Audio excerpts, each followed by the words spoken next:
In the darkness, the silver-haired boy held the arm of the girl beneath him tightly. "Why are you avoiding me?" The girl was stunned, unable to believe her eyes. The boy's expression was sad. "Don't go." The girl struggled but could not break free. "Let go, I have to go." The boy was rejected by her but did not move at all. "Are you avoiding me?" Sometimes on the face of a boy leaving pure tears. He tightened his grip on the girl's wrist. Then suddenly he took that small, soft hand and kissed it lightly.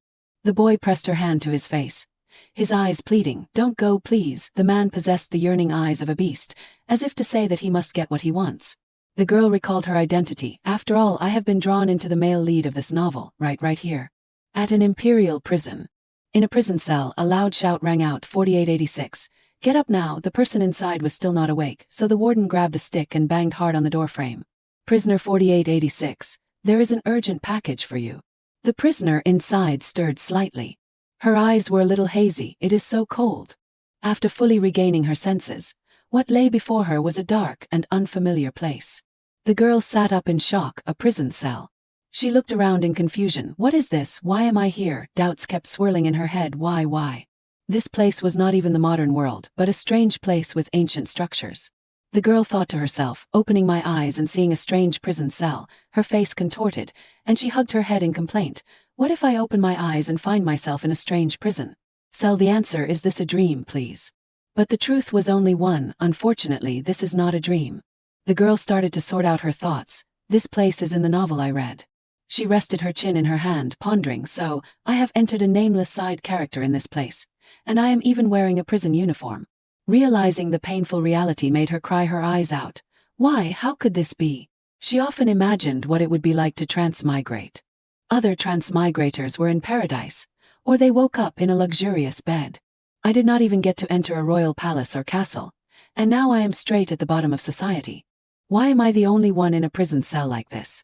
The girl slammed her hand on the table. After panicking, Lana, accepted it. Lana hugged her head in despair.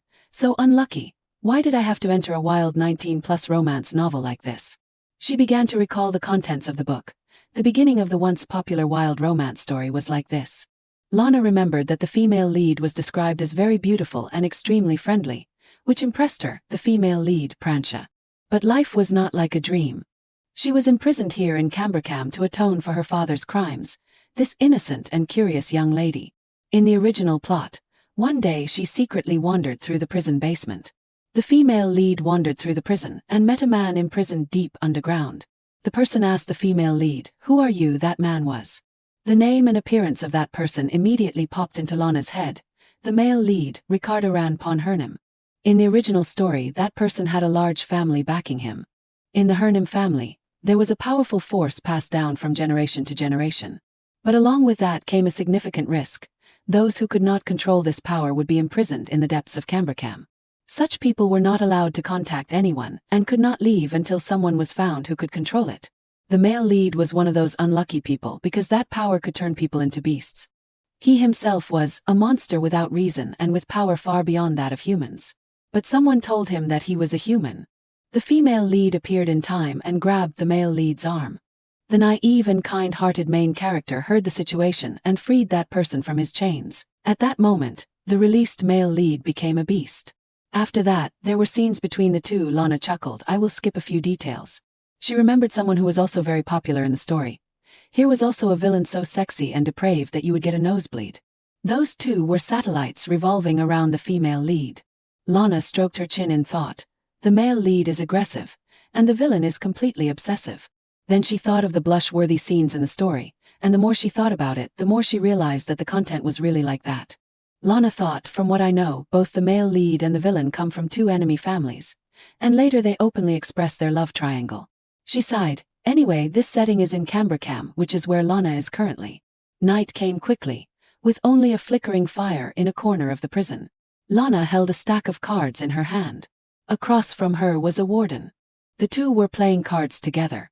Lana glanced at a corner. She looked towards a dark place, which was the male lead's prison cell. Lana sighed inwardly. Even a dungeon should have a window. It is too dark to see anything. She suddenly felt sorry for the male lead. I understand why the male lead's initial personality was so gloomy.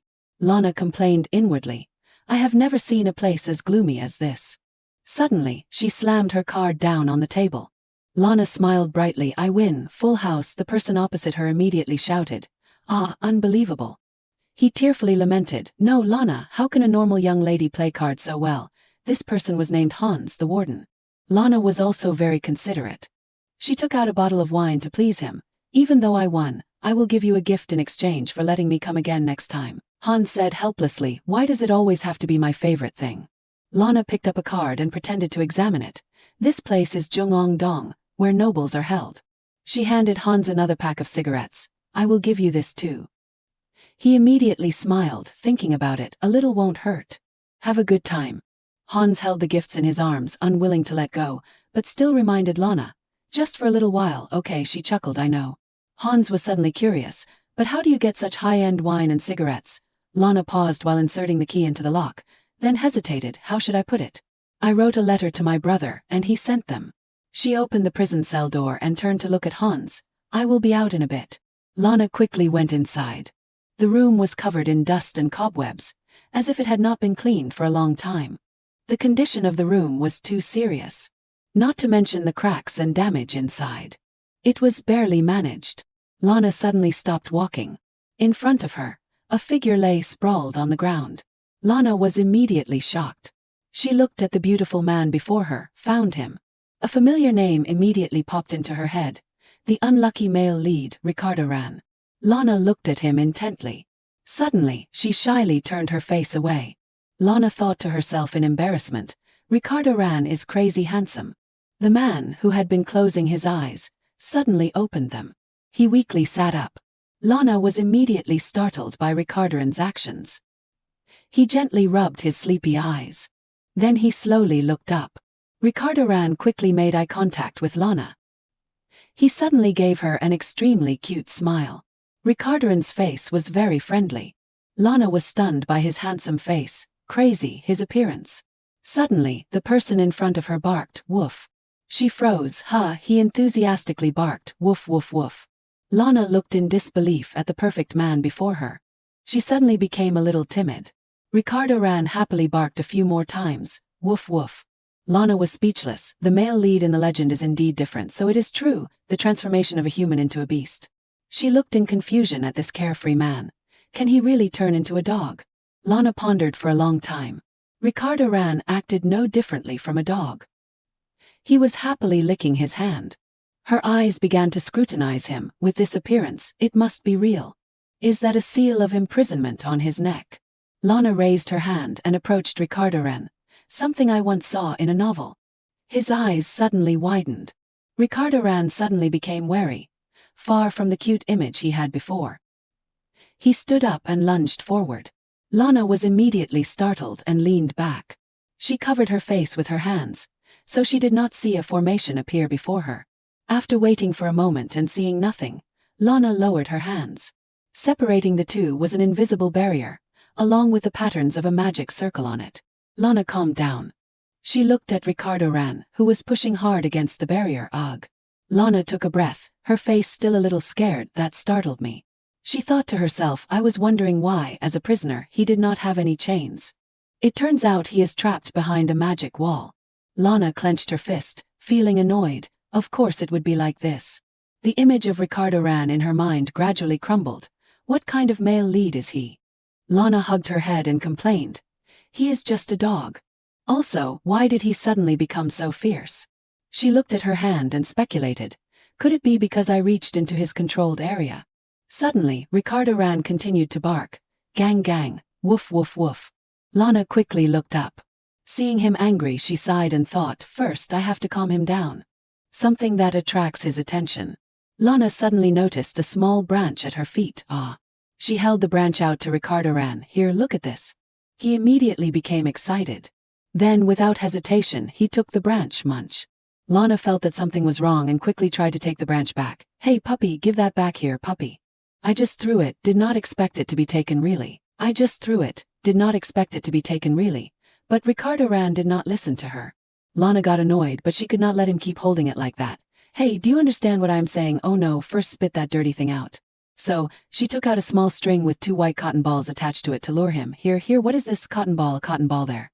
Ricardo Ran was immediately more interested in what was in her hand. Seeing that he was attracted by her string, Lana skillfully took the branch out of his mouth. Wow, very good hair.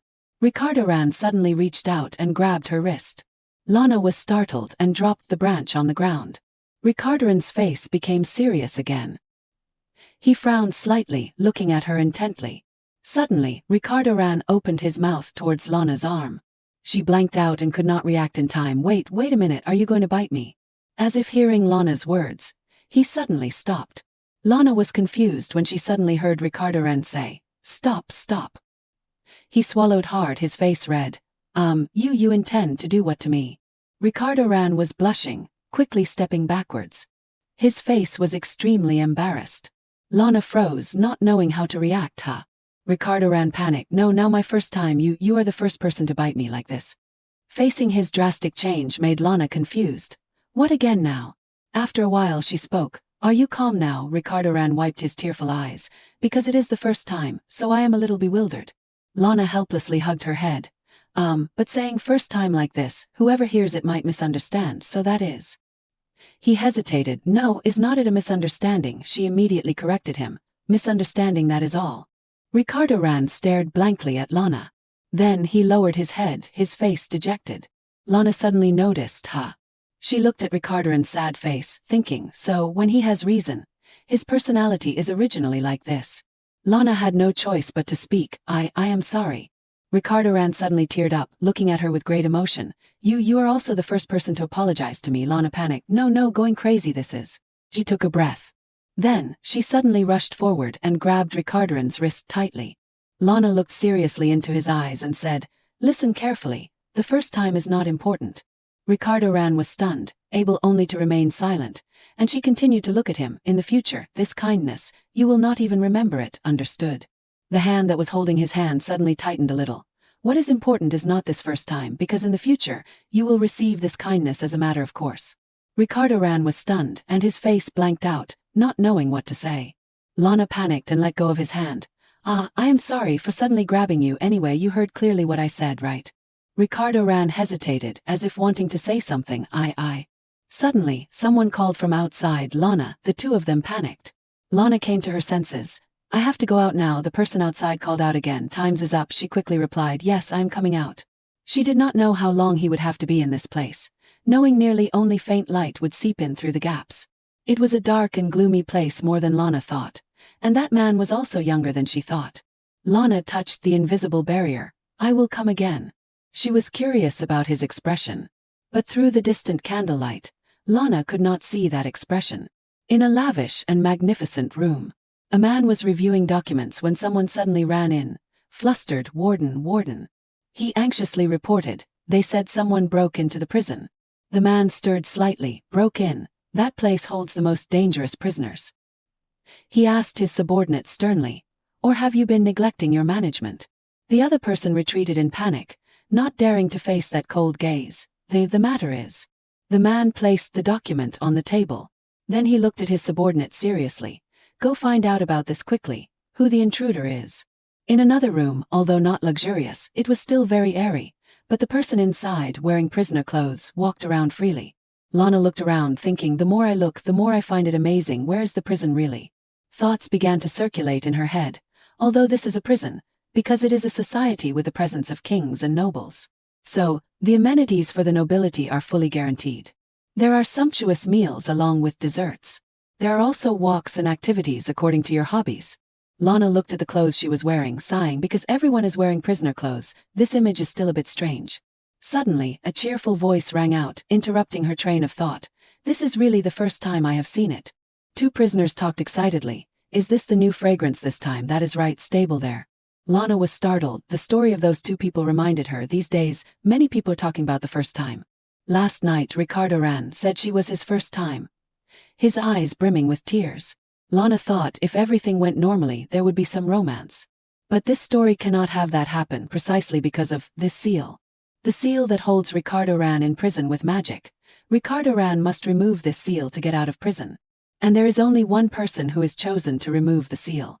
That person is the female lead of the story. The plot flowed through Lana's head naturally. Thanks to that, he was able to leave here 4 years later, But I just opened my eyes and saw that I was in prison. I do not know when I will get out of prison. I do not even know what crime I committed.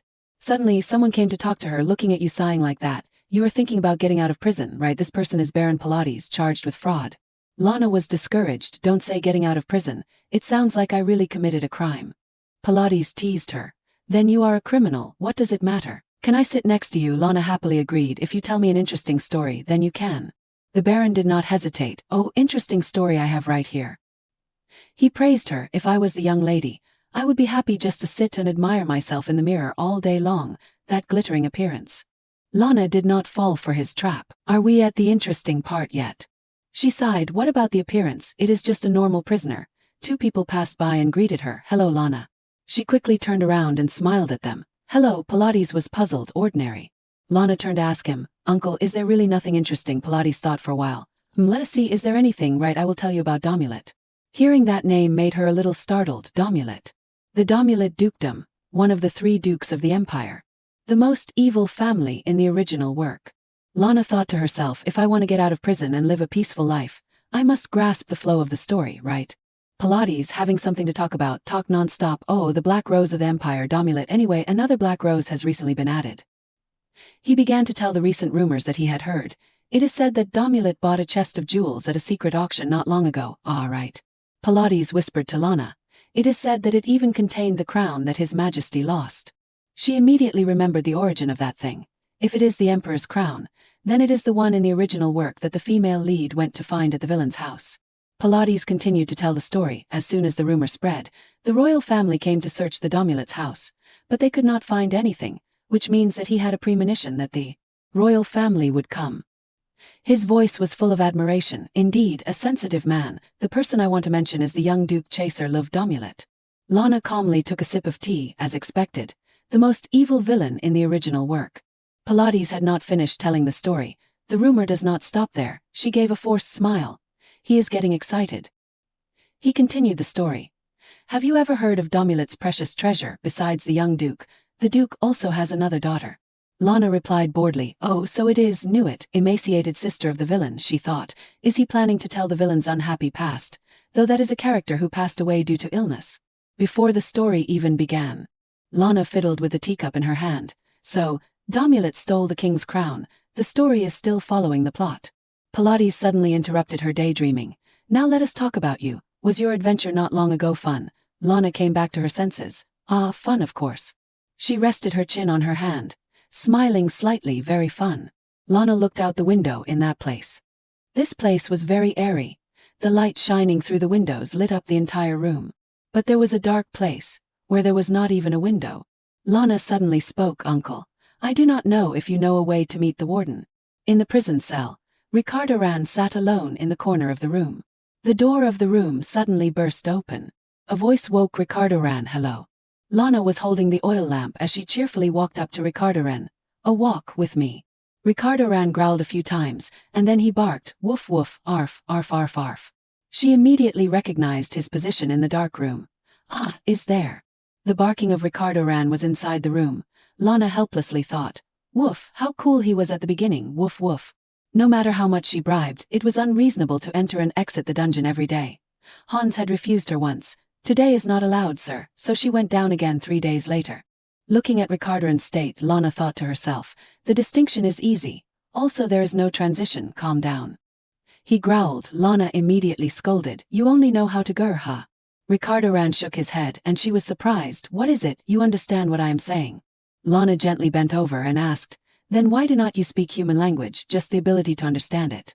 This time he did not answer, but his face was still very fierce, and she thought, he is staring like that, but he also know to listen to me. In her hand was a bag of delicious bread, and she held it in front of Ricardo. Do you like bread? I just secretly got it. Oh no, I just brought a little from the kitchen. Feels like stealing. Lana took one out. Here, a piece. He immediately revealed a greedy face. Arf. Ricardo Ran held the bread and ate ravenously. She sat to the side and observed, if he can understand it like this, he should be able to speak human language. Then why does he only bark dog words? Outside she reassured. Eat slowly, careful you will choke. As expected, what you are worried about will happen. Ricardo Ran uncomfortably patted his chest. Look there. Lana quickly stuffed him with a bottle of water. What did I tell you? That you will choke, so eat slowly. From the beginning I knew you would gobble it up like this. Oh my god, do not bite, just drink water, and if you bite me I will hit you, got it, drink slowly. After drinking the water, Ricardo Ran blushed and stammered, let go, hands a little, let go, will you? Lana looked at him in surprise. He is normal again here. She tilted her head and chuckled, a moment ago. You are still eating what I was feeding you very tastily, you are right. Ricardo Ran blushed, looking at Lana with both hands covering his chest defensively. He babbled and shouted, respond if you do not want to take responsibility. Then let go, will you? Lana chuckled. Someone else will take responsibility for him. For example, the female lead, or still is the female lead, beautiful, kind and talented, and also removes the seal, what else is perfect? So, she was determined to come here to admire. Even if this was not her first time, she still sighed. This place is really dark. The prisoners in Chungang Dong are provided for adequately, from a good meal, tea time, to even taking a walk. But Ricardo Ran is not allowed such things. Lana thought, but those are just difficult situations for the background of the main character. Surely he does not want to live like this. Suddenly, she said something, attracting Ricardo Ran's attention. There is something. The words that Lana said made him stunned. Is it not too dark here already? There are no lights as well, and also a musty smell. Those prisoners here are allowed to take a walk once every day. Though outside it is just withered trees and withered flowers only. Lana sat next to Ricardo Ran, smiling at him. So, my intention is, do you not want to take a walk? She thought, if all the prisoners are allowed to do this, then Ricardo Ran should be allowed to do that too, though with me life like that is really boring. But because he was stripped of all rights until the female lead appeared, Ricardo Ran hesitated. A walk is what, huh? Lana panicked, that words and also do not know She patiently explained for him to understand, is to go outside there, Ricardo Ran stammered. I cannot go outside, Lana persuaded, if you can then would you go outside? Ricardo Ran's lips trembled, but not a word was able to be said. Lana looked at him cheerfully. Well, I think silence means agreement. She said, so I will assume you want to go outside, okay, that is it. She did not have any countermeasures, just said the magic words and left. At this time, Lana thought about the plan. To take a walk, I need permission from the chief warden. She wandered along the corridor, just registering for a visit is difficult. And then there is meeting him, will I be able to meet him? Lana's face was full of determination. Surely coming to meet him like this won't reveal that I secretly went down to the dungeon, right? Anyway, I have to solve this properly. She stopped in front of a gatekeeper. I am Lana, the one who asked to meet. He immediately spoke, Miss Lana, please come in. She was a little surprised, getting inside is easier than I thought, The door immediately opened, Miss Lana, you may enter. Lana went inside, observing, but there was no one here. I did not think anyone was here. Could it be that they left a while ago? She wearily sat down on a nearby chair. Lana thought to herself, this is a big problem. I did not expect to be requested a meeting with the warden. It seems like this is a very urgent issue, the superintendent. The management system in this place is as follows. First, guards, including corporals to some sergeants. Above all, there is a warden who manages the guards. A little above them is the head warden, who will manage the guards, and at the top. That is the person who operates all the affairs of Cambracam. This operator is also a main character in the novel, the main villain, Chaser Lovedomulet. He and that person together conceal the crimes. In the extra stories it was revealed why he helped Chaser. If Lana does not target this man, it seems like he secretly likes an unknown woman. After digging up information from the original plot, she thought, he is quite famous because of his appearance and different personality, or exactly, the kind of person who has the face of a human but the heart of a beast. The door opened again, someone. Lana turned her head to look him, the one who requested the examination. She said, I am Lana. When she saw the person who entered, she was stunned. She came here to meet the operator of this prison. Lana was surprised. Why is he here? Rinald just Valtes, he is a character in this book. He is also one of the marquises of the country. He, the one who governs all of Cambracam. The man suddenly spoke. I heard you wanted to see me. Lana was secretly worried. Don't show too clearly that I recognize him. And also do not look too worried. On the surface she was still very calm. I have a request. Rinald was curious. What request? She began with a question. The prisoners here are all treated fairly, right? He answered straightforwardly. On the surface that is right. Lana was a little surprised. He is very honest, which means inside it is not really like that. Her eyes were full of seriousness. Now the important thing is. Then, she seriously questioned Rinald. Murder, robbery, betrayal, according to the law, if I am not a prisoner being held in solitary confinement because of a serious crime. Every prisoner can take a walk and enjoy their hobbies, right? He said calmly, that is right. Lana retracted her attitude. Her voice became sad. Actually, I talked with the other prisoners, and I discovered a pitiful prisoner alone in the basement of the central prison. Her hands were gently intertwined. They said he is a lonely prisoner in a room without windows. Renaud immediately remembered there are criminals like that. Lana tried to elicit sympathy from him. I heard he can't even take a walk. He has to be in the central prison and he is also not a serious criminal. Do you not feel sorry for him? Renaud suddenly looked at her seriously. So, Miss Lana, you care about that prisoner because you feel pity for him, huh? Lana was immediately tense. What is this? Why is he staring at me? She spoke to confirm. Yes, that is right, I came here just to talk about that case. Renaud suddenly spoke. You are indeed a kind person. Lana was a little flustered. Yes, why? She thought to herself, anyway. Lana put on a sad expression, then started to make up stories. Actually, when I think about such a person I can't bear it because I think about my younger brother. Renaud seriously asked her. He is like your younger brother. Lana answered decisively, yes. Facing Renaud's puzzled face, Lana was a little guilty, thinking actually, I am not sure if Lana has a younger brother or not. The nobility often consider their great-grandchildren as relatives. I wonder if he knows that. Ricardo Ran is not a threat here, but Lana really does not like Renard in the original rule, that is after Chaser appeared. The man who, according to the original, is Renaud's superior. Lana continued to show a pained face. Please, please let that pitiful prisoner take a walk, she muttered softly.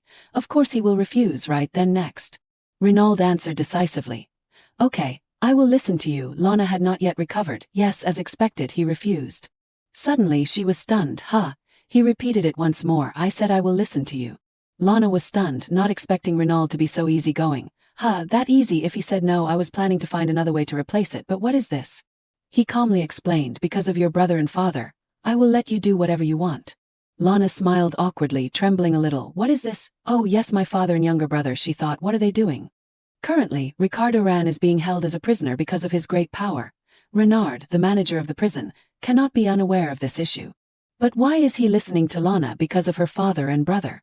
What did they do for this Renaud to allow Lana to carry out what she wanted? In her head appeared the image of the original Lana. Lana. She speculated, she is the daughter of a prestigious family, is not it?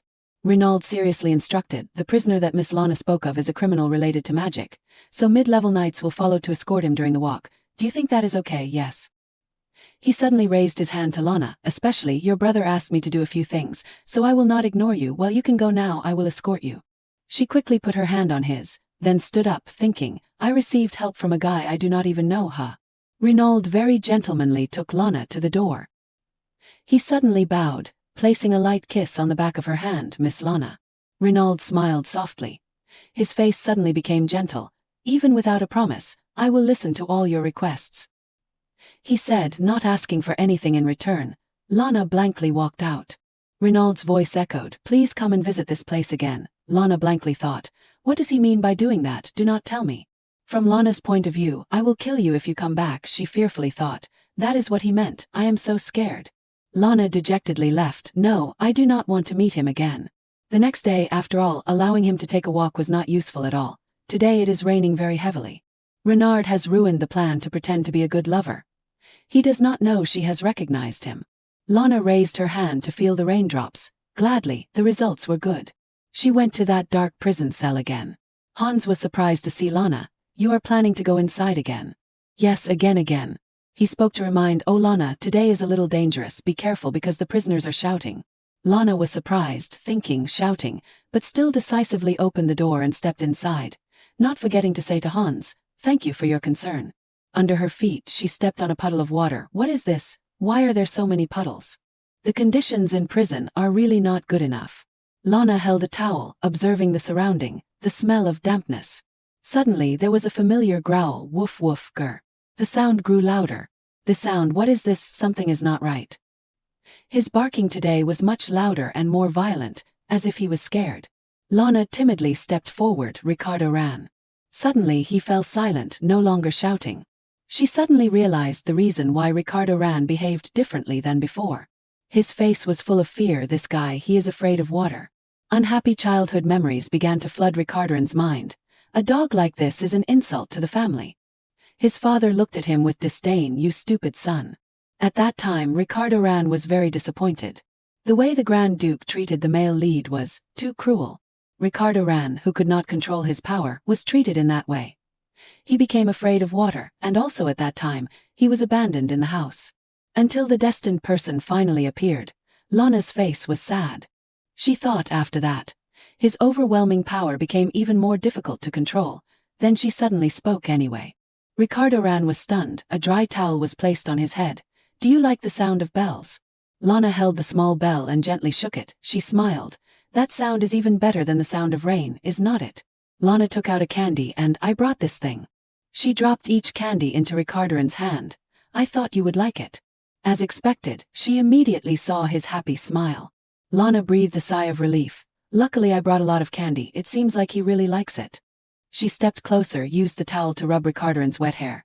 Okay now, you are all wet, let me wipe you a little. Shoo, it is okay. Lana thought, but do animals get colds?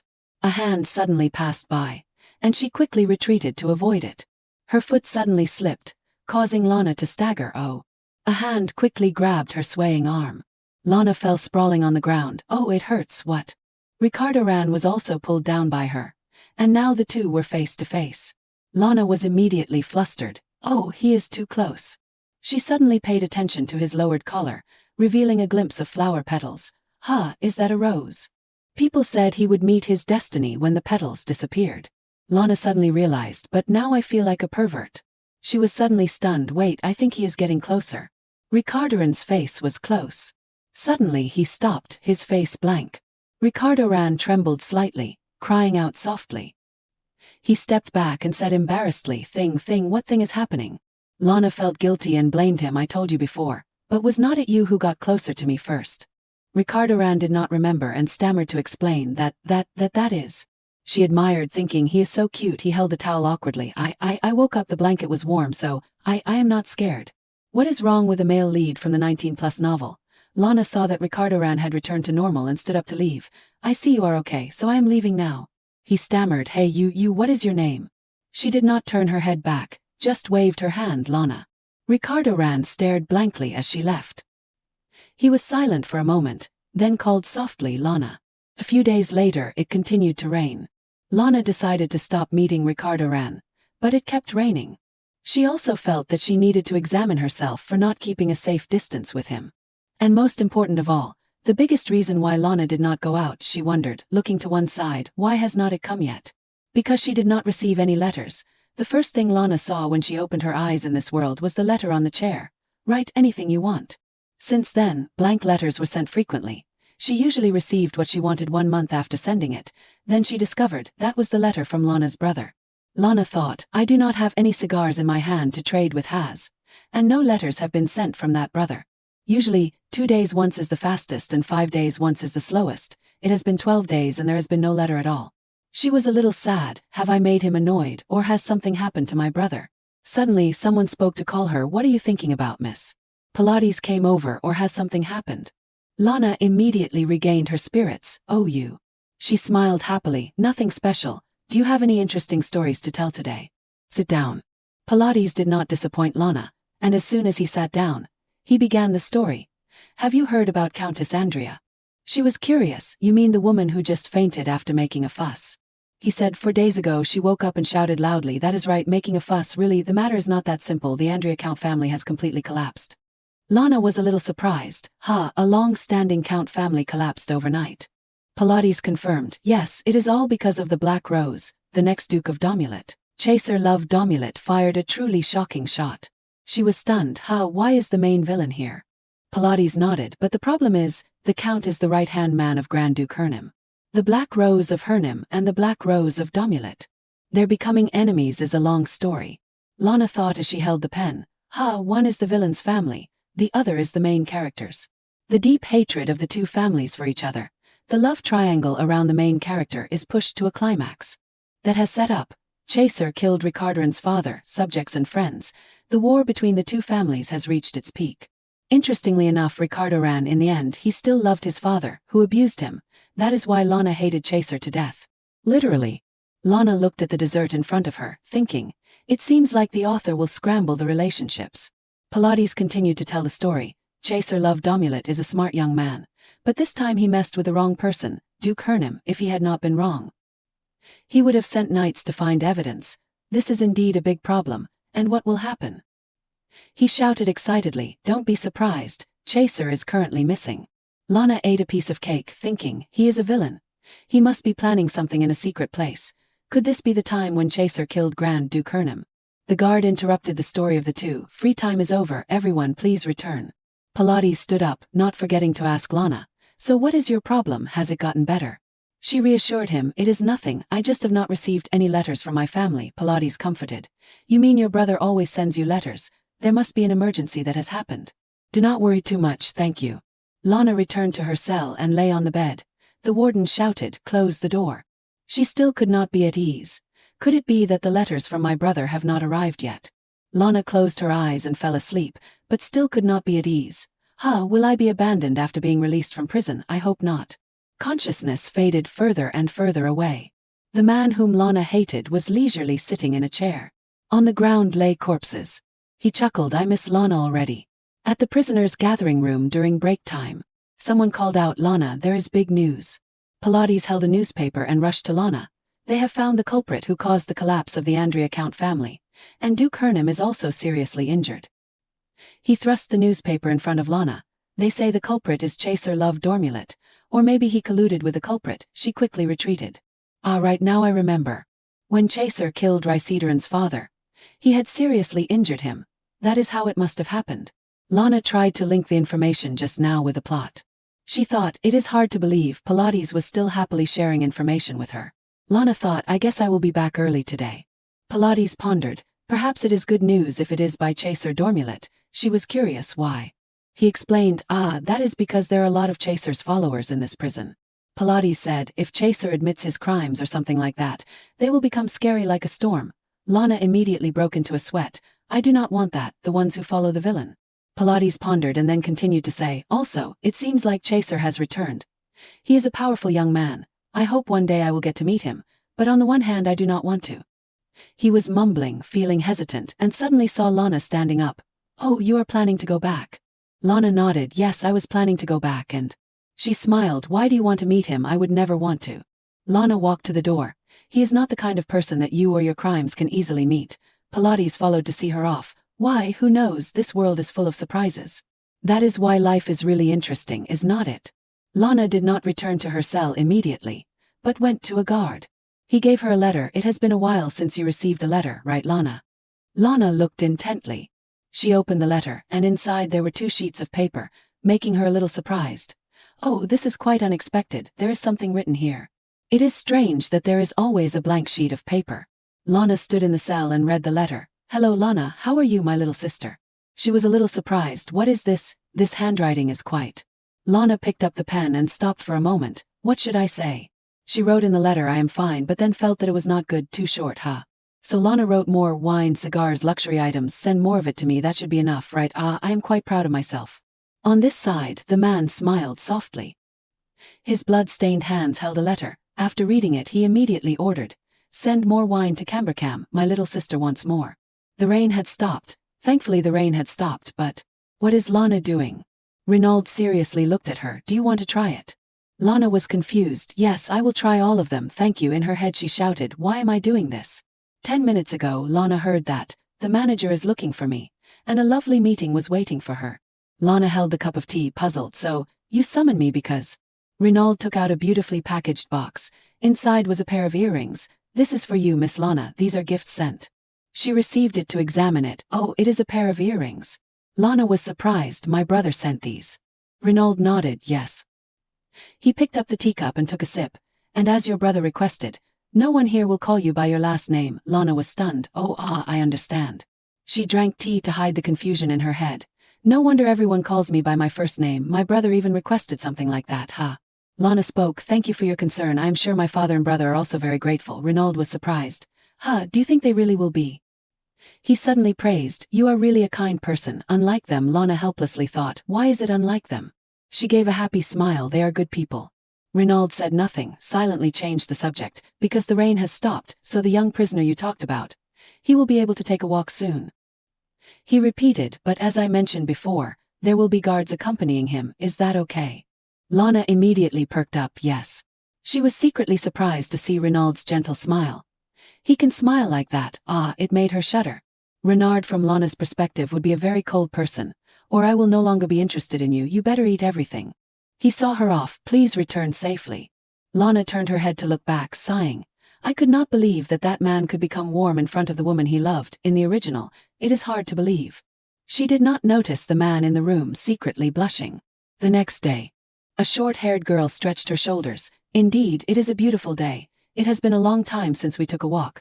This person is Sally, also a prisoner. She sighed softly, but the sun is also really bright. If the sunlight is too strong, we will get sunburned eyes. Lana immediately praised. Even if you get sunburned. Sally is very beautiful, making Sally embarrassed. She suddenly pointed in a direction. By the way, they are guards, right? Sally was curious. Are those not high-level guards? I heard they are only in charge of dangerous criminals. The person she was wondering about was the male lead, Ricardo ran. The soldier behind suddenly pushed him. Sally was startled. Oh, this is not taking a walk, but watching him is right. Curiosity made her uncomfortable. Wait. I will go ask those soldiers what is happening, not paying attention to Lana's attitude. She folded her arms angrily, thinking, Renard, are you sure this is taking care? It is not taking a walk. He is about to suffocate. Suddenly Lana was startled. Ricardo ran is looking at her. Ha, he is looking in this direction. Suddenly he turned his head in another direction. Lana was immediately angry. What is this? He is ignoring me, not knowing that Sally had just left. She patted her shoulder. Lana, I asked those guards, but they said he is a criminal who uses magic. But looking back, there was no one there anymore. Where is that prisoner? Lana said nonchalantly. He ran away. Sally at this time realized her strange attitude. She timidly asked Lana, why do you look angry? Lana did not answer. I had to try my best so that he could take a walk, but instead he ran away. She thought, I will have to go ask him the reason. Thinking it, doing it, Lana went to see Ricardo ran that night. Why did you run? He knelt on the ground, puzzled. She angrily scolded. Don't blush, I have not even done anything yet. Ricardo ran immediately retorted. You are making me blush. Lana did not fall for the trick. What? She sighed, thinking, at least he does not look injured at all. Lana reassured herself. That is a good thing, at least he is not injured, she said coldly. If you do not want to say anything, then that is okay. Ricardo ran quickly grabbed her hand. No, that is not like that. His face was sad, stammering. Why, you have not been to my room for a long time. His eyes began to tear up. I waited and waited, but you never came. Lana was stunned. That is because. She sighed. I did not have wine and cigars. Ricardo ran worriedly lowered his head. Could this be the last time I met you? Lana quickly corrected. I never said that. Looking at his trembling hands, she could not be angry. He is trembling. Is it because he was once abandoned by others in the same way? Lana sighed. This really moves me. She had no choice but to explain. The walk, okay, that is what I requested. Lana wiped away the tears on Ricardo's face. Are you grateful? She bent down and smiled softly. Next time let us take a walk together, okay? Lana asked. Ricardo ran happily. What do you think? He was immediately stunned by her. Ricardo ran blushed and quickly avoided. Next time what do I call you? Lana did not notice. Just call my name. She suddenly teased. Or not, because I took a walk with you. Should you call me master or not? I am teasing you. I am going home now. The next time you take a walk, do not ignore me. Lana gently stroked Ricardo's head. She was surprised. Her eyes widened. Lana sighed. It seems like you bark when it is beneficial to you, huh? A morning later. Lana walked to Ricardo ran. A guard came to greet her. It has been a while, Lana. I heard you want to take a walk together. He flattered. You really have a kind heart for caring about even a dangerous criminal. Lana walked past the guard to Ricardo ran. She spoke. Hello. He immediately rejoiced. She asked, is this inconvenient? No, not inconvenient. Lana glanced behind. Everyone here thinks Ricardo's crime is abusing magic. Because no one knows his true identity except Renard. Lana was suddenly curious about the thing that was tying Ricardo ran. What is that on your wrist? The guard suddenly spoke. You are curious, miss. Then gently pulled the string in his hand. Ricardo ran was immediately pulled to the ground. The soldier explained. This thing is a rope used for criminals who use magic. You only need to tighten the rope when they are making a fuss or exploding a large amount of mana. If he uses mana, you pull this to give an order, and the magic rope will automatically activate. Lana gently touched his hand. She laughed insincerely. Thank you for explaining. In her mind she cursed endlessly. Are you crazy? Can't you see he is in pain? The soldier did not know Lana's anger. You must be surprised, right? I guess it is hard for a noble young lady like you to see such a scene. She chuckled softly, in her mind continuing to drag him out and execute him. I see you want to die, huh? Lana anxiously turned her head to look. Is he okay? But she was immediately shocked. Ricardo ran. The rope was tightly wrapped around him, and a black smoke was spreading out. She immediately felt uneasy, something's not right. Ricardo Ran suddenly jumped at a nearby soldier, pushing him to the ground. He growled angrily, and everyone immediately panicked. He is losing control. The guards immediately gathered together. Please step aside, miss. They formed a line to surround Ricardo Ran.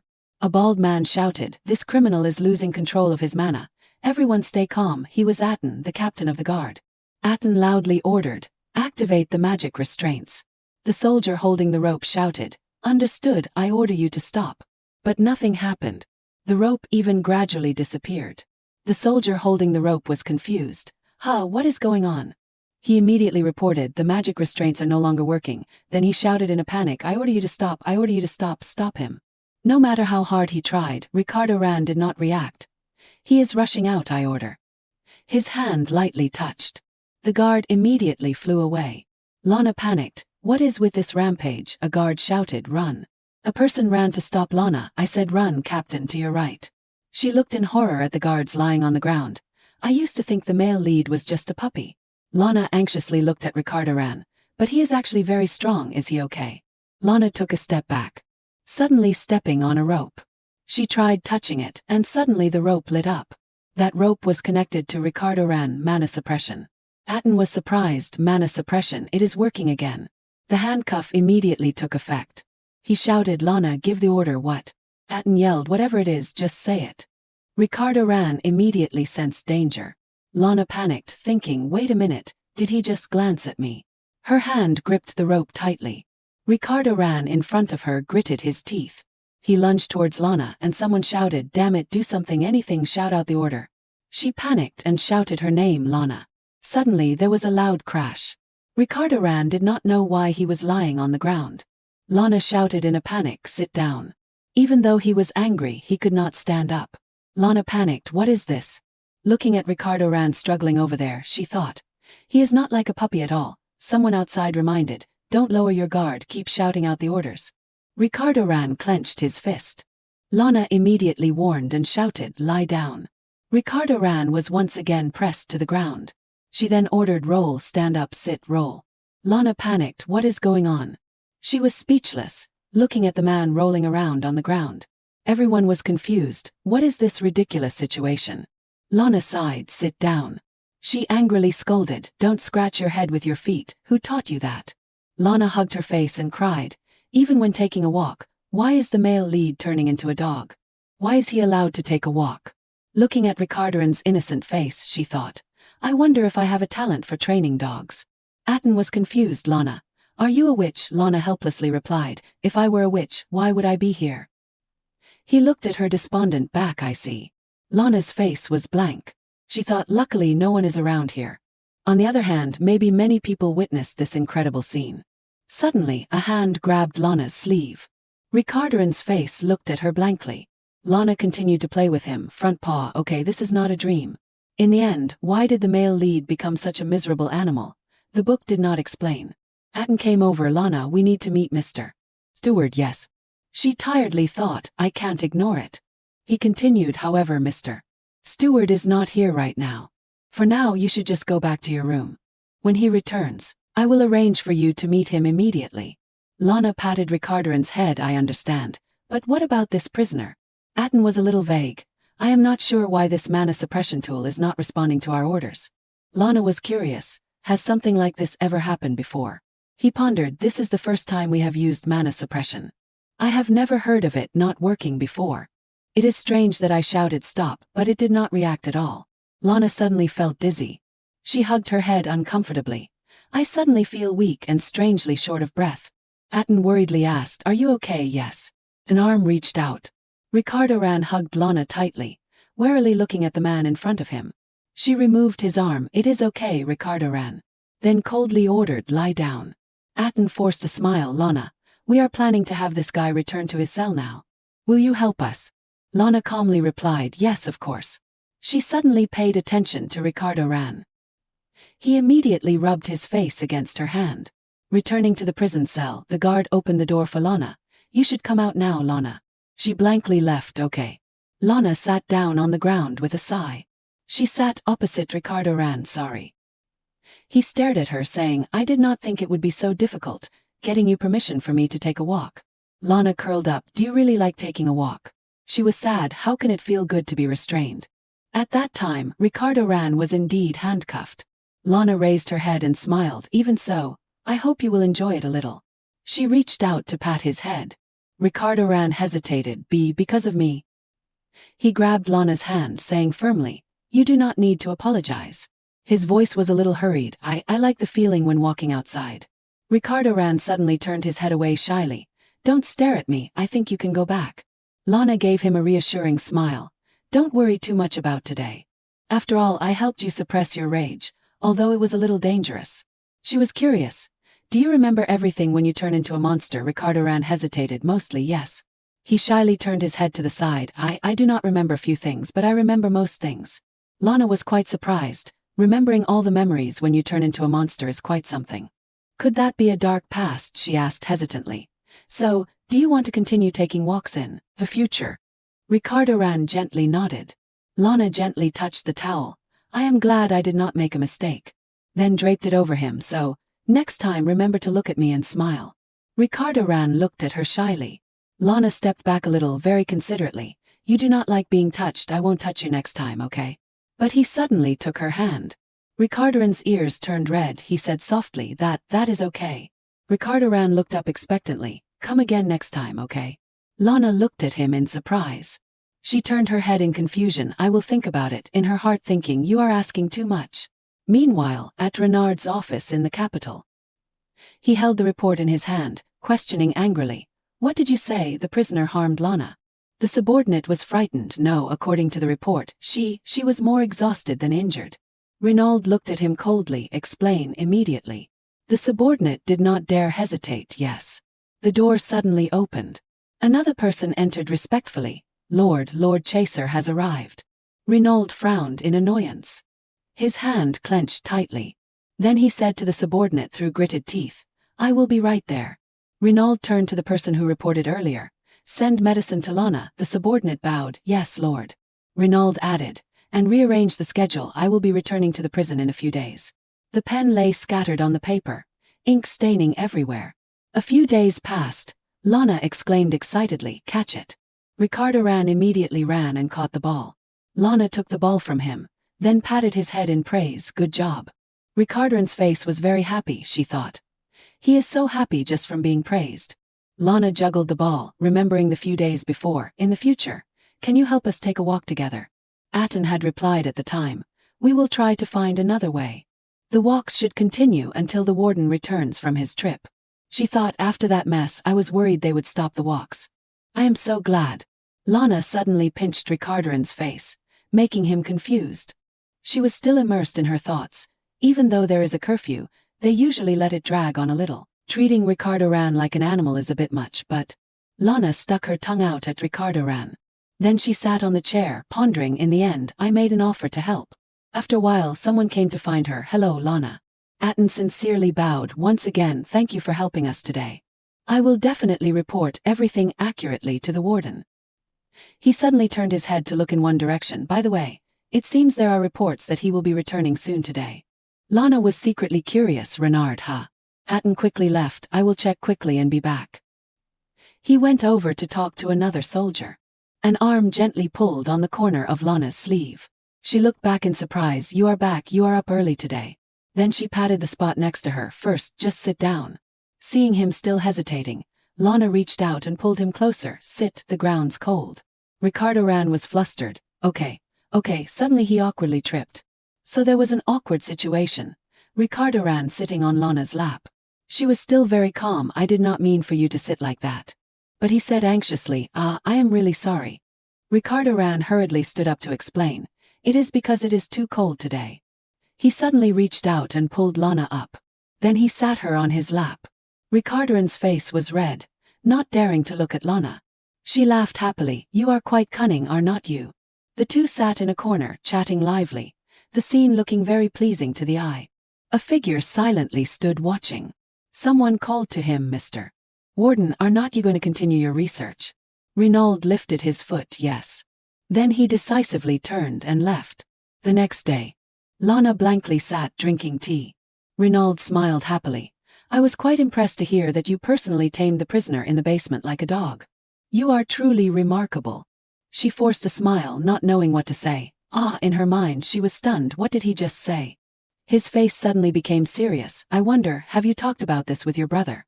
Lana quickly waved her hand. No way, he probably does not know. How would that person know how I live? She imagined, in the letter, I only asked for wine and cigars. At this rate, once she is released from prison, will he think she is a drunkard? Thinking of this, Lana's face showed a hint of sadness. Initially, she did not know what kind of people her brother and father were. She only knew she was left behind in this place. Renaud placed the teacup on the table. Everything is according to Lana's wishes. He said seriously, in that case we will continue the walks for the prisoner in the basement in the future. Lana was surprised. Why? Renaud's answer was beyond her expectations. Because that is what you want. Lana held the teacup, confused. What? Recently, the nobles in the empire were divided into two halves. There was also the Hernim family faction of Ricardo Ran and the Domulet family faction of the villain. And Renard on the surface was neutral. But in reality, he was an aide to the villain, Chaser Domulet. Lana held the teacup, feeling confused. For Renard, this is not good. She thought Lana's family, her brother, money is number one. Lana's mind briefly stopped working. Could it be the Domulet faction? Renaud spoke, interrupting her thoughts. Now that you mention it, you have free time with the prisoner in the basement, huh? Lana had not recovered. What? Renaud looked away, slightly embarrassed. If you like talking comfortably, I can make time for you. She looked at him confused. Just the two of us? Why? What is the reason? In the end, Lana left in confusion. In the end, I can't understand what it means. In the room, Renaud slammed his hand on the table angrily. Just. But his face was flushed. Just the two of us, huh? Renard, the aide to the villain who secretly loves Lana in the book. Lana calmly walked in the corridor. In her mind flashed the image of Renal saying to her, Lana, I hope you can comfortably enjoy your time here, but the most important thing is your safety. He looked at Lana frankly. If you insist on it, you can do whatever you want in the future. She was a little surprised. I did not expect Chaser to have people in this prison. Lana sat in her prison cell, pondering. That is indeed disadvantageous for Ricardo Ran. She muttered. It seems Lana's family is involved in the villain's faction. Then she hugged her head and sighed. No wonder Renard is so good to her, even though he always puts on that serious face. He is on the same side, so of course he has to be good to me. Lana despondently took out a piece of paper. The villain will still lose in the end. It is best to start preparing for the future. Outside, it suddenly rained heavily. Lana looked out the window, thinking, it is raining. Seems like the walk is impossible today. In her mind flashed the image of Ricardo Ran hugging his head and trembling, hiding in a corner. I wonder if he is trembling because of the rain again. She opened the prison cell door and stepped outside. Should I go see him for a bit? Lana once again walked on the familiar path. But she suddenly stopped, feeling that something had changed. What is going on? The atmosphere here is strange. Hans looked up in surprise. You have come again, Lana. She was curious. Is the door open? He then recounted. Today, a guest came here before you. Lana was worried. Really, what happened? She thought, I am really worried.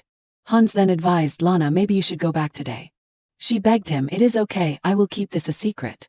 Lana stuffed a pack of cigarettes into Hans's hand. I have always kept secrets, do not worry. Then she successfully entered. Lana warily looked around.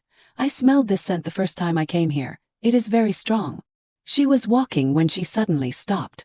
Ricardo Ran lay on the ground, covered in blood, looking very disheveled. Lana ran over in a panic. Ricardo Ran. She went to him. Ricardo Ran heard her voice and sat up. Then he smiled at Lana. Then he collapsed again. In the book, the male lead's father abused him. She was angry. This is a mark left by Ricardo Ran's father. Ricardo Ran raised his hand, wanting to touch Lana, but the barrier immediately appeared.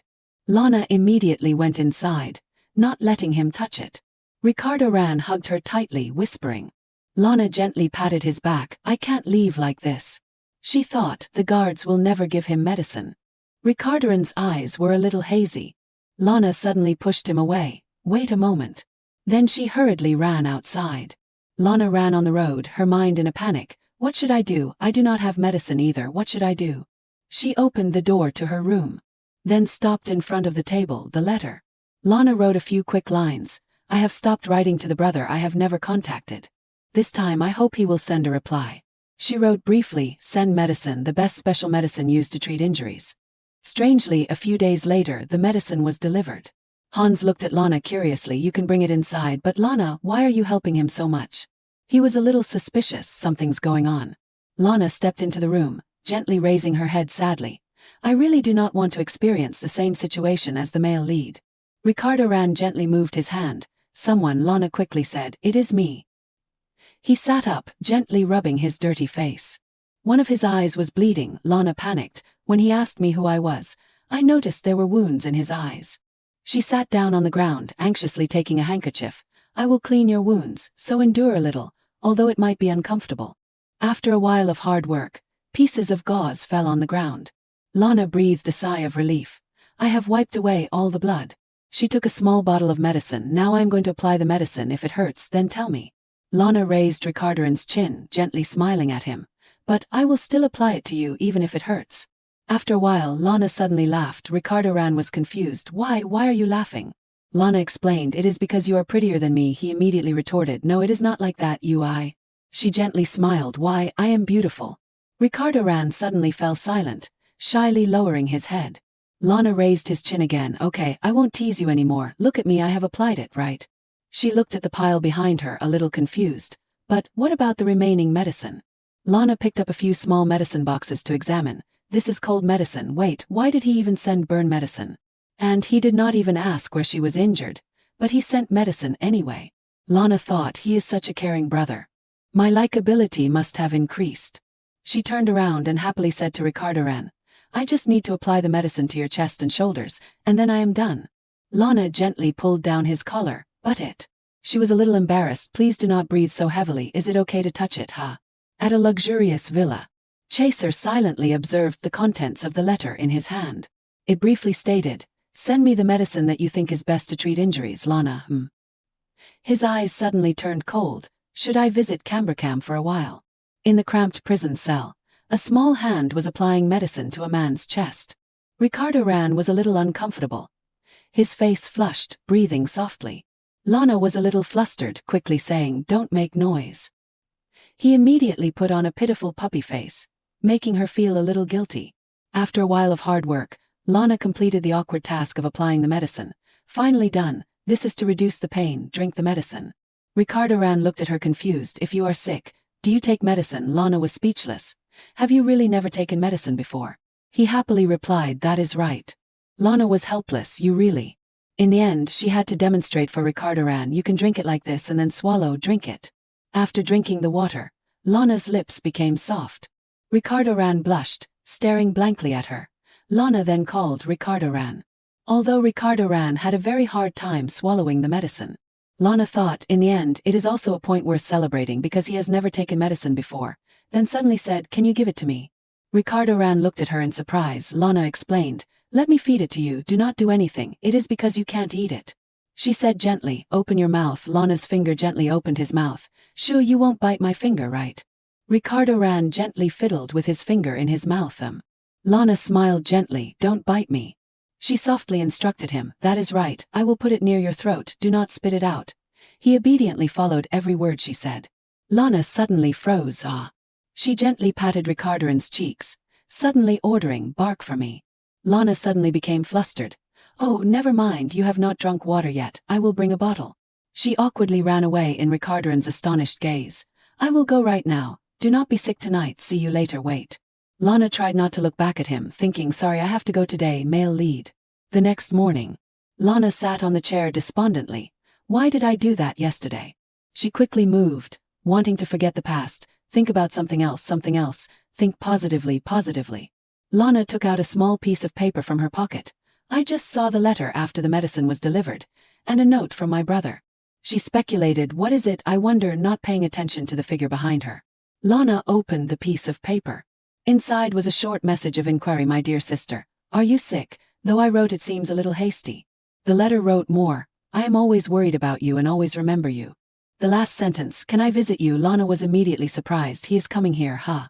Prisoners usually do not have a good relationship with their families, because it was their own family who pushed them into here. Sally once said to Lana, if I get out of here, I will throw my brother in jail so he knows what it feels like to live here. I am sure he will know it is not a big problem. That is right, a few people had given up, angry and resigned. That was how they felt about their family. She rubbed her chin, thinking, should I feel lucky because he feels guilty towards me? Lana looked up at the sky. She muttered softly, actually, what is the relationship between us, brother?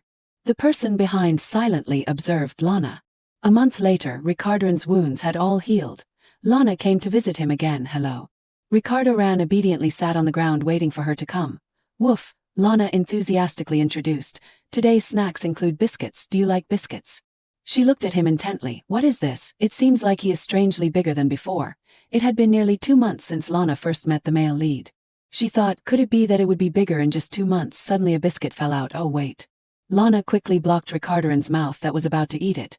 No, you cannot. Do not eat what has fallen on the ground. Lana helplessly said. At least you have to maintain the final dignity as a human. Wait. Ricardo Ran looked sad when he was scolded. Hick hick hick. Lana immediately felt guilty. You are not allowed to pretend to be cute. Turn back. He still sobbed. Hick hick. Lana had no choice but to take out a secret weapon. Alright, look at this. Ta-da. She cheerfully introduced, this is a book. Today let us learn to talk together.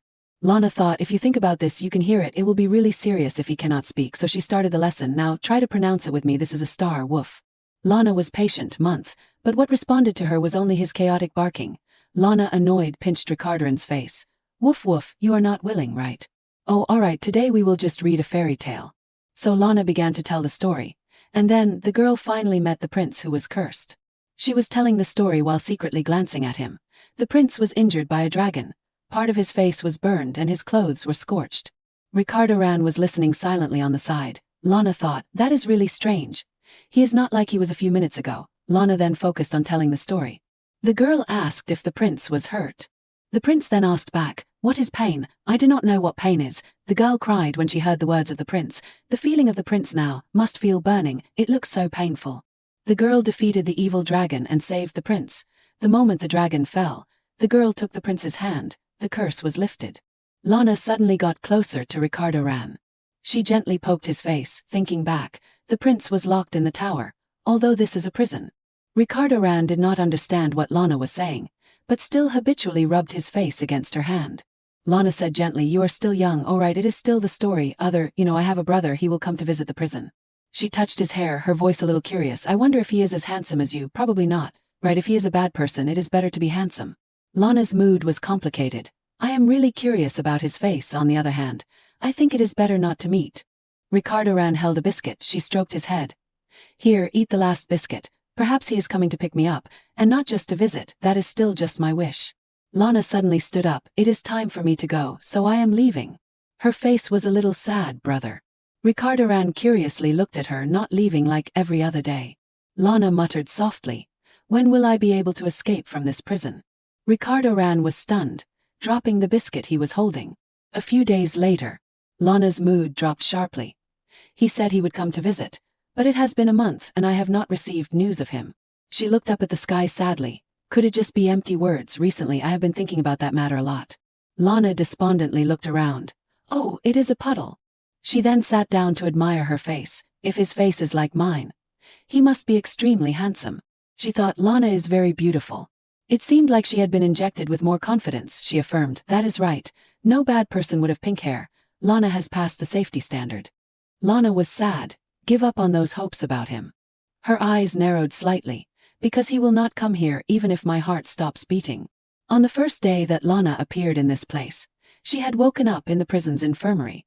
The person in charge of the infirmary at the time said loudly, where are you wandering off to in your mind? You scared me. You are having a heart attack again, huh?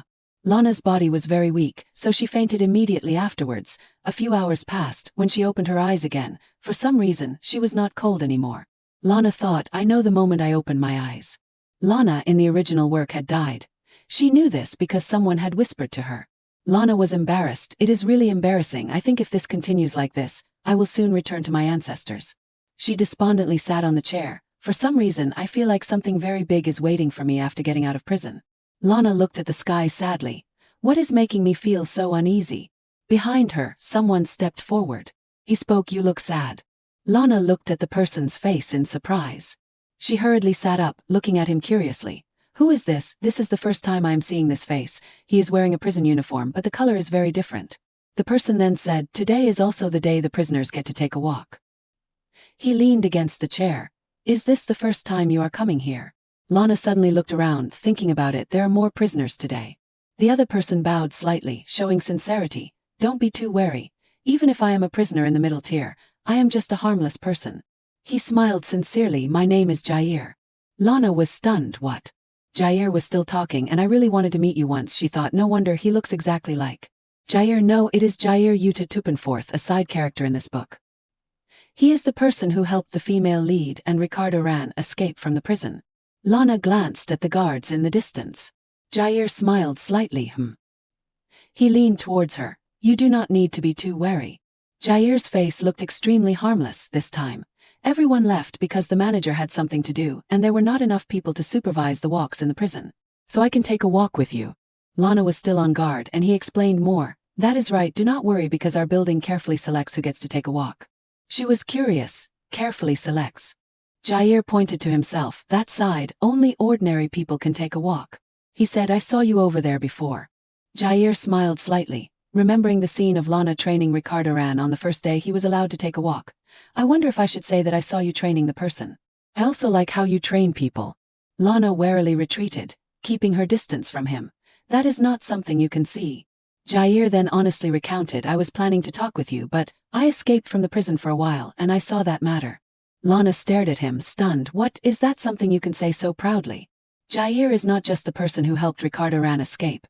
He is also a capable and loyal right-hand man of Ricardo Ran, who will later become a duke. He is only pretending to be a criminal. He is actually a leader of the harem faction. Jair suddenly spoke. Anyway, I am very interested in seeing you and that prisoner. Actually, I am a magician. I think you know the magic research trend. In her mind immediately appeared the image of young people who were crazy about experiments. Lana was very wary. Could it be that magicians have no other place besides the prison? And if you are really a magician, you should not be telling me. Jair leaned over and whispered to her. If I was afraid that others would hear, I would not have told you, because no one can hear this. He looked at the two soldiers from before. From now on, the guards will not remember anything that happened in the 5 minutes before. I have dealt with them. His eyes flashed. I came here to tell you an interesting story about the prisoner you are taking care of. Lana thought, that person, even in the book he is not an easy person to deal with. He is extremely difficult to deal with. Jair began his story. Have you seen the prisoner barking all day long? Do you know that is a monster curse? It is an ancient curse. Ordinary people probably do not know about it. She listened silently to his story. Very few people know that curse is passed down from the Grand Duke Hernam. I think he is talking as if I do not know about the curse. Lana did not understand monster. Then what she does not understand is another matter. But why is he telling me this?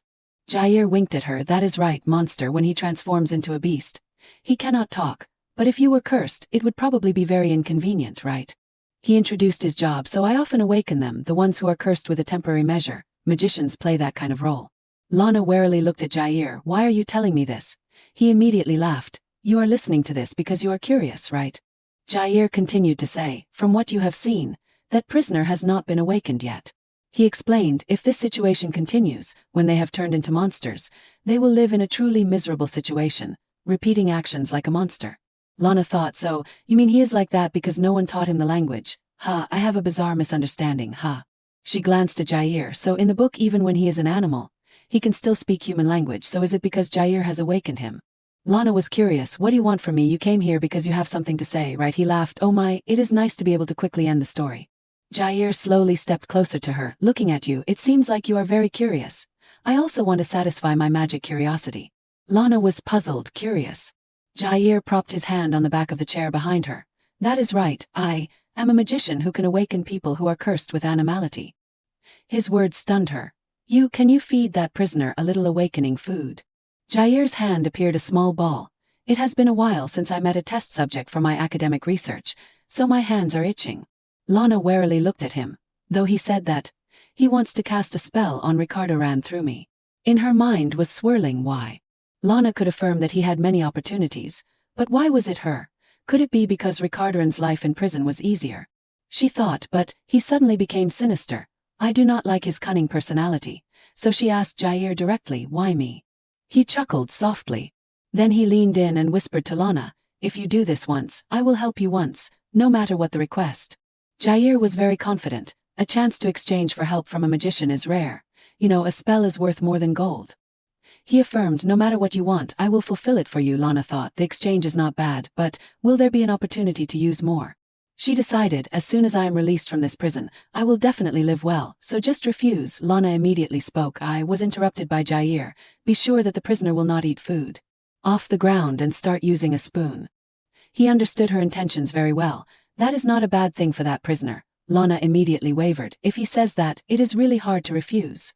She hesitated. Is it difficult? Jair affirmed firmly. No, he took out an object. You just need to give him this thing. This is a spell I have created. Jair seriously instructed. If you give him to eat it, and touch his body and test to see if the spell has taken effect, can you give me a hand? He moved closer to Lana, the two holding hands very intimately. I'm sorry, but we have to interlock our hands. The closer we are, the better the magic will take effect. She was a little flustered. Are you going to go see him? Jair remembered. That is right, because I created it, so I will follow behind you. He smiled. Because I am a very academic person, Lana thought. Oh right, you are indeed a cunning fox. Jair happily let go of Lana's hand. Tade, done. Incomprehensible patterns immediately appeared on the back of her hand.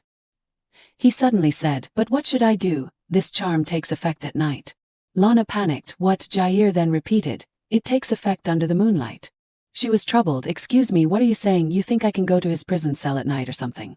Jair calmly took Lana's hand. Haha, I have a plan to carry that out. He cast a spell gently on her hand. Then he told Lana, you can use it. Lana looked in surprise at a pretty bracelet that suddenly appeared on her hand. This is the magic bracelet. He clapped happily. This is my gift for you. She was confused. I understand, so tell me the way to get there. What is this magical tool like? Lana pointed to the bracelet. This will not harm that prisoner, right? Jair was a little flippant. Ah, that is right, it has a side effect, but what is it, I wonder? She immediately panicked. Side effect. He reassured. It is not too serious. Maybe there will be a fire appearing. It will quickly return to normal soon. Then turning his head to the back. Ah, it is time to go back already. Jair turned to leave, not forgetting to greet. I will be back soon, miss. Then he left. Lana sat on the chair blankly. She did not think this would be such a big deal. Night at the prison. Lana sighed. Haze, I almost fell asleep. She looked at the small bracelet on her hand. Now, should I use it or not, I wonder? Lana muttered. To awaken the prince sleeping in the forest. She put on a big cloak. Lana really likes sleeping. Once she fell asleep, she would not wake up even if someone wanted to kidnap Lana. She carefully looked inside. Tonight I need to stay awake. It is better not to be sleepy. The two guards were chatting happily. Of course we are guarding from night until dawn, although there are fewer guards at the central prison. One leaned down and whispered to Lana. This is a secret, but no guard is guarding on time until dawn, because the nobles usually do not plan to escape. Usually the nobles were used to staying up late at upper-class parties, and would sleep until noon. Because there are no parties in the prison, they usually go to bed early and wake up late. The two guards in front happily held a bottle of wine, so that is why the guards play and enjoy the things that Lana brought. Ha ha ha, please keep this a secret with the manager. Lana gently observed the surrounding. At most there are 5 guards here, but normally there are only 4 people. He said I must first use the bracelet, right? She raised the bracelet a little, then whispered, night walk. Light immediately covered Lana's body. Jason gave her 3 spells. First is the illusion spell. This charm makes her whole body invisible. Second is to unlock. Lana gently touched the lock in front of her, and it immediately came off. Lana easily broke in. She was walking while carefully paying attention to the surroundings. Suddenly 2 guards came over. Lana hurriedly covered her mouth. The 2 guards began to discuss. Did you hear anything? No, are you sure it is not because of you? She secretly glanced at the 2 of them. Luckily no one found me. Do not breathe so heavily, you are too noisy here. Lana thought, I am in front of them but they cannot see me. She told herself, this magic is a kind of charm that no matter where I am, they still cannot see me. After confirming that there was no one, Lana decided to move forward. Let us go. Suddenly a voice rang out, startling her. Why is the manager returning early this morning? Why did he return so suddenly? Another person spoke. Who knows what he is thinking? Now it is the busy season in the capital, but I wonder why he came back. The 2 were discussing lively. Recently he has been staying at the prison more often. Strange, I wonder if he is hiding some treasure here. Lana immediately became alert. Renard has returned this morning. She thought, it is best to be careful. Renal at this time was calmly walking on the road. Very quickly Lana arrived at Hans's post. He was currently dozing on the chair. Lana secretly observed, Hans is a good and easygoing person. He also has a lot of reason. He was the person who ignored Ricardo Ran when he was injured. Suddenly Hans opened his eyes. Lana immediately retreated. She muttered softly, you can't hear me, can you? Han stood up and looked around. Hey, I saw someone. Lana was standing behind him. She gently raised her hand. In her head rang the warning of Jair. You should be careful when using this kind of magic. He had said, just directly touch it and it will take effect. Han suddenly cried out in pain. Ah, what is this? Then he fell to the ground. All right.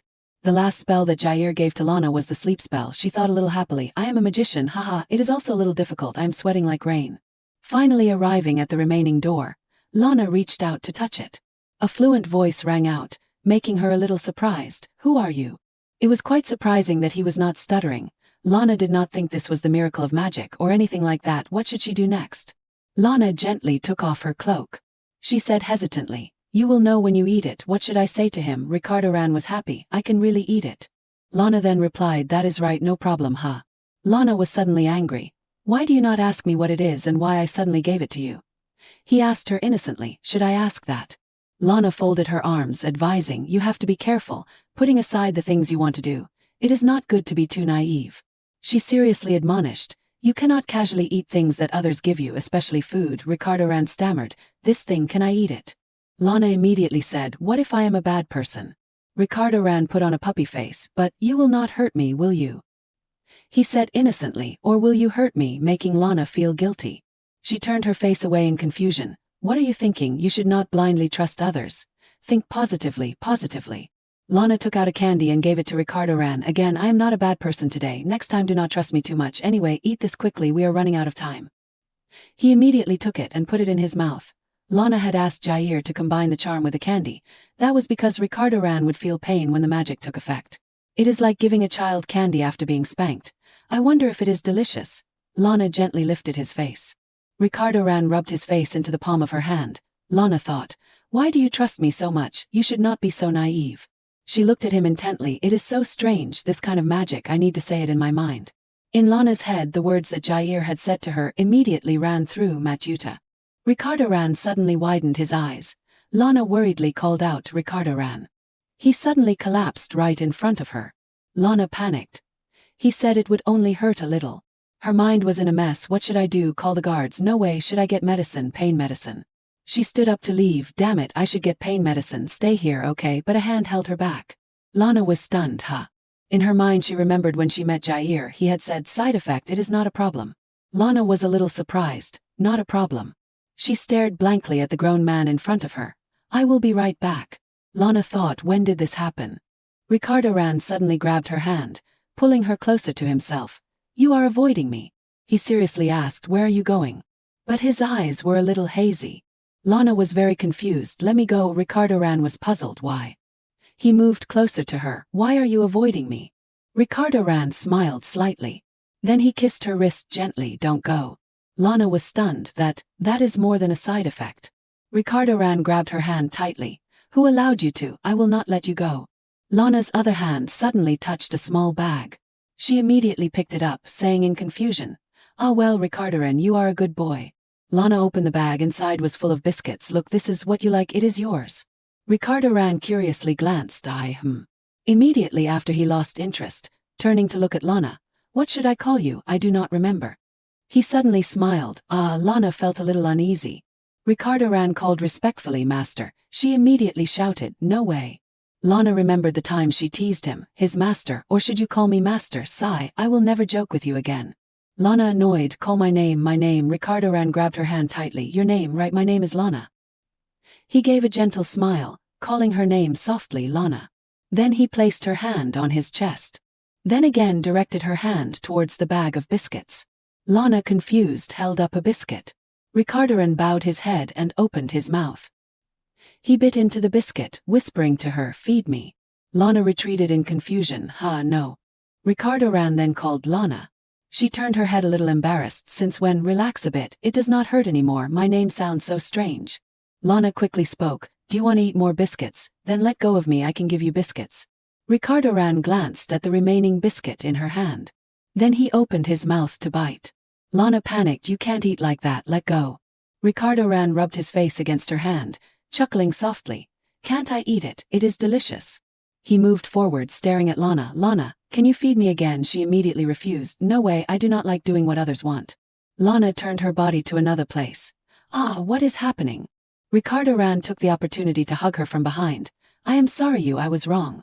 Lana was confused. Ricardo Ran, she thought, my back is too hot. He suddenly groaned, my body hurts. She immediately forgot her embarrassment. Are you okay? Can you speak?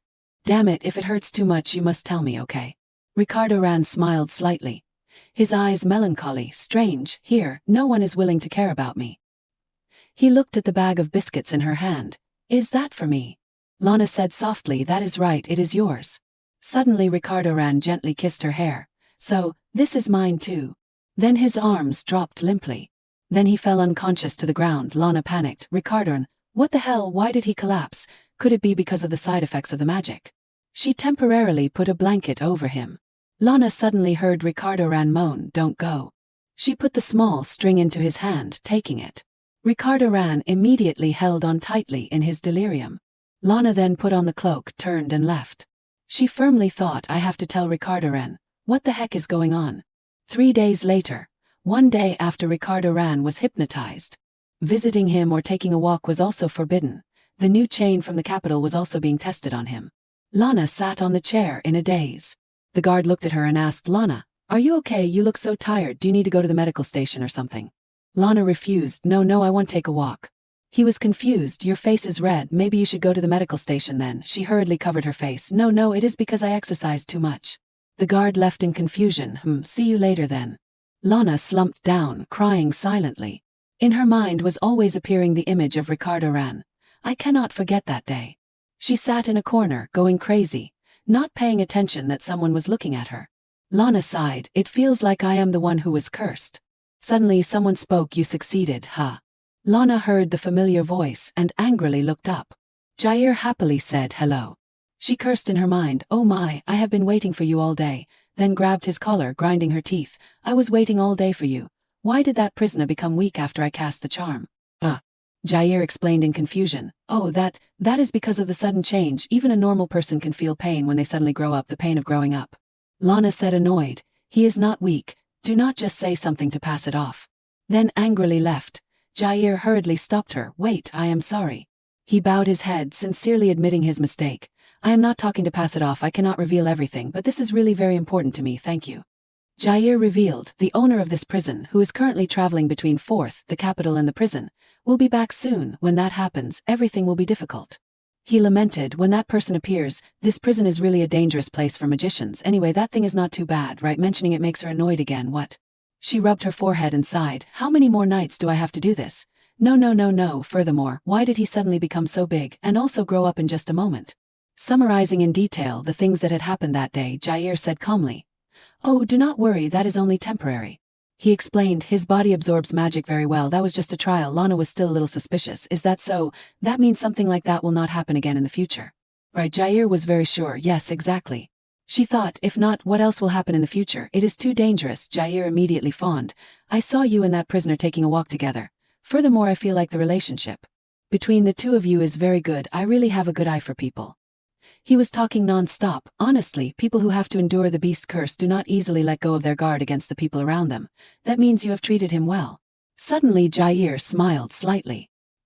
He looked at Lana curiously. Why are you helping that prisoner? Sally ran over from the distance, interrupting the two of them. Lana. She immediately recounted. Have you heard the news? All the female prisoners are going crazy over it. Have you heard anything? What is it? In a place not far away, a special guest appeared. He smiled slightly. Sally's voice immediately rang out. It is that we have a handsome guest visiting the prison. Sally enthusiastically recounted. Have you heard the news? All the female prisoners are going crazy over it. Have you heard anything? What is it? A pair of legs were standing behind the door. It is that we have a handsome guest visiting the prison. She also revealed more. I heard he cannot even be compared with the most handsome guard here, Yerups. Sally still talked non-stop. I just heard that he has left. Renaud at this time was very pensive, thinking. Sally enthusiastically wanted to pull Lana in. Do you want to go take a peek together, Viscountess Aisha, while drinking coffee, she saw a big black carriage. Lana then asked her, You mean the dark carriage is that guests, right? Sally replied, That is right, because the carriage that moves prisoners is blue. And when she saw the person stepping out of the carriage, oh my God, she had to exclaim that she had never seen a man as handsome as that before.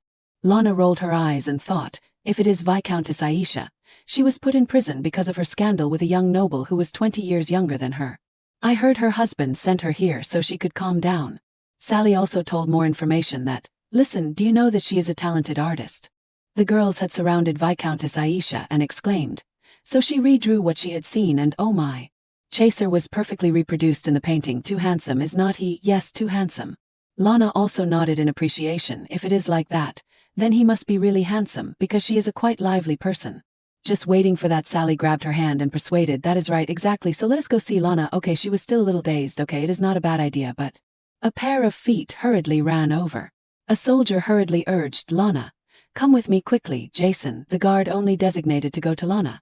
She was stunned and did not understand what was happening. The manager has summoned you. Lana turned to Sally, smiling. It seems like I cannot go, right? Sorry, she cried bitterly and painfully. I also guessed that. Then she also quickly followed behind Jason, summoned by the superintendent. Could it be that my brother brought something for me again? Lana thought, because whenever he sends something I am always summoned.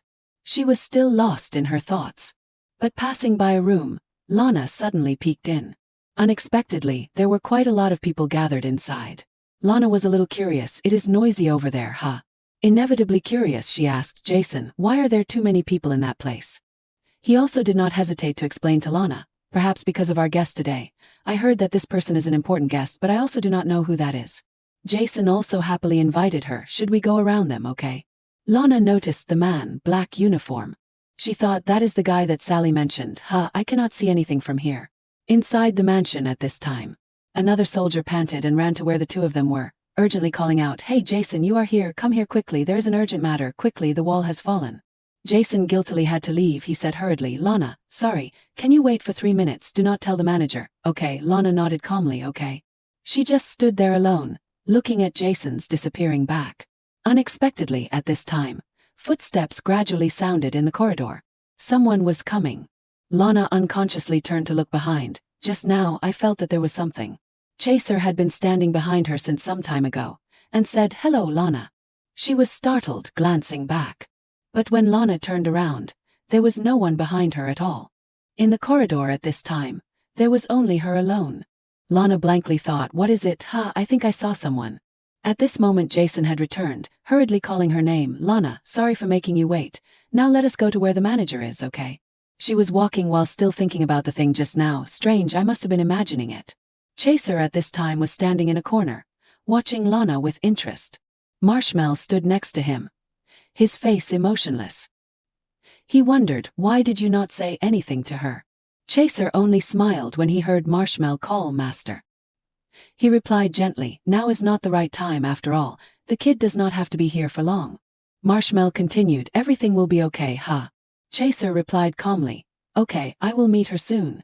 But he changed his mind in a meaningful way. No, I must say that we will soon be living with each other, right? Chaser said, anyway, you just stay in this prison for a little longer.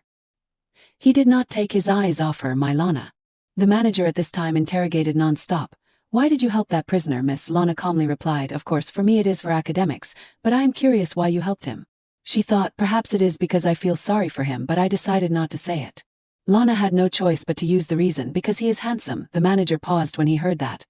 He froze for a few seconds. I see, then next time when you meet him, can you tell me what his situation is like? She then agreed, no problem, this is not difficult, but when can we meet again? The manager laughed and introduced himself confidently. I am a magician. And unexpectedly Lana had moved to another space. I have a way to communicate with you, Miss Lana. He then asked, are you okay? Lana hesitantly replied, yes, I remembered what Jason had mentioned before, now thinking back. She was quite surprised, thinking. He said the superintendent had summoned me. And now Renard has appeared. Lana said awkwardly, sorry. He only replied calmly, it is okay. Lana asked timidly, I heard you had to leave the prison for a few days. Renard recounted, yes, there was some business, but I have returned. An urgent matter happened, so I had to return. She immediately speculated, that is why the superintendent was here early in the morning, then suddenly left. Who knows what he is thinking? The capital is now the busy season, so he had to return. Recently he has not often been in the prison, Lana sat there watching him intently, but in her head she was thinking all sorts of things. Could it be that he is hiding some treasure in the prison? I wonder if that prisoner is okay.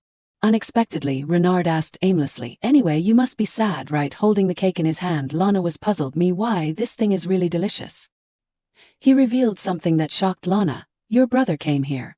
She had to repeat the question, brother. Renard then conveyed the news to Lana. That is right. He came here to meet you, but because something happened he had to leave. It seems like in the midst of his departure something happened in the family's territory. He also sighed. It seems like your family's territory is quite busy. She was still very calm when she heard the matter. Lana propped her hand up to think. Yes, I understand. Lana told herself, my family is the family under the side of the villain.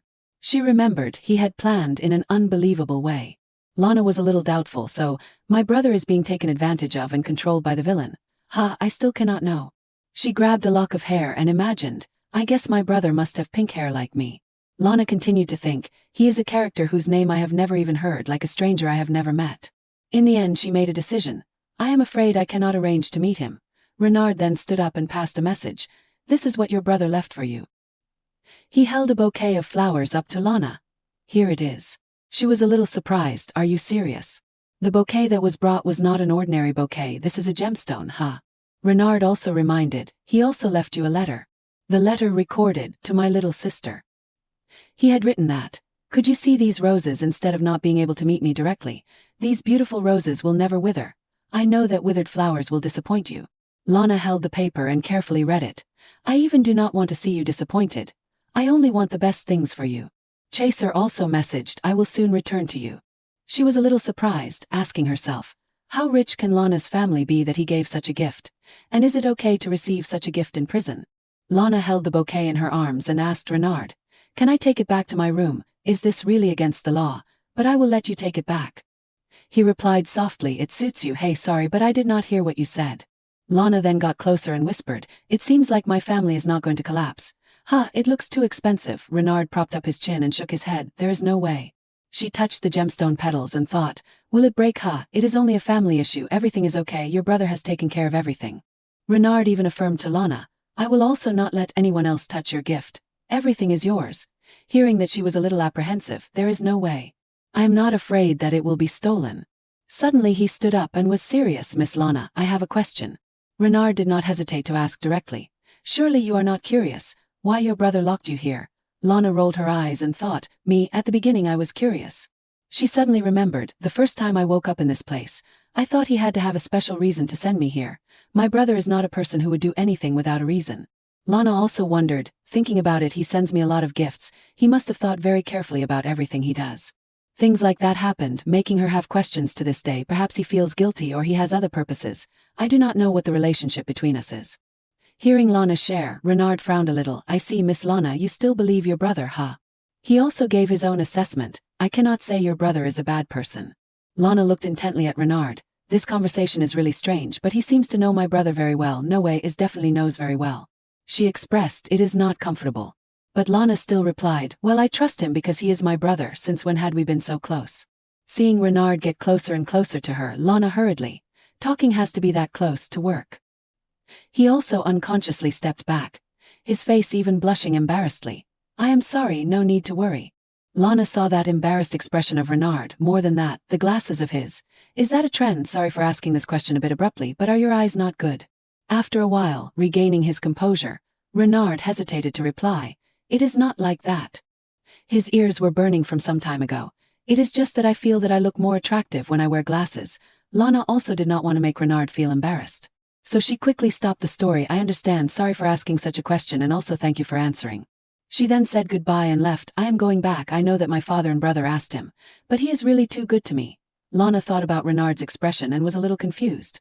It is really strange, in the book even if he was asked to, he would not treat me so well. She felt excited about this point. I am quite curious what my family is like. How interesting. Pilates looked at her intently and asked, you look serious. What has happened? Lana was still very focused. I am thinking a little. She told herself, it is not a serious problem. Lana turned towards Pilates. Uncle, I have this question. He was surprised, asking me. She then proposed we will also answer a few questions to make it interesting, okay? Sally came over and enthusiastically, hey, I also want to participate. Seeing that Lana was also happy. Okay, no problem. Do you want to sit here? She looked at her and evaluated. Sally is an experienced young lady. Of course, she is a baron. At this time Lana spoke. My family is indeed mysterious. What do everyone think my parents are doing? Everyone has to guess it.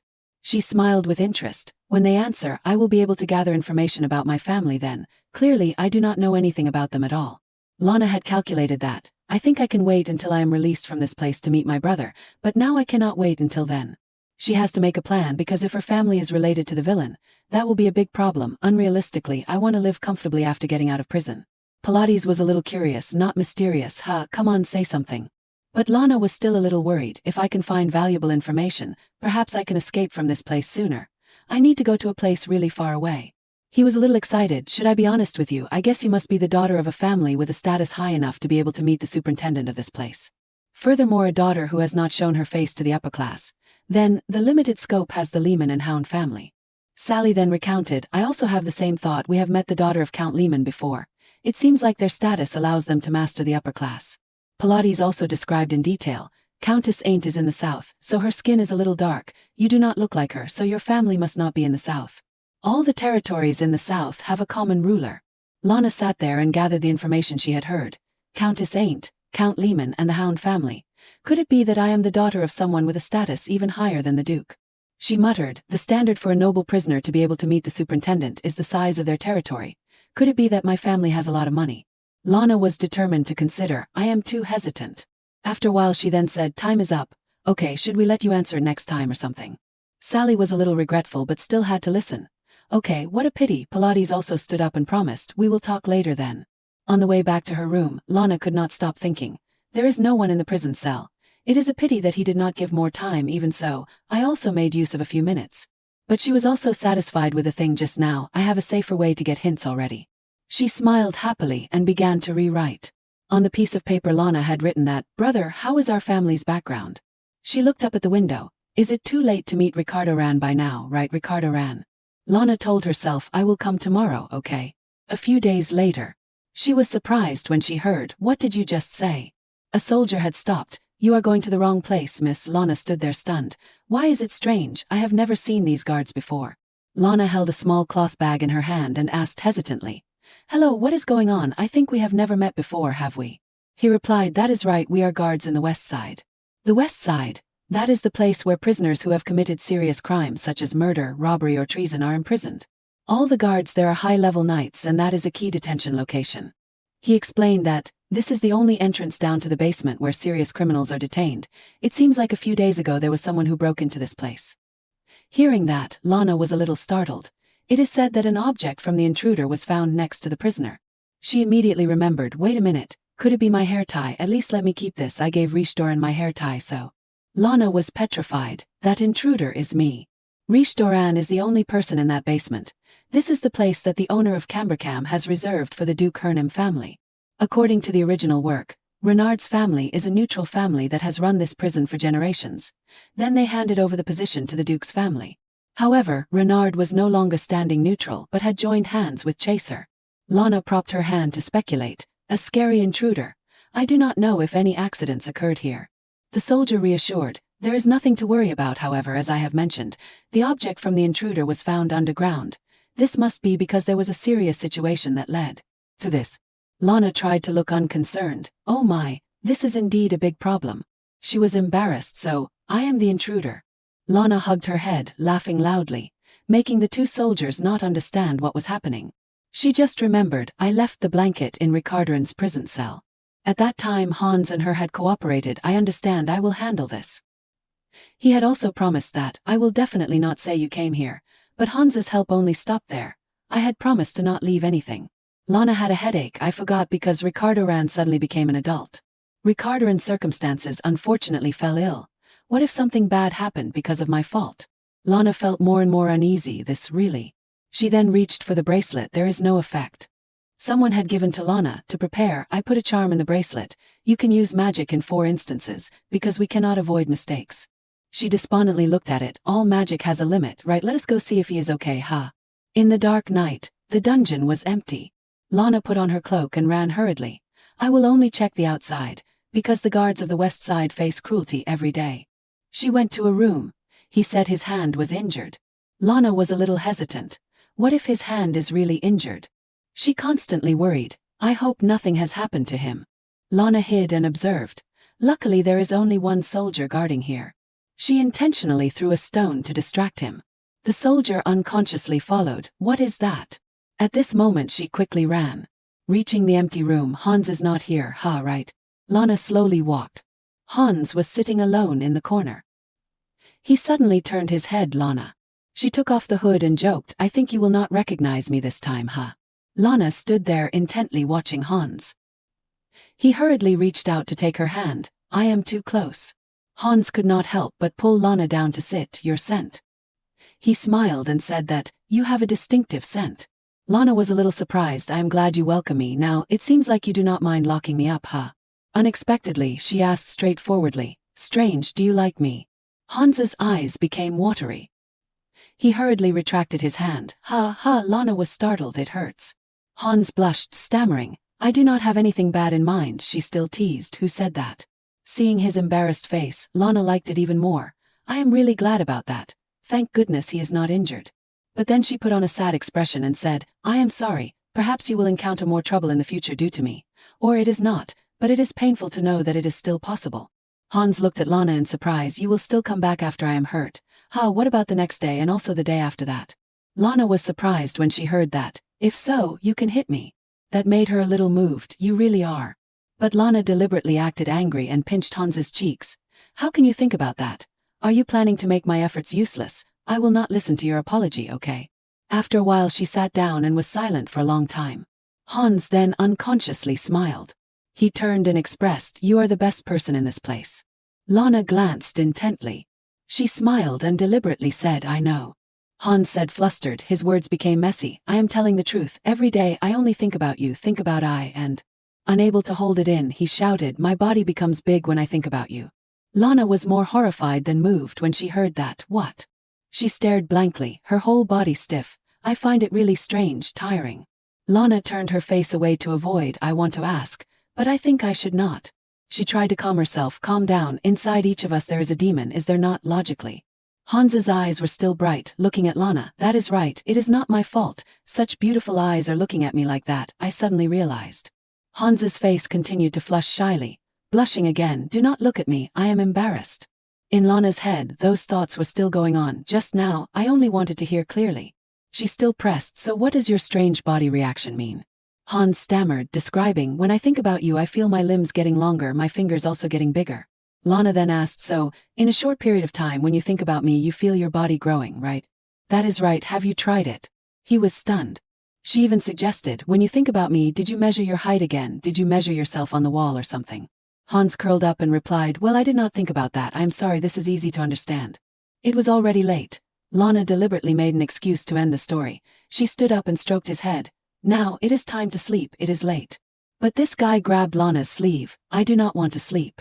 Hans felt uneasy because, if I sleep, I will not be able to see you. He took Lana's hand. You will leave when I sleep. Like a puppy, Hans pitifully begged, can you not stay? Lana had no choice but to agree. I will stay here a little longer then.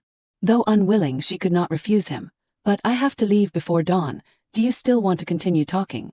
Lana then asked, now that you mention it, did you encounter trouble because of me? She repeated, do you still remember the hair tie I gave you? Lana had also recounted the matter. Clearly because of that hair tie, someone had gone to your prison cell, I thought that was a guard friend that I know. But he did not say my name out. He listened intently. It seems like because of that they affirmed that there was an intruder. Hans was probably very angry, but he still did not say it out. Lana also suddenly thought, I will give cigars and wine to him only. And also, I am a prisoner who is treated specially. Hans also unexpectedly spoke, so.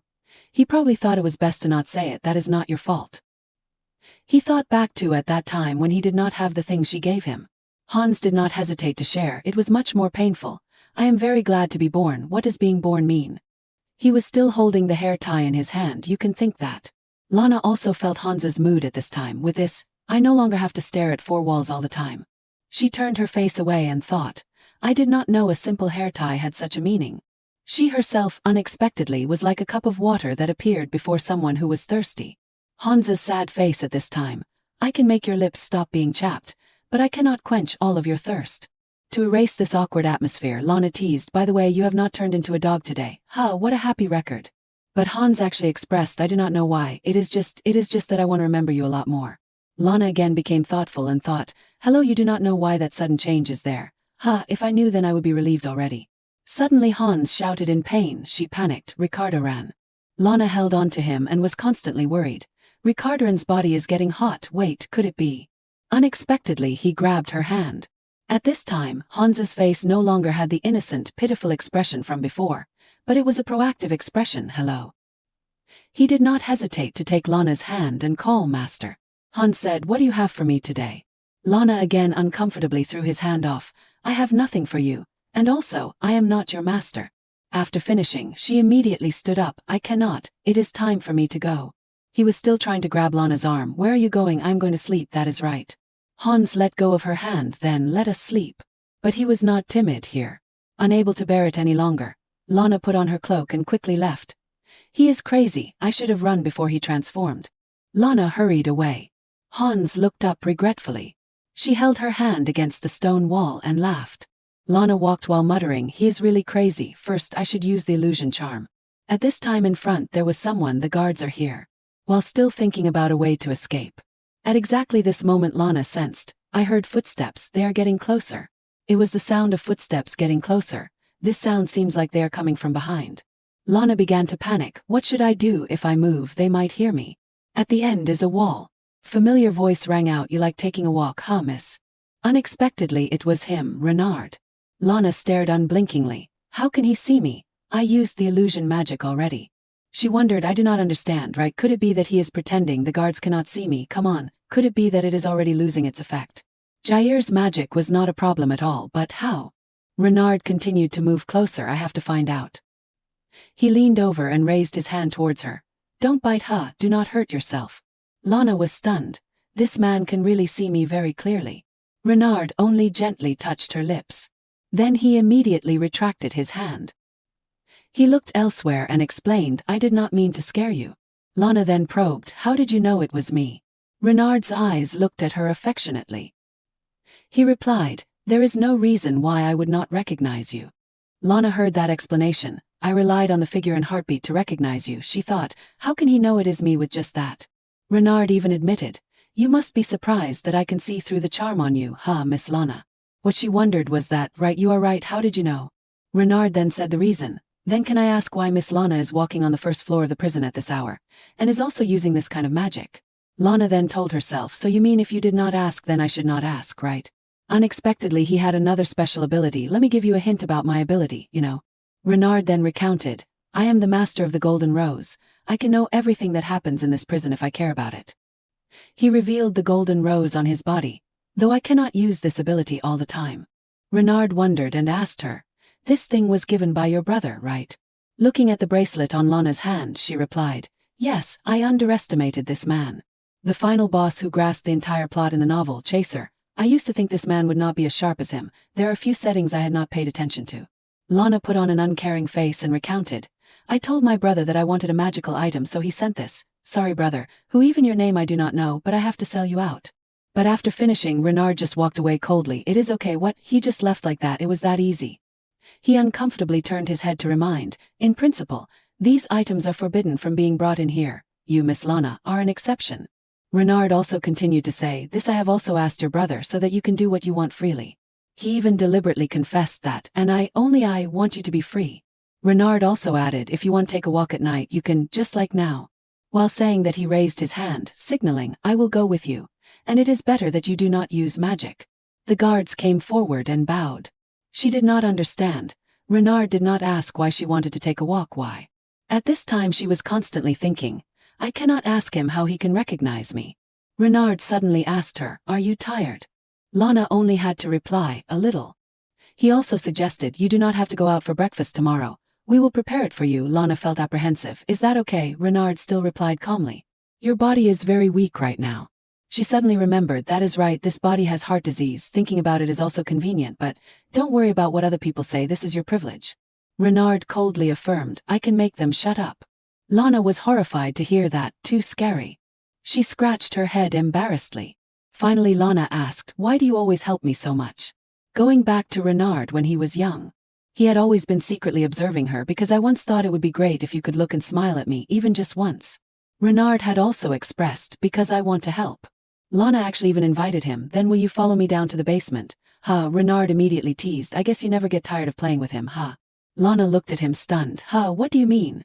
Renard then recounted for her to hear, I heard you humiliated him, By throwing a ball, and he waved and chased after it. I will throw it here. Lana could only force a smile and avoid. How did taking Ricardo to take a walk while he was in beast form cause such a misunderstanding? Renard moved closer to her. I will leave a message with them so you can come in and out freely at any time, but in exchange for that, he whispered, can you spend more time with me? Going back to the room the next day, a voice called out, Lana. Pilates and Sally looked at her intently. Why do you look so tired? You were dozing off throughout that meal, Lana. Are you sick? No, there is no way. He whispered, thinking about it. She looks a little disappointed too. What is happening? Sally also continued. Could it be the letter from your brother again? Lana yawned and waved her hand to refute. There is no way. It is because I did not sleep well only. She turned her head to glance. Now that I think about it, he is also really slow to reply. Why are there too many people being noisy today?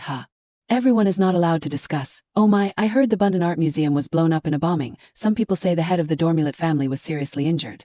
Sally had heard that. They even said he had probably died. It was written in the newspaper. Sala was startled to look back. What? The Dormulet's family is the villain's family in the novel, but this is one of the two pillars that founded the empire, next to the Hernim family, Ricardo's family. Could it be that his son, Chaser, had assassinated his father? It was not said that the relationship between them was never good. One person had to quickly cover the other person's mouth. Yeki, oh my, what are you saying? You should not provoke them, He fearfully stopped. You should not provoke them, who knows where they will bomb. Lana then stood up. If the head has passed away, Chaser will become the person in charge. She just left because Chaser is a crazy person, so the people who follow him are all terrorists. At times they madly oppose Chaser's wishes. They are all crazy people. Lana just left calmly. It seems like I am the only one who is still normal. After all, this place is far from the capital, so there will be no problems occurring here. That is what I used to think. Only 1 hour later, I do not know what would happen. That is what I used to think. Only 1 hour later, a mysterious person in black was secretly planning to do that. I do not know what will happen. Lana was loitering in the corridor. The guard chatted cheerfully. You are Miss Lana, right? Very happy to meet you. I am Warden Reuben Warden. Lana looked at him and secretly guessed that. It seems like he knew I would come. Renard must have ordered him. Reuben then announced, I have received orders to fulfill all of Miss Lana's requests. Do you want to do anything? She met Hans outside the compound. Lana said to the guard, by the way, can you give us some space, okay? They easily accepted the request from her. Can you give us some space, okay? As you wish. Looking at the people standing in the distance, she thought they will not hear what we say from that far. Right. At this time Lana then moved closer and asked Hans, are you okay? He only shook his head and replied, I am okay. No, I am very okay. She deliberately changed the topic. Okay, alright, the weather is nice today. No, that thing. Lana recalled what happened last night. I feel okay because you are by my side. She stood and watched Hans being led out by the guard. I want to take a walk with a prisoner. He held Lana's arm tightly like a child. Hans's eyes showed worry. Is this the instinct of a beast? It seems like he recognizes the warden. Lana constantly reassured, don't worry, they will not harm you. For him, the new guards were only people who would continue the job of restraining him, and there were never beautiful memories. Hans sat down on the bench by the road. Lana then moved closer and spoke with the guard. By the way, can you give us some space, okay? She expressed, can you give us some space, okay? He immediately agreed, as you wish, they will not hear what we say from that far, right? Lana moved closer to Hans and asked, are you okay? He only shook his head and replied, I am okay. No, I am very okay. Okay, alright, the weather is nice today. She looked up, admiring the sky. No, that thing. Hans again put on an innocent face, acting cute with Lana. I feel okay because you are by my side. He kept holding her sleeve tightly. Why can he suddenly say things like that? Lana looked at Hans and smiled. Even so, it is also very happy. Only I thought the walk would end safely like this, but unexpectedly, a stranger's foot stepped over. He was secretly holding a lot of bombs in his hand while constantly looking around. Unexpectedly, a bomb was dropped on the ground. And then a terrifying explosion occurred. There is a bomb. Hearing the sound, Lana hurriedly turned her head to look. What is it? It was the man who was secretly doing that. He deliberately threw the bomb and even shouted excitedly, dedicated to the Dormulet family, long live Lord Chaser. Lord Chaser will soon take over everything.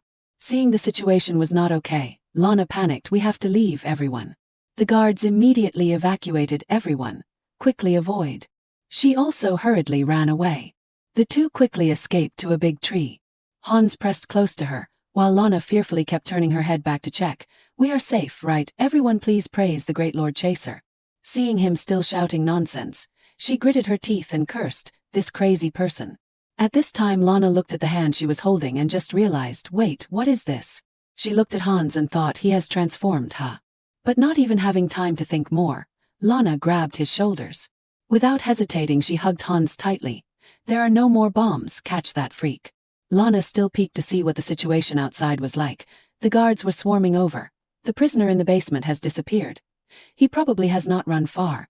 He is only trying to avoid the explosion. Search all the areas, understood. She gritted her teeth worriedly. Too bad. We can safely avoid the explosion, but... Unexpectedly, she and Hans were very intimate at this time. I cannot let anyone else see this scene. He had transformed into another personality. Your name is Lana, right? Oh no, master. At this time Hans was no longer shy, leaning his head completely on Lana. You are so warm, Lana. She thought, have some shame, male lead, why did you suddenly become big at this time, huh?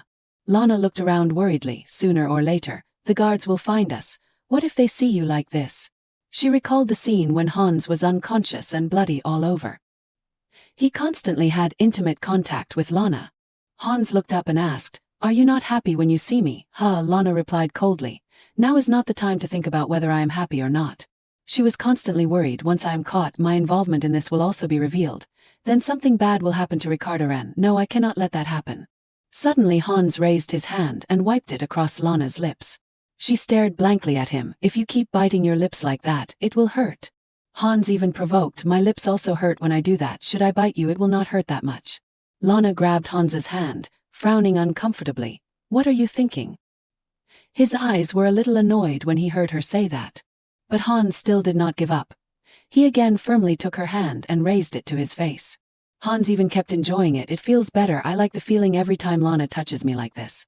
Lana asked coldly, when did I touch you like this? When I brought back the ball that you threw. Hans did not hesitate to kiss her hand. You touched me like that, did you not? Stop. He even smiled contently. If I cannot touch your lips, then how about your hand? No way. The guards at this time were hurriedly searching. I heard a sound from over there. She was panicked. Oh no, unexpectedly a voice rang out, Miss Lana. A guard had found them. Here it is. Are you okay? As for the prisoner, I am a little confused because of the explosion and I think this prisoner is sick. Lana then made an excuse. He caught a cold. Thankfully he turned back to his original form in time. Ruben was also a little surprised. I understand. Thankfully you are safe. They quickly took the two of them away. Let us go back quickly. At this time Lana was hurriedly running in the corridor. In the closed walls of the prison. She breathed heavily and stopped. Lana recalled Hans's words. You touched me like this, did you not? He kept kissing her hand. Lana also remembered the words, if I cannot touch your lips, then how about your hand? She was confused non-stop at this time. Ricardo was again imprisoned. I had no other choice other than to be driven out hopelessly. Lana thought, I need cold water.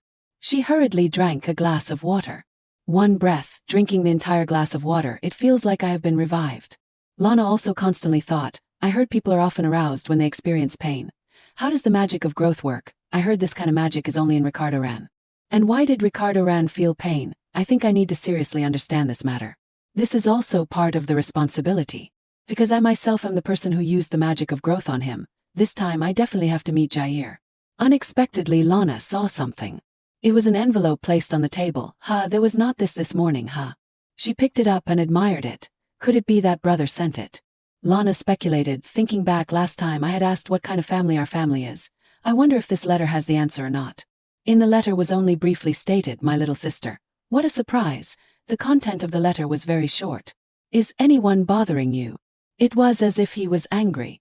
Lana felt confused. He is angry. Why, where, She tried to read the letter many times. Wait, could it be that I am mistaken?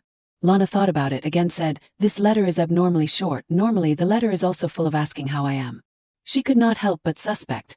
Suddenly for no reason like this, what is the problem? Lana thought, I only asked about the family. Could this be a very uncomfortable issue? I do not think myself as the type of person who is ignorant. Even when I want to find out, I feel like a part is missing. Brother, the letter, and the family, I cannot find the link between these things at all.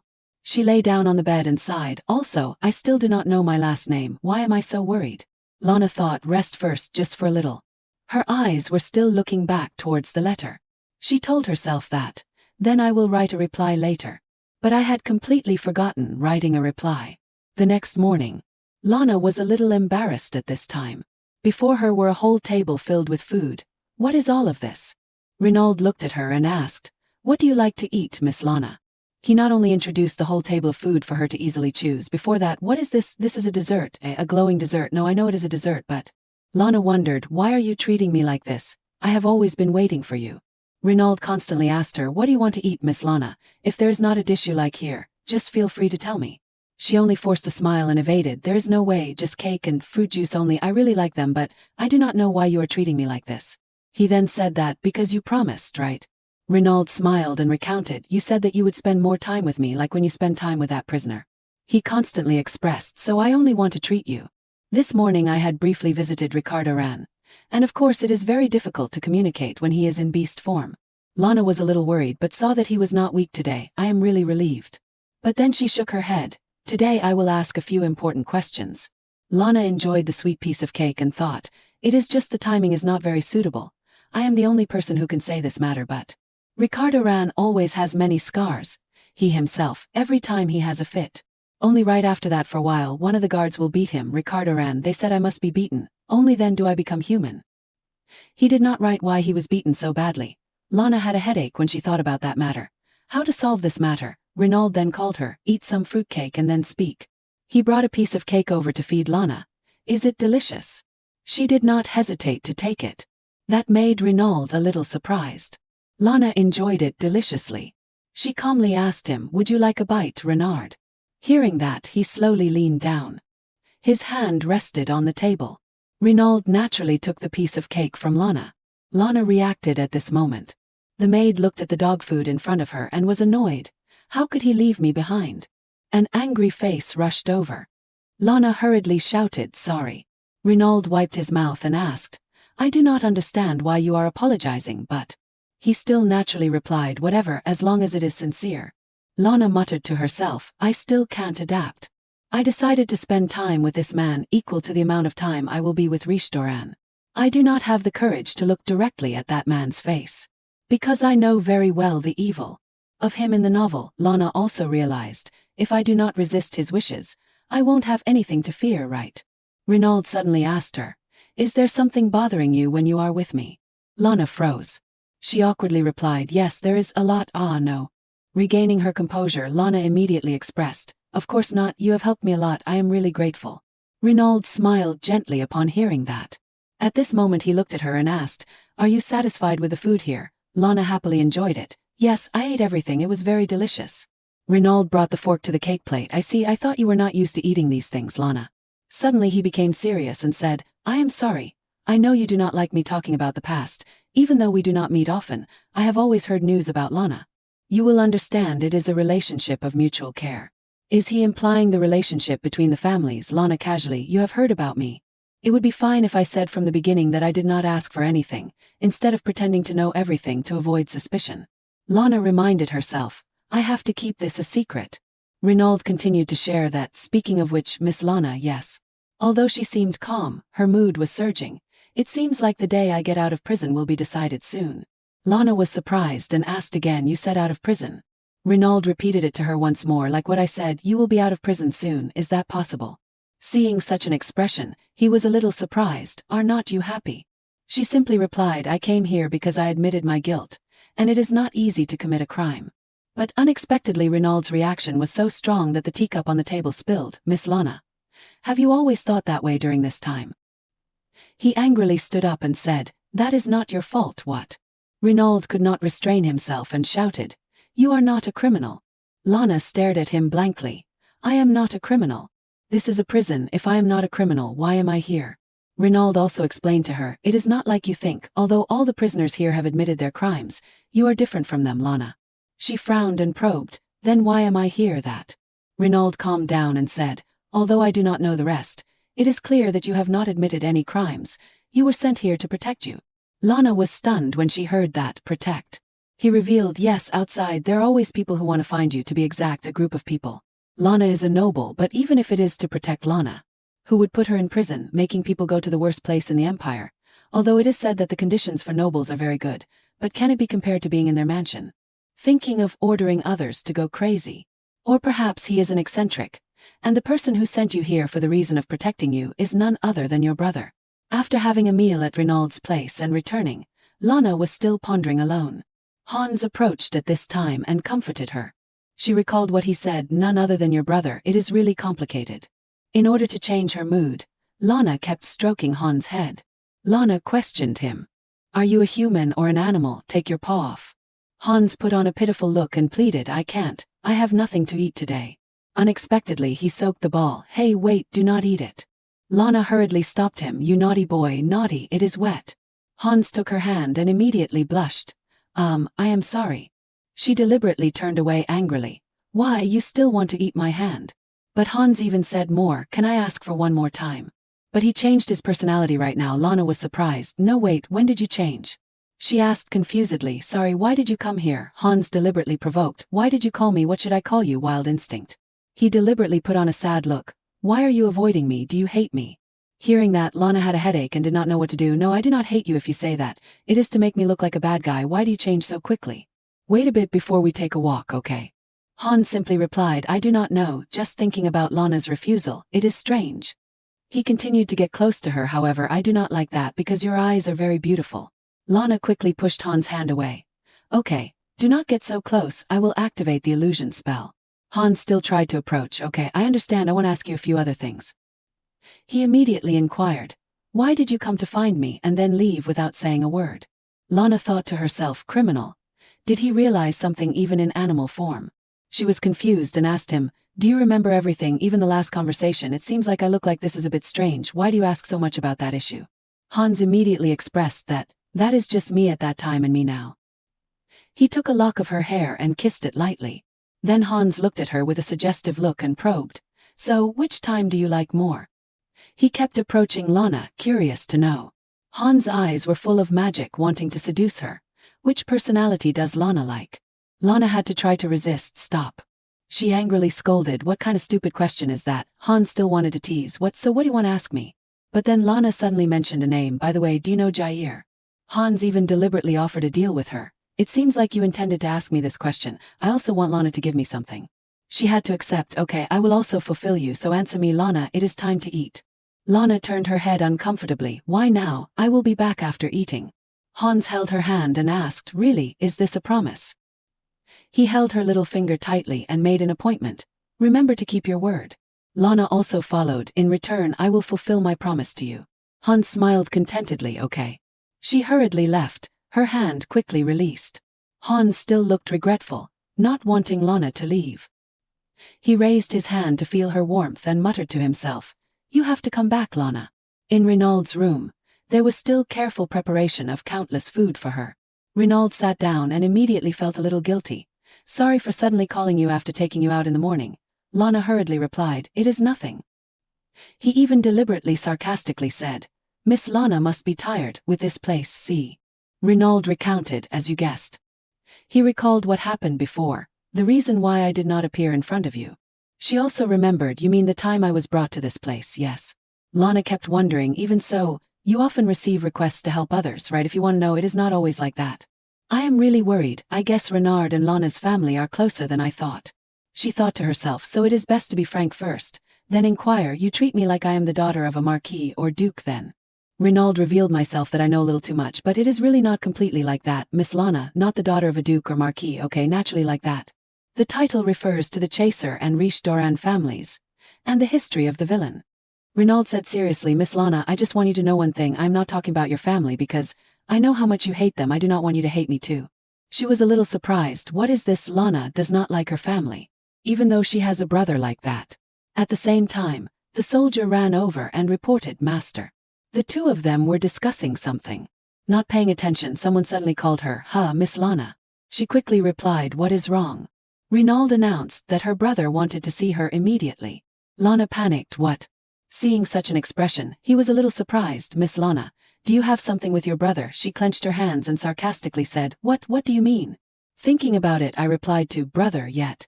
I was very comfortable. For some reason I thought it was not necessary. Renaud said seriously, you need to meet him immediately. He also revealed that we are in trouble. Lana was confused. Why? The Duke of Hernam's house will be here soon. Are you serious? Yes, a member of his family is currently in the dungeon below. Lana's mood at this time was extremely complicated. Riche Doran will be beaten soon. If they find out that Rikitaran's ability has not yet been awakened. And as time continues to pass, Things will be worse than they are now. Without hesitating for long, she decided, I need to meet Jair. Suddenly Renaud's voice rose at this time. Could it be that it bothers you so much? He also reminded, we need to be careful with this crisis. You mean the bombing? It is not good that Chaser's ally is, brother, coming here after the terrorist acts of his followers and when public opinion becomes bad. Lana also imagined the scene. If we meet, I am sure he won't let anyone escape.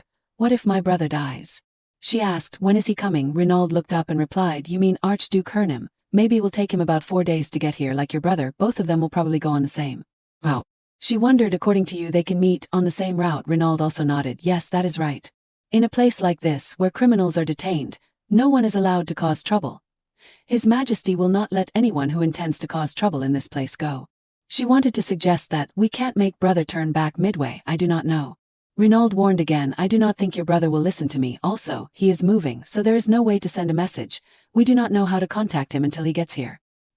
He also looked worried. Moreover, I am afraid Miss Lana will be caught midway. She was touched and kept expressing, thank you, you are always the one who worries about me. That is because we have a relationship. What the hell is the relationship you mentioned? After speaking, Lana stood up.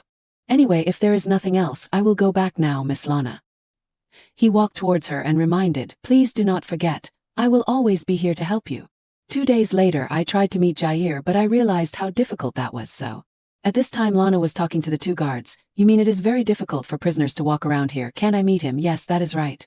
She could not help but ponder, we do not have much time. I only have 2 days left. She looked back at the bracelet in her hand. If it goes on like this, I can't get Restoran out of here. No, this matter is very important. So Lana decided, I want to go to the dungeon below. Okay, we will take you there. The guard led her there. Suddenly he stopped and hesitated. Miss Lana, sorry, but can you go by yourself? I am sure you can do it yourself. She had to follow, okay? Lana was not afraid and walked alone. Suddenly she discovered something. Lana turned her head. Footsteps. She suddenly looked around. Did I hear wrong? Think again. It is strange. Why do I feel like this place is empty today? What if something happens here? At this time a voice rang out, Miss Lana. She unconsciously recognized Rich. Then Lana raised her hand. This is, I have to borrow his strength. She happily called, what is this, Mr. Jair? Is it really you? He replied, yes, that is right. You still remember me. I am so glad. At this time Lana angrily scolded. Is this the time to talk about that? Why did not you contact me? She angrily vented. Do you know how long I have been looking for you? If you can use magic like this then. Jair had to coax Miss Lana. I am really sorry. He said that, but I do not have time right now. Jair asked, is there anyone beside you? Yes. He whispered and requested, then can we move to a more deserted place? I guess so. Jair immediately urged, very good. Please move to the location as soon as possible. After a short while Lana announced, to a place where you can talk comfortably. She looked around once and texted back, I have arrived at a place where there is no one. Is this okay? But there was no response. Jair. Lana angrily called, hey you, okay that, you said okay, hey you, hey you. She was angry. What? Disappeared in a flash. Are you going to cut off contact again? Lana worriedly thought what to do, or should I leave here first, or wait a little longer? Suddenly someone is coming. She did not know at all and was still focusing on the bracelet, or try hitting this bracelet. A silhouette behind her that Lana still has not discovered. He raised his hand towards her, keeps making people feel uneasy. What is going on? Then suddenly covered Lana's eyes. Lana panicked. What? In front? The man reassured, it is okay, Lana. A love voice that melted. He whispered, it is me. A gentle tone like spring flowers swaying in the wind. It was a voice I had never heard before. Somehow I could feel who it was. Chaser gently asked, are you okay, my dear? Lana was still surprised. This person is my brother. Why is he here at this time? But who else would call Lana so affectionately? It is really you, the one I only met through letters. She was extremely confused what to do. My freedom all this time. It is all because I was with people who did not know Lana, the original. I do not meet Renag often either, nor do I talk much. What to do in front of someone who knows Lana here? She stammered, He was still very affectionate and replied, you talk to me, what do you mean by talked? Chaser stroked Lana's hair and said, it used to be like that. You said you would never say a word to me again. He smiled and teased, so I did not expect to be able to hear your voice at this time. The last time we met, you were also sleeping. Looking at you like that, I thought for a long time that I would have to behave like, what if you opened your eyes? Chaser expressed that, actually I did not think you would meet me if I came to visit because every time you see me you will be angry. A voice that seems to pour honey into the ears, a rustic combination. Think about it, Lana, not having a good relationship with your brother. If so, then how bad? It can't be known if they had a slight argument, or had a tense battle. Anyway, it is because Lana entered this prison, so it got worse between them. Chaser's hand held Lana's hand. He also revealed, since you entered this place instead of me. Chaser held her hand tightly and kept expressing, I missed you so much. He kept calling her name Lana. A warm smile for her. Then Chaser asked, do you also miss me? Mysterious questions gradually appeared in Chaser's head. Why so sudden? Or is it because of the problem of addressing? But in the letter it is also called brother. Ending the line of thought, he turned his meaningful eyes to the front. Brother Lana, you forgive me then? A blood-stained rose fell to the ground. Forgive? I do not even know what happened to forgive. Footsteps from afar rushed along with a distracted voice. Do not stop yet. Chaser did not hesitate. He immediately took his hand to cover Lana's eyes. A low voice echoed throughout the forest. It seems not here either. Lana suddenly stopped. She widened her eyes in confusion. Right next to her ear she still heard people speaking loudly. Clearly, in her heart arose extreme confusion. What is going on? Chaser slowly leaned his head on Lana's shoulder and breathed lightly. Immediately after that, he brought his nose close to his nape, greedily inhaled. Anyway, Lana, seeing you safe like this is so lucky. Her whole body stiffened. A cold air ran down her spine. Her heart swelled with an indescribable feeling of uneasiness. No, can't breathe. Then he looked at her with a serious voice. If those people touch you, this time I really won't let it go. A harsh and hasty voice suddenly rang out from outside. Found it yet? Search every nook and cranny. Chaser slightly tilted his head. Hated the ear, he whispered like a promise of honor. Lana, I will return your freedom soon. Have not found it yet? Lana coldly asked again. When, he calmly replied as expected, you will know soon enough. As soon as the words fell, Lana raised her hand in confusion. Then why did you come here? Chaser softly lowered his voice and said gently, because I missed you so much. His eyes were full of calculations. He bent down calmly and said, and I think now I can take you to a safer place.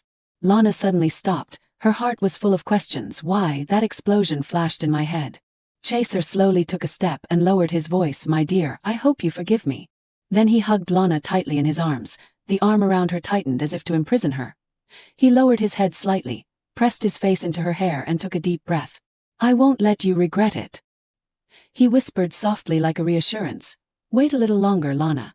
Immediately after that, Chaser slowly took his hand off her eyes and continued. I will come to pick you up. At this time Lana immediately turned around and looked curiously. She observed the large back gradually disappearing in front of her. In her heart she could not help but wonder.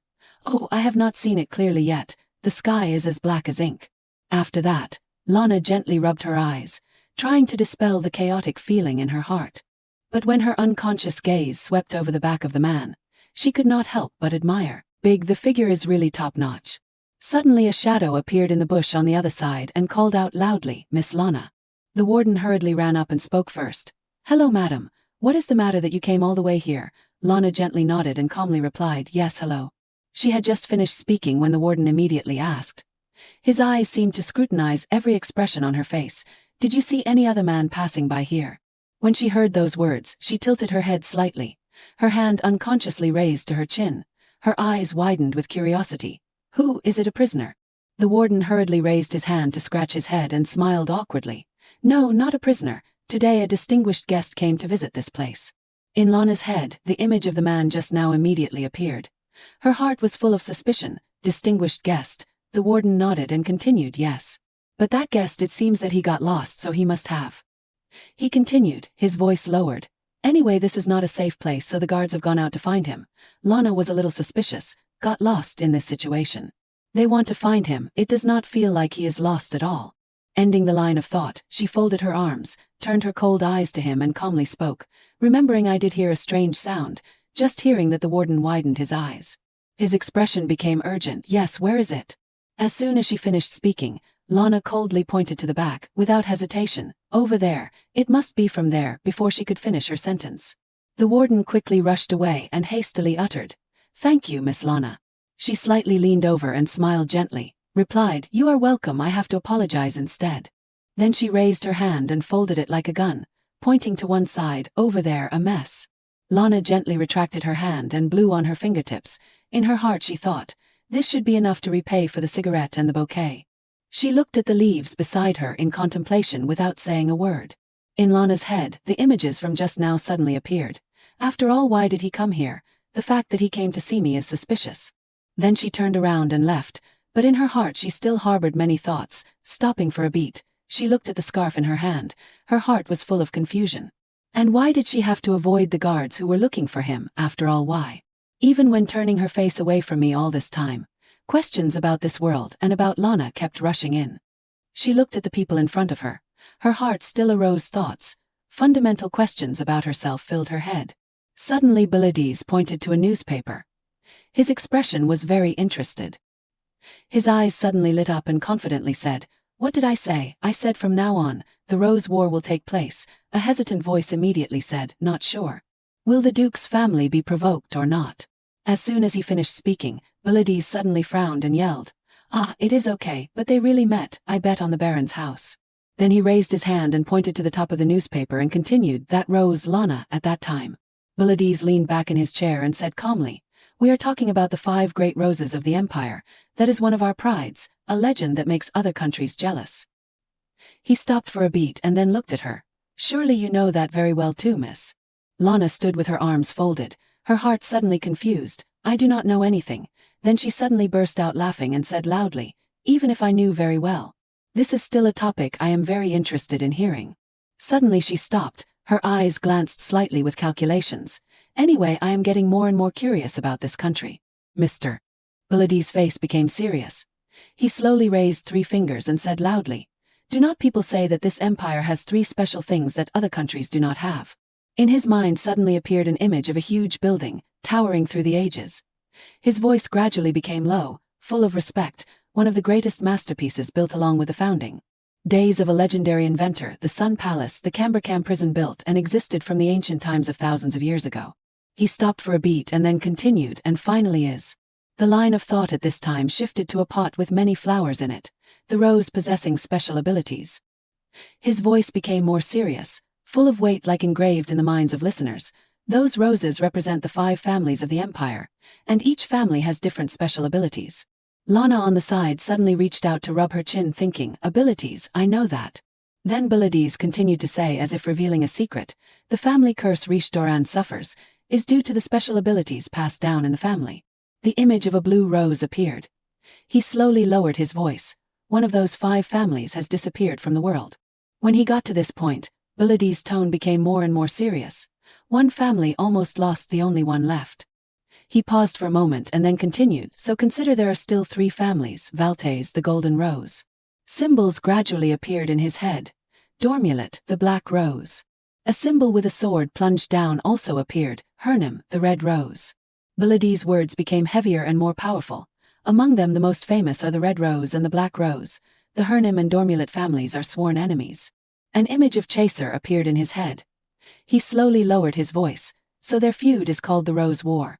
He continued to explain in detail to Lana, "The golden rose symbolizes neutrality and equality. Here, known as Marquis Valtes, the manager of this prison." Hearing this, she widened her eyes, her heart slightly surprised, new, "This is the first time I heard that name." Lana immediately thought of Renaud, as if she had understood the key to the story. "So that is why he mentioned the golden rose before." Biladiz interrupted her line of thought. "Actually, I am curious about the white rose." He sat comfortably on the chair reminiscing. "Long known but ended too abruptly. Although other families do not know, no one in this empire does not know about the power of the white rose."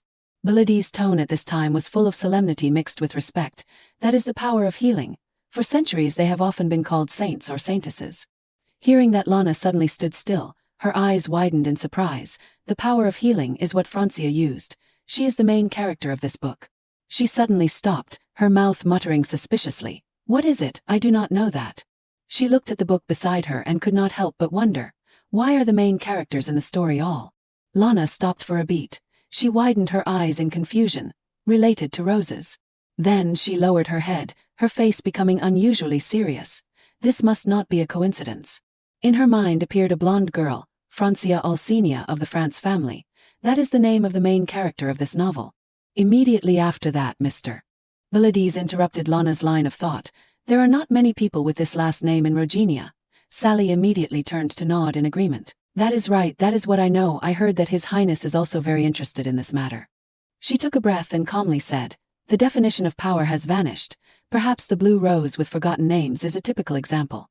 Her voice gradually lowered. A name that has disappeared into the annals of history. Mr. Buladi's face suddenly changed. He smiled enthusiastically. Come on, let us talk about something interesting. There will be a visiting day in 2 days. Hearing that, Lana in the back suddenly widened. Her eyes in confusion. Visiting day. Then he folded his hands in front of his chest. His confident voice rang out, affirming firmly, yes, once a year, a day when everyone is allowed to visit. His voice revealed undisguised pride, and even noble prisoners are allowed to have luxurious tea time. Sally on the side was delighted. Moreover, we can wear normal clothes. Then Lana burst into a burst of enjoyable laughter. This event lasts for 3 days, Lana muttered, her voice full of thought. That must be an event that makes people feel like they are on vacation. Brother and Archduke Hernim will not come, right? She unconsciously looked in one direction, then gently raised her hand to her chin and pondered. Brother has visited here, but it is said that Archduke Hernim is also coming to this place soon. Riche Doran will be abused again. After speaking, Lana turned to Bilides and asked, Uncle, then can everyone go for a walk during that event? He pondered for a moment and then shook his head and explained gently. Not really. On the first day there will be some simple preparations needed. As far as I know, they only receive guests on the second day. Bilides continued to speak calmly, and the third day, which is also the last day of the event, will be held internally. It is like a tea party that I mentioned before. Hearing that, Lana suddenly bowed down and pondered. How can I hide Riche Doran in an event like this? Now everyone's attention has been focused here. I do not think Archduke Hernim will be able to act normally a place like this. Then where can I hide him somewhere that no one knows? In her heart there was a slight hesitation and embarrassment. Maybe not, of course this is just for show because I can't completely free him. Lana's face became more serious than ever. She gently looked down and pondered. Maybe just for a moment. I just hope that person is not injured. In her mind suddenly flashed the image of Ricardoran. I have spent a lot of time thinking about Ricardoran's unusual attitude. If I can find the answer, I can kill 2 birds with 1 stone. After thinking for a while, she looked down at her hand. Her heart seemed to have made a decision, so I have to meet him. I have not heard any news since I lost contact with him on that last meeting. Lana quietly pondered in her heart. Maybe he is also looking for me. But walking around will be extremely difficult for the prisoners on the middle floor of the east area. I need to find a way to contact him. At this time she went to the front of the gate. The 2 wardens there blocked her and said coldly, You can't come in. Lana immediately panicked. What, I can't come in? I am sure I have received permission. A warden immediately spoke up to explain. It is not like that, there is a little damage in the tunnel. Hearing that, Lana's face flashed panic, her eyes slightly narrowed. The warden ran to the front of the rubble. He calmly said, The road to the underground dungeon is damaged. Now we are using magic to repair it. Lana's voice rang out anxiously. Are all the prisoners inside safe? The warden next to her nodded slightly. Yes, the prisoners are all safe. However, for Miss Lana's safety, visits are prohibited until the tunnel is repaired. After hearing those words, she sighed and then asked curiously, Then when will it be finished? The warden replied gently, Maybe it will be repaired soon. After that, Lana turned around and left. Her heart still anxious. I am in trouble. In her head immediately appeared the image of the white-haired boy. She blamed herself. Why can't I meet Riche Doran at this time? Then she slowly left, her head already calculating. I need to find a way to contact Jair by all means. Suddenly Lana stopped. She looked at her wrist worriedly. The bracelet still had no movement. No, this can't be the only way, right? Time flies like dogs running in the fields. In a flash it changed to the next day. Renaud coldly looked at Lana and asked, Have you met your brother?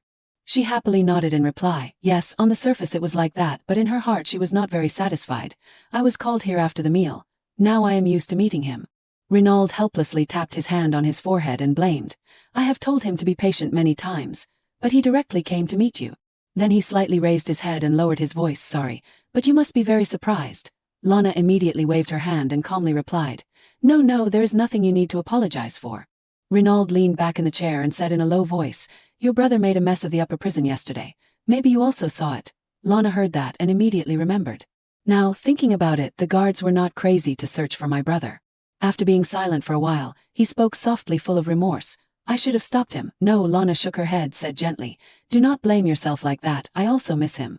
Just hearing that, Renaud could not help but exclaim in surprise. What, I can't believe you miss him, you have reconciled with him. Lana immediately burst out laughing, her tone confused that, her heart thought, I did not make any mistakes, because brother also forgave me. In her mind appeared the image of Chaser when meeting in the forest. She remembered the back of the man just now. His voice rang out probingly. It seems that this pair of siblings has a lot of disputes.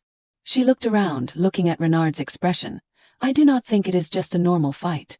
Seeing Lana suddenly silent unusually, Renaud's face flashed with worry. Are you okay? She was startled. He looked at her suddenly puzzled.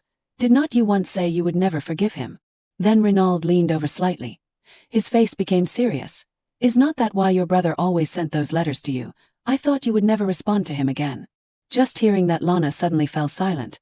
She lowered her eyes in remorse. Yes, but it is okay now. In her heart suddenly arose an unbearable remorse because I am not Lana, so the relationship I want to build in the future will also be different. Then Lana respectfully raised her head and said calmly, I have thought much more clearly after waking up. Renaud glanced over. His eyebrows could not help but furrow and then remained silent, without saying another word. A moment later he spoke, his voice full of suspicion. I have a question. Does Duke Hernam have a plan to visit this place? Lana heard that and only shook her head and answered vaguely. About that I am not sure either. Renaud slowly lowered his voice in disbelief. I do not think Archduke Hernam will come here. As soon as he finished speaking, Lana suddenly asked back with a confused expression. Why, in her heart she was disappointed. I would be very happy if he did not come. He lowered his face and lowered his voice. I do not know where to start, but your brother's carriage. Renaud stopped for a beat. In his head he immediately thought of that luxurious carriage. After that he lightly tapped his hand on his forehead and then honestly said, it originally belonged to the royal family.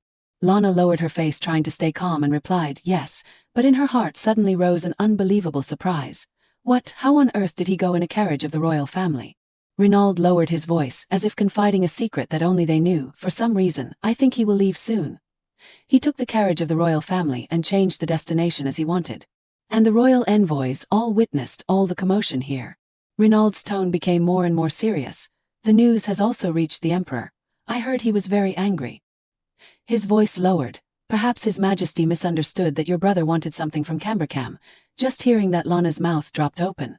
Her heart was extremely panicked. Was not he coming to meet me? Then she opened her mouth, her voice stammering, then, Archduke Hernam.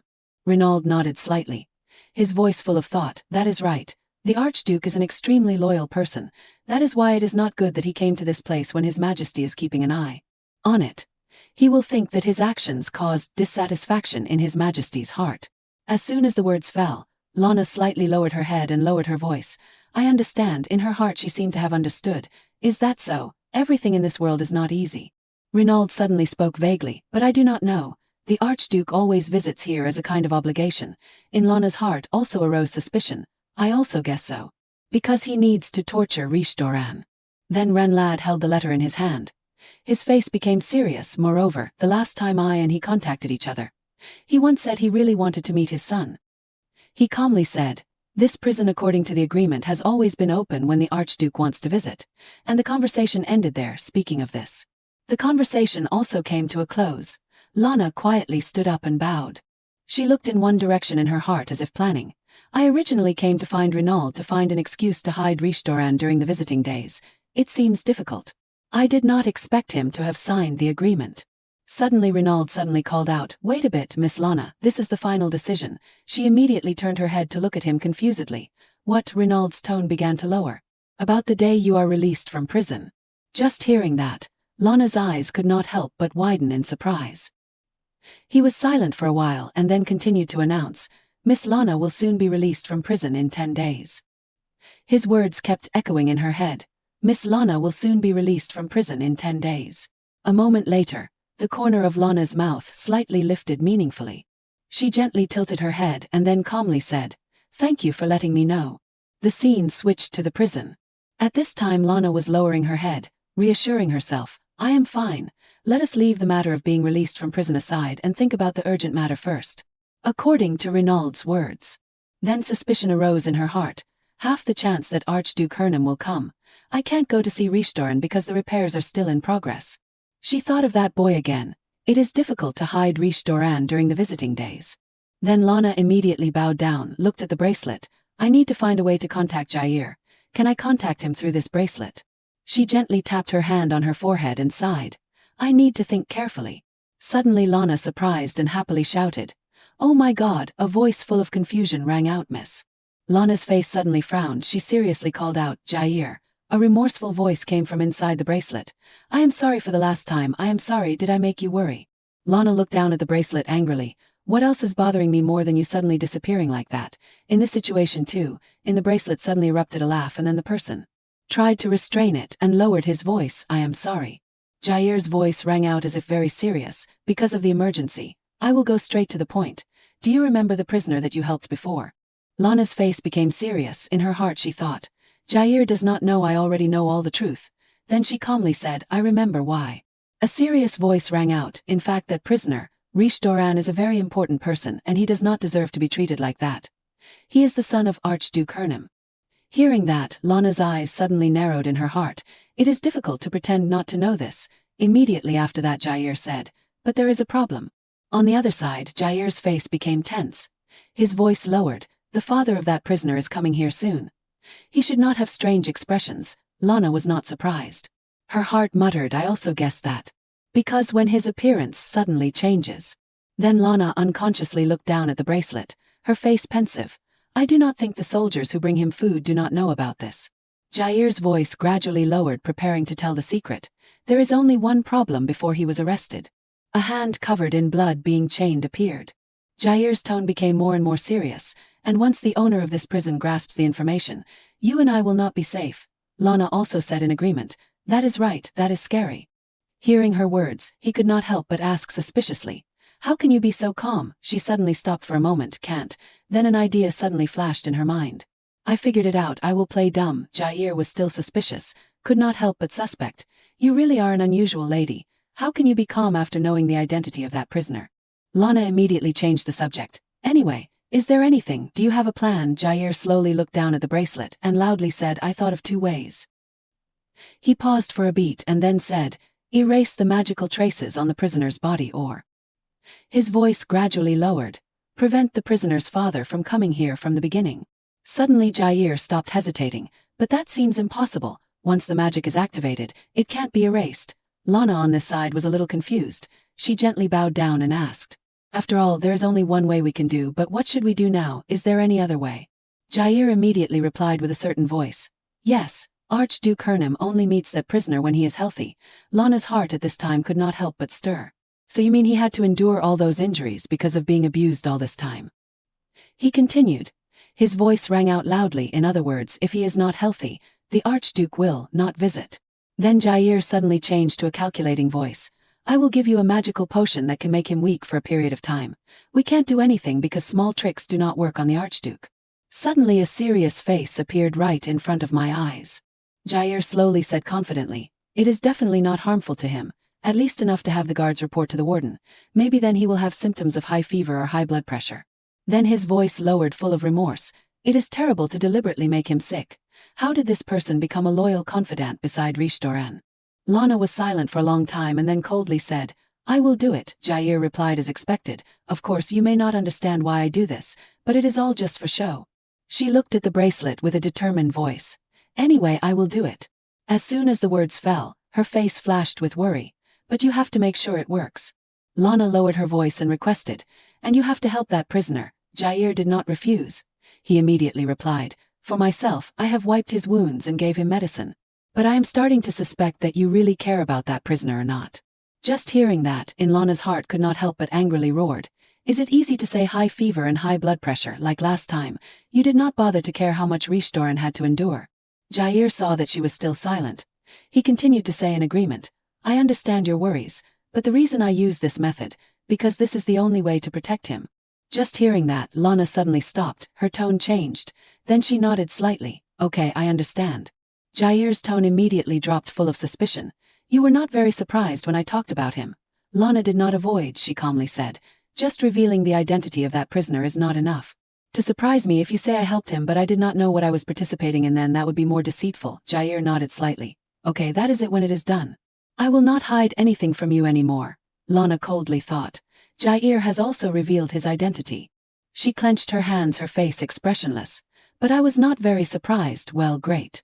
Jair slightly leaned over and whispered into the bracelet. Thank you, I realized this thanks to you. I ignored his wounds. I could not understand it, maybe because I kept thinking he could endure all pain. His voice rang out gently, perhaps also because he can't control his beastly power. In Lana's heart could not help but exclaim in surprise. Well, in the book the author described him as having the personality of a monster. Lana secretly predicted, the time he meets the heroine, the plot he has awakened is also near. Jair immediately said without hesitation, "Let us do that." Lana widened her eyes and asked softly, "That magic, can you make it lighter?" He nodded slightly. "Maybe, but what are you planning to do?" "I will take care of that. The goal is to have the guards report that he is sick, right?" Lana looked at the bracelet and listened attentively to him. No matter how difficult it is, she must succeed. "You are in a situation where you can only count on me. I believe you can do it." Jair still calmly continued, "Even if you are angry with him, I think you must know what situation he will encounter because of your wrong choice. He is cunning again now." He slightly bowed his head, the corner of his mouth flashed a smile, "Because the visiting days are only 2 days. So tomorrow I will give you the medicine." Hearing that, Lana was a little curious. "What are you planning to do?" He continued, "You are not the only one who bribes the guards, miss." As soon as Lana heard that, she stared at something in her hand. His tone rang out full of certainty. "I guarantee you will get it." Her gestures became more carefree. "I am just prepared for that case, but you must know that this plan can only succeed when we have a plan, right?" In Lana's heart began to be a little suspicious. According to Renaud, I will soon be released. But this is not the last time the Archduke visits. Immediately after that. Jair gently interrupted Lana's line of thought. "That is not a problem. You just need to get through this time." His voice rang out like a promise of honor. "I do not put a curse on him without any consideration." As soon as the words fell, Lana clenched her hands, her heart full of determination. "The road leading to the dungeon has also been repaired today. He must drink this medicine." She stopped for a beat and then continued the line of thought. "But this time it is not a pill." Sally gently interlaced her hands. Her eyes widened in surprise and exclaimed, "Oh my God, Lana." She looked at the dress that Lana was wearing and could not help but praise. "You look so beautiful." In Lana's heart at this time she secretly planned, "Tomorrow is the visiting day. I decided to try on this dress in prison today." Sally on the side requested, "Please wear this dress when visiting tomorrow." Lana heard that and raised her hand to her ear and laughed. Then she slowly wore the dress and went out. At this time Lana stood in front of the 2 wardens and said, "Can I go in now?" The 2 boys could not resist her beauty and nodded, "Ah, okay." Then she reached out and slowly pushed the iron door. When entering, Lana suddenly sat down and stared at Ricardo.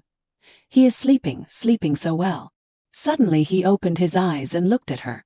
Lana immediately startled and fell to the ground and exclaimed, "Wait." Ricardo pinned her to the ground. She immediately widened her eyes in confusion. "I do not know why, this familiar feeling in the middle of it." He leaned closer. His voice hoarse, I remember you." He widened his eyes in doubt. "This must be a dream." Lana at this time said confusedly, "What is this?" Her heart could not help but doubt. What is he talking about? Ricardo still pinned on her body and then lowered his voice. "You are wearing different clothes." Lana was a little confused. I am so hungry."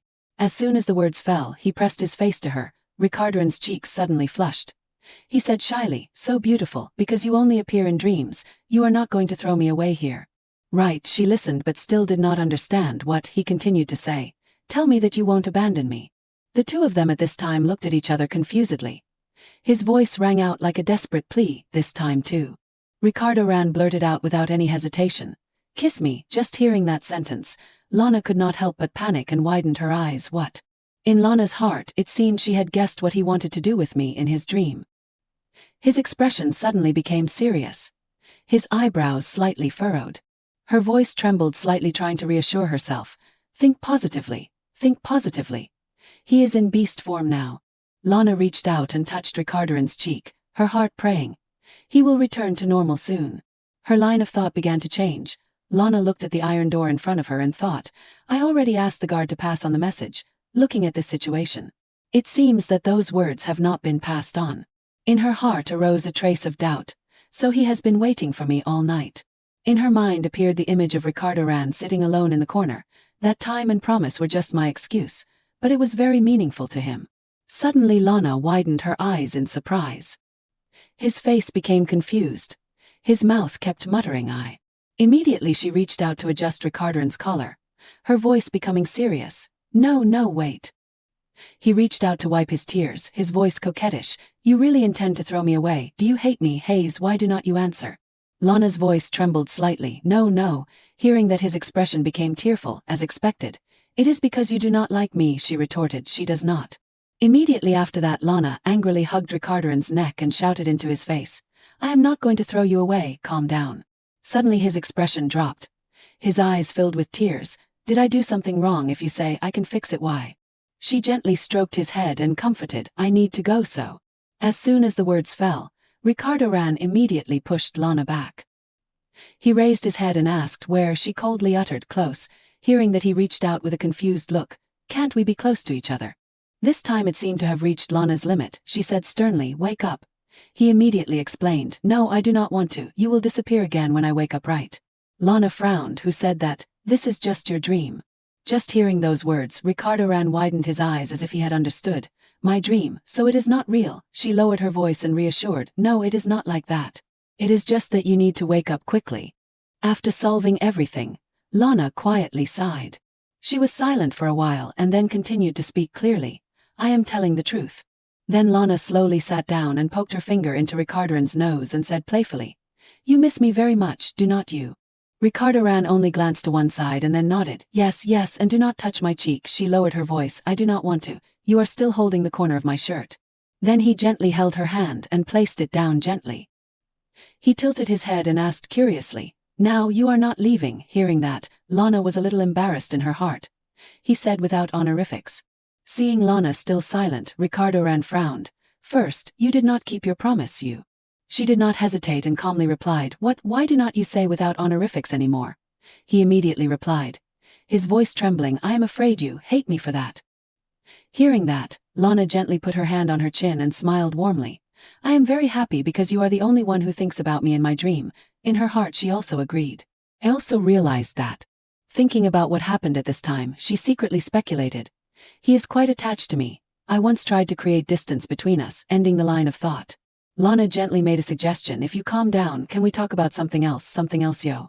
She was silent for a while and then admitted, yes, actually I met my brother 2 days ago, but it was really strange. Ricardoran immediately replied with surprise. He widened his eyes and pondered, what, you siblings but have a particularly sweet relationship? Lana lowered her voice and said honestly. But touching someone's cheek like this? She then asked suspiciously, the distance is too close.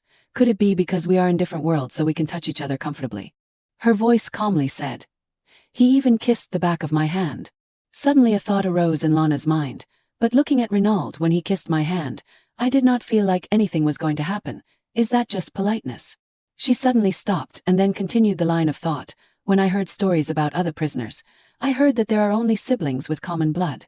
But they are worse than others. Then Lana turned to ask softly, do you have any siblings? He slowly knelt on the ground and looked straight into her eyes and said honestly. No. Just hearing that, Lana burst out laughing. I do not have any either. No, I once thought I did not have any. Lana's face softened. She calmly replied, I once thought I was alone, but this time meeting you, I felt a little unreal. Then she looked at Ricardoran and continued, now thinking about it, you look younger than me, or be my younger brother. Before she could finish speaking he frowned and strongly objected. I do not want to be a younger brother. Her face flashed with confusion. What is this? Not right, but you do not even know what the word younger brother means. In her heart she could not help but doubt. He does not even know the word go for a walk. Ricardoran then lowered his face and hesitated. That, I know, Merida once told me. Suddenly he looked straight into Lana's eyes and shook his head. No, not Merida. She once held my hand like this when she gave me cookies. Hearing that, she said with curiosity, so you do not like that? Ricardoran then held Lana's hand tightly. No, it is not like that. He gently pursed his lips, creating a cute face staring at her. Lana immediately looked up confusedly. Who would go and swap concepts like that? Merida, who is that? That is an old maid who often brings me clothes and books. She said seriously. Again, being friends or siblings does not mean you can't hold hands, Ricardoran still insisted. But Merida said. Before he could finish speaking, he slowly hugged Lana and whispered, I should not have been so careless. Suddenly her voice rang out, but it is okay, right? Ricardoran's face was confused. He looked up and said, huh? Lana suddenly stopped. She said with interrogation, that sulky expression. Wait, where did you learn this? He honestly replied, Merida said I should not do that. Hearing that, she also nodded in agreement. Clearly you should not do that. Suddenly he put his hands on Lana's shoulders with a serious tone. You won't treat me as a younger brother, right? Even if I do that, right? She felt very ridiculous. Lana calmly asked, why are you like that? You keep trembling. Suddenly her eyes suddenly stopped on Ricardoran's chest. He was injured. Then she spoke up to remind, you have a scar on your chest. No, Ricardoran did not care. His voice became cold. What, I am not sick. In her heart she secretly doubted. He is not someone who does not know what pain is. Then Lana quietly lowered her head. Her eyes suddenly lowered and sternly said, "Pain is also a kind of warning of anger, so do not let anything hurt you." Ricardo could not help but be surprised and repeat, "Something that causes pain." Her voice suddenly rang out, "That is right if you can't do anything right now. Wait for the opportunity, one day I will return everything."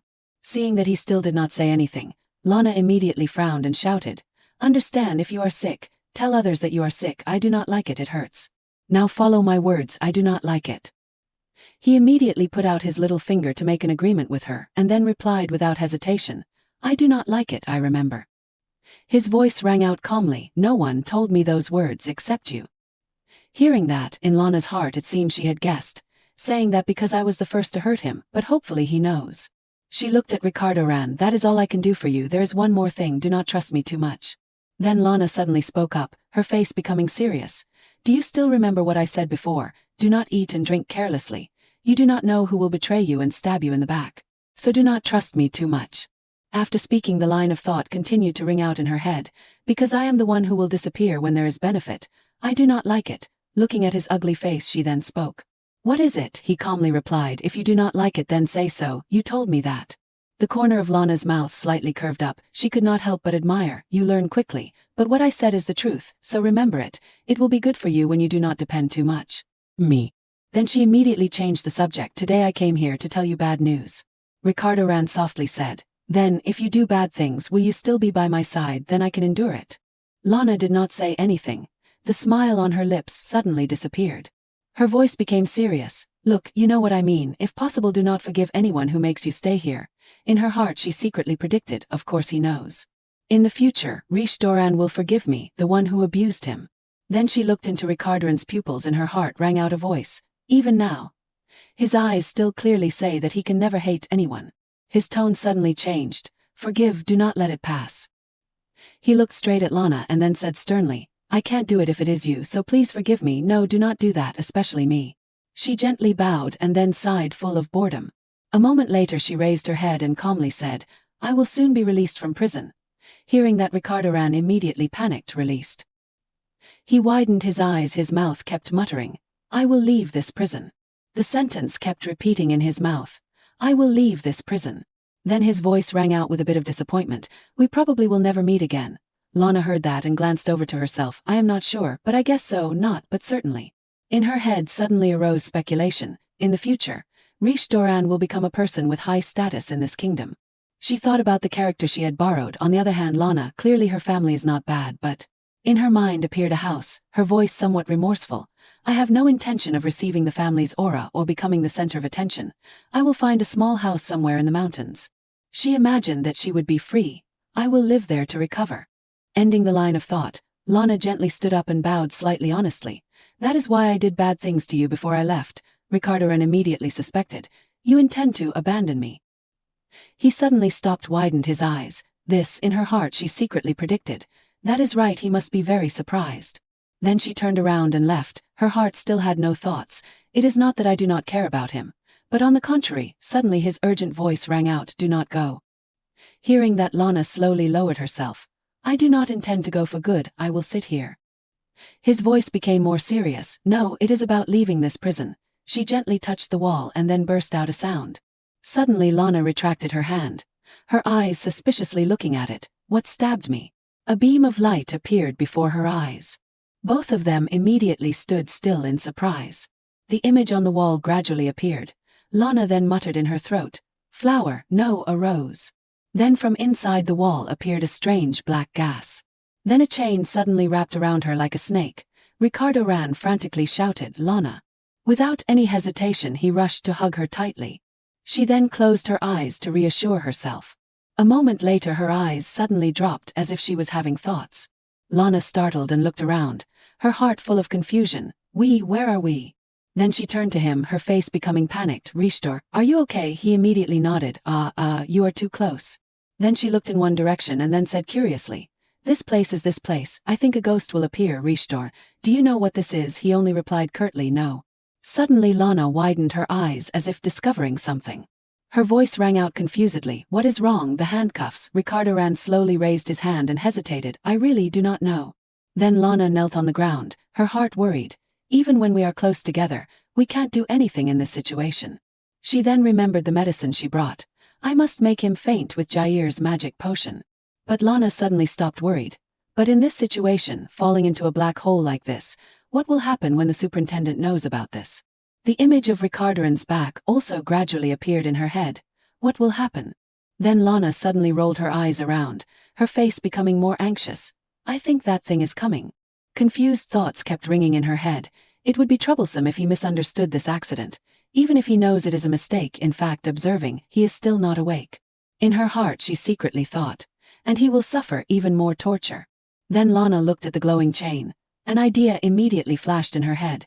Maybe we should follow the light from Ricardo's chain to the end of the road. Could this be a way to escape? We must go back.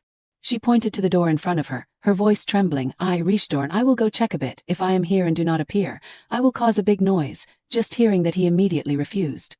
No, do not go. Then he grabbed her hand with both hands. Let us go together. Lana had no other choice but to agree. Okay, let us go together then. She stopped for a beat and then reminded. But if there is danger, we must continue to run without looking back, okay? His face became serious. Ricardo nodded slightly in agreement. Okay, I understand. As soon as the words fell, he grabbed Lana's hand and slowly stepped inside. The corner of his mouth suddenly curved up happily. Hand, I am holding her hand. While walking in the middle of the road, Lana suddenly spoke. Reborn, have you ever heard about that prison? He stopped, his face became confused. Yes, from my father. Before he could finish speaking, Lana turned to reassure. If you do not want to talk, it is okay. Ricardo then said, it is not like that. Then he slightly looked up, his eyes looking in one direction in contemplation. My father once said, it is a very old place, it was built a long time ago, you can't imagine it. My father said it is a very important place. Just hearing that, in Lana's heart she exclaimed in doubt, an important place. Is not that a place where prisoners can't be released? In her heart suddenly thought of a special place. Have not people said that this empire has 3 very special things that other countries do not have? This prison. Cambercam was built thousands of years ago from ancient times. Ending the line of thought, Lana then spoke curiously. You said from ancient times. I heard it was built thousands of years ago. There must be something here, some mystery. Then she gently raised her hand to her chin and asked, what is ancient times? Ricardo calmly turned to reply. It refers to the period before this empire was established. Hearing that answer, Lana was a little surprised. What do you know? He continued to lower his voice. When I was little, my father and Merida used to tell me a story like this. Hearing this, she clenched her hands, her heart angry. What the heck is the Archduke doing? Is not this using the excuse of educating children to abuse people? Madman. His tone gradually rose. According to my father, it was a time when roses bloomed all over. Lana heard that and suspected roses. In her head she immediately thought of something. Each rose symbolizes one of the 5 families in the empire. Roses, is he talking about the families? Ending the line of thought, Lana immediately widened her eyes in surprise. Ricardo calmly continued. At that time it can be said that roses became kings. My father once said that it was better than now because there was only one king to serve. Hearing that, she immediately turned confused. Does not the empire always have only one emperor after that? What is the difference? Ricardo looked at her and nodded. Yes, I heard there was a bit of a difference. She then wondered, what is it? He gently explained. People once said that the king and emperor here are just one person heading a rose. Honestly, I do not understand what that means. I remember my father said I had to find it. Lana carefully looked at Ricardo. In her heart she thought. He said he had to find it. But now he can't find it. Moreover, clearly he will probably die without knowing what it is in the future. In her head suddenly woke up, because I remember there is no such content in the original work. What can I expect from a 19+ novel? Then Lana held down the oil lamp thoughtfully. I have talked about his father too much. Let us change the subject. Ending the line of thought, she then said, speaking of which. Reborn, this is another matter, but... Lana stopped for a beat and then smiled. Next time if you meet a woman you like, hug her, that way she will like you more. Ricardo heard that and could not help but be surprised. You want me to hug? I want to. Without hesitation he lifted her up gently. Lana's face became confused mixed with anger. No, that is not what I meant. Ricardo's eyes suddenly lit up. He said enthusiastically, let me hug you, Lana. Lana's voice suddenly hesitated. No, I mean not me. He suddenly dropped his face and said gently, you are very light, but it is true that it is heavy with Lana. Just hearing this, Lana immediately widened her eyes and shouted, I remember. After speaking, she gently poked her finger at Ricardo's face teasingly. That is because you are healthy. Can you put me down? He shook his head. His voice coquettish. Do not want to. Immediately after that he turned to Lana and said sincerely, if there is something I do not like to say but have to say. Before he could finish speaking she covered his mouth. Do not use what I have told you. Then Lana slowly advanced forward. Suddenly she stopped for a beat. A beam of light then shone on both of them, causing them to cover their eyes. Lana narrowed her eyes. What is this? Then she gently looked up at the ceiling. A pattern then appeared before her eyes. In her heart she could not help but be surprised. Ancestors, what kind of carving is this? The stone wall was full of strange carvings, looking very mysterious. Ricardo Ran pointed to the other side, hesitantly said to her, that stone looks like a rose. Lana looked in the direction of his hand, also nodded in agreement. I also think so. He observed carefully, there are a total of 5 roses. That rose seems to have lost quite a few petals, moreover. Lana again focused on the nearby crack, asked, do you see anything? Is there something strange next to the rose? What is it? An animal that is strange. She continued to look in that order, gently sighed. And next, the golden rose still looks good. I know what is next to it, a snake. Lana confused, why did the black rose turn out like that? He pondered for a moment, and then replied, well, I think it is broken. She frowned, suspicious. It seems that someone deliberately smashed it. Staring at the crack nearby, she said to herself, is it the eagle and the cat? No, it is a leopard. Lana gently commented, the white rose is still small. She again pondered, secretly asked, it seems that the red flower is gnawed by pests. Next to it is a bear. Deep in each petal, there are also sparkling diamonds, looking like delicate dewdrops. Seeing him not speaking, Lana cared. Ricardo, and what is wrong? He was slightly startled, but quickly replied, in the middle of it. He pointed to the place where there was a magical force that seemed to be there and not, and said his opinion. I keep looking at it and then feeling a bit strange. Looking in that direction, she also wondered in her heart, why is it like that, as if it is being covered up? Observing a little more carefully, Lana guessed, according to what I know, that is a blue rose. Then she suddenly realized, I understand, this is what the Baron said. It refers to the families of this empire. In her head appeared the image of a brilliant flower. The Ricardo Ran family is symbolized by the red rose, until all the petals disappear. Imagining the scene of Ricardo Ran collapsing, she could not help but be afraid. He needs to find a partner, if he can't find one before the petals fall. Something she did not want to happen, that, in the worst situation, Ricardo Ran would die. She pondered, her face clearly showing tension.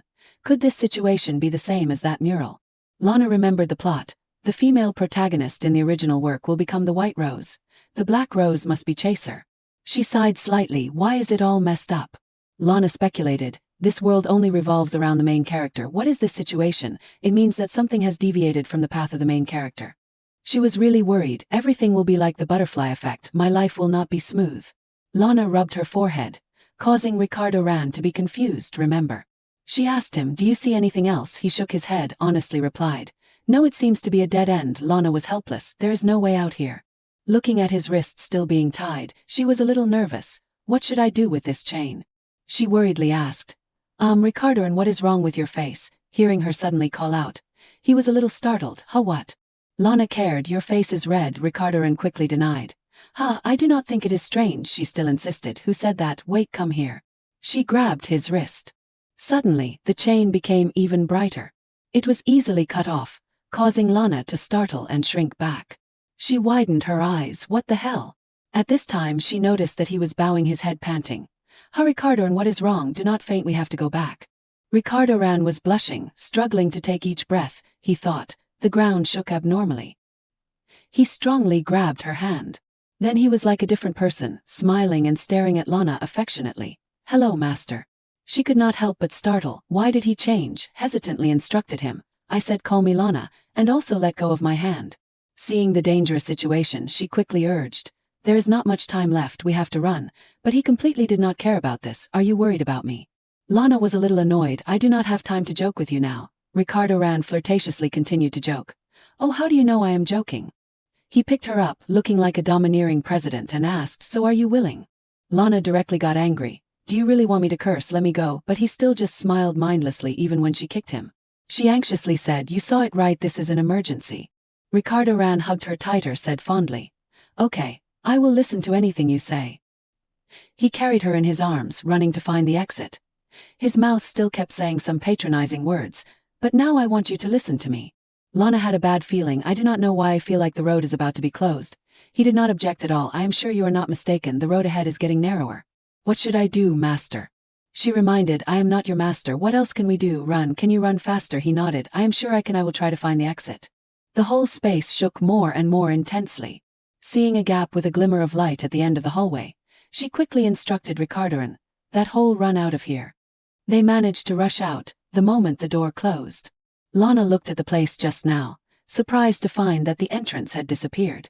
Her heart also became lighter, glad we escaped without being caught. I am also out of time because of this sudden incident. She took a small bottle from her pocket, thinking, I need to give him this before someone comes. Lana grabbed his collar, threatening domineeringly, even though he did not look scared at all. Listen carefully, I am about to do something bad to you. She held that small bottle in front of him, tilted her chin and ordered, drink this, it will make you become weak when you drink it. Ricardo was fascinated. His eyes sunk in a sea of love, sentimentally asked, will Lana still be with me if I am sick? If I drink it, will you stay or leave? She answered herself, yes, but... She regained her serious look, nodded, just drink it first. I will not leave until you get better, I promise. He smiled, obediently followed, okay, let me drink it. Through her mouth, those not very obedient words made the bottom of her eyes flash a trace of agitation. Suddenly, the sound of footsteps came from somewhere, causing him to startle. It seems that someone is about to come, she worried. What someone? Ricardo pressed close to her, his voice full of meaning. What will you do, master? If you do not take the initiative, I won't. Her heart hesitated. If the guards come, I won't be able to give Ricardo the medicine. She gritted her teeth, had to compromise. You will regret it. She closed her eyes, drank all the medicine in one go. Opening her mouth, finishing speaking, she touched his lips, causing Ricardo to freeze. The unexpected deep kiss made him stiff. Her tongue gently moved to put the medicine inside. Lana was also a little guilty. Unconsciously I had created a wall. He has always had to endure everything alone. Looking at the person in front of her, she thought, I once did not want to participate in that. She did not want to admit it is all his fault because that is what he wanted, his fault. Ricardo also took the opportunity to grab her waist. The atmosphere between the two became even more ambiguous. At this time, the one who took the initiative to move was him. She also surrendered to the emotions and leaned on Ricardo. The two kept lingering for a while. Finally, Lana took the initiative to break away from the kiss. Okay, he has taken the medicine, but Ricardo again pulled her back. He still greedily swallowed her tongue. Looking at him, she stuttered a little in her heart. Buttons, why did he take it off? She shyly pushed him away, quickly escaping that embrace. Ricardo pulled her back, his voice urgently, like begging, do not leave me. His face also became flushed. When everything is over, what did you say? Lana was embarrassed when asked at this time, stunned for a moment and then reacted. What? He continued to say, what will you say when what you like is destroyed? Lana. She thought, I do not know what to say. After all, she had to slowly answer, just do whatever you want. Ricardo hugged her tightly, gently kissed her slender neck, playfully asked, so how many times do you feel like you want to go crazy? Do whatever you want. He buried his face in her slender shoulder. Seeing him messing around on her body, she shyly pushed that head away. Really, stop it. Lana realized something, slightly stopped. Wait, his body. Someone is coming towards them. Lana startled and turned around. She heard the increasingly loud movement. The sound of footsteps is getting closer. What to do? Looking at the sly face from just now that has now become innocent, his eyes twinkling with tears, she panicked. I knew it, his body has become smaller. What the hell? She softly called Ricardo. Lana was really worried. I am in trouble now.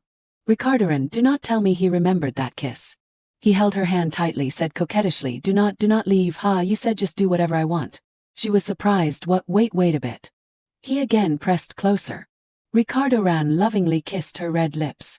She could not stop the strong beating in her chest, her heart like it wanted to fall out. She was about to respond. Then a loud noise rang out, causing Lana to wake up, pushing him away. Someone is coming. Suddenly he collapsed. She shook him, called Ricardo. She put her hand on his forehead, her heart anxious. His forehead is hot. Lana gently sighed. His forehead is hot. The magic is working. Someone called out, Miss Lana. She also turned around reflexively. What? Yes. Seeing the familiar face, Lana recognized. It is the guard. I asked him for a few minutes. He reminded, it has been quite a while. She pondered. Usually no matter how long it is, the guards do not come in, he reported. The warden is calling you. He recounted Renaud's words, also had, it is time to leave. He said, just tell her like that and she will understand. She nodded, followed, okay, do you hear any strange sounds? Lana suggested, earthquake or the sound of falling rocks, but he denied, I do not know. I have been guarding here all afternoon but have not heard any sounds. The guard smiled falsely, said, maybe because this is the basement, so when a drop of water falls, the sound of it becomes particularly loud. I can understand why you are so surprised. She pondered for a moment. It seems that he did not realize that the basement had shaken and collapsed. Why, it seems that the people outside did not feel it. I know what to call it, but... Lana pointed in the direction he was lying, hesitantly said, I think this prisoner is seriously ill. He confused, huh? Her heart was heavy, remorse-filled, although I am wrong to him, but I must achieve my goal. Ricardo Ran is sick. He will not be abused by his father anymore. He quickly turned away. His voice also became urgent. Suddenly he collapsed. Oh, this is a big problem. He is a prisoner who needs special care. I will first report to the warden. Can you wait here for a bit? Lana followed. Yes, I will wait here. The sound of closing doors rang out. She felt relieved for the most part. It is finally over. She reminded herself, now I need to take care of the male lead. Stroking his soft hair, Lana muttered, you will keep your promise to me, right? His eyelashes slightly opened. Rishdoran lazily closed his eyes again. Holding a glass of water in her hand, she kept remembering that night. I changed my clothes because it was sweaty. After all, Ricardoran's fever has gone down. She sighed secretly. We can't do anything else because it will only last like that for a few days. Sally looked at her, filled with admiration. Lana, you look so good in this outfit. I am glad I borrowed it for you. Lana smiled and replied, thank you. Looking around the party, she thought, anyway, this event will end soon. Lana went to, softly called, Uncle and Sally, I want to ask everyone about this. She took out a handkerchief with a strange shape, and asked, what is this? Pilates rubbed his chin, replied, it seems to be a handkerchief, but that symbol is why. Oh no, could this be the answer to my question last time? Remembering when she went into the forest, this. At that time, she quickly turned back to look for that silhouette, but did not see anyone. Lana flipped it back and forth, thinking, it is the handkerchief that brother gave me. She secretly repeated, it is the handkerchief that brother gave me, that means. A ray of hope flashed in her heart. That is right, this is the second question. Guess where it is from? She was very happy. I can finally know what that family's name is. The Baron recognized it. Is that the symbol of the Ain't family? Sally also exclaimed softly. Oh, that is right, I have seen it before. She wondered, what is that? Lana, from the Ain't family. I heard a lot about this family, but I do not know how true it is. Plattis said, she was once one of the candidates chosen. Sally stopped. Baron, why do you look like that? I finally know. He coughed softly. No, nothing, there's nothing special. The Baron glanced at her, said softly, it is just a feeling, but Lana, I think there is a more formidable identity behind. Lana, oh, a sound, based on what? Plattis shrugged. Oh, nothing, just my feeling. Sally laughed carelessly, said, the Baron's feeling is precious.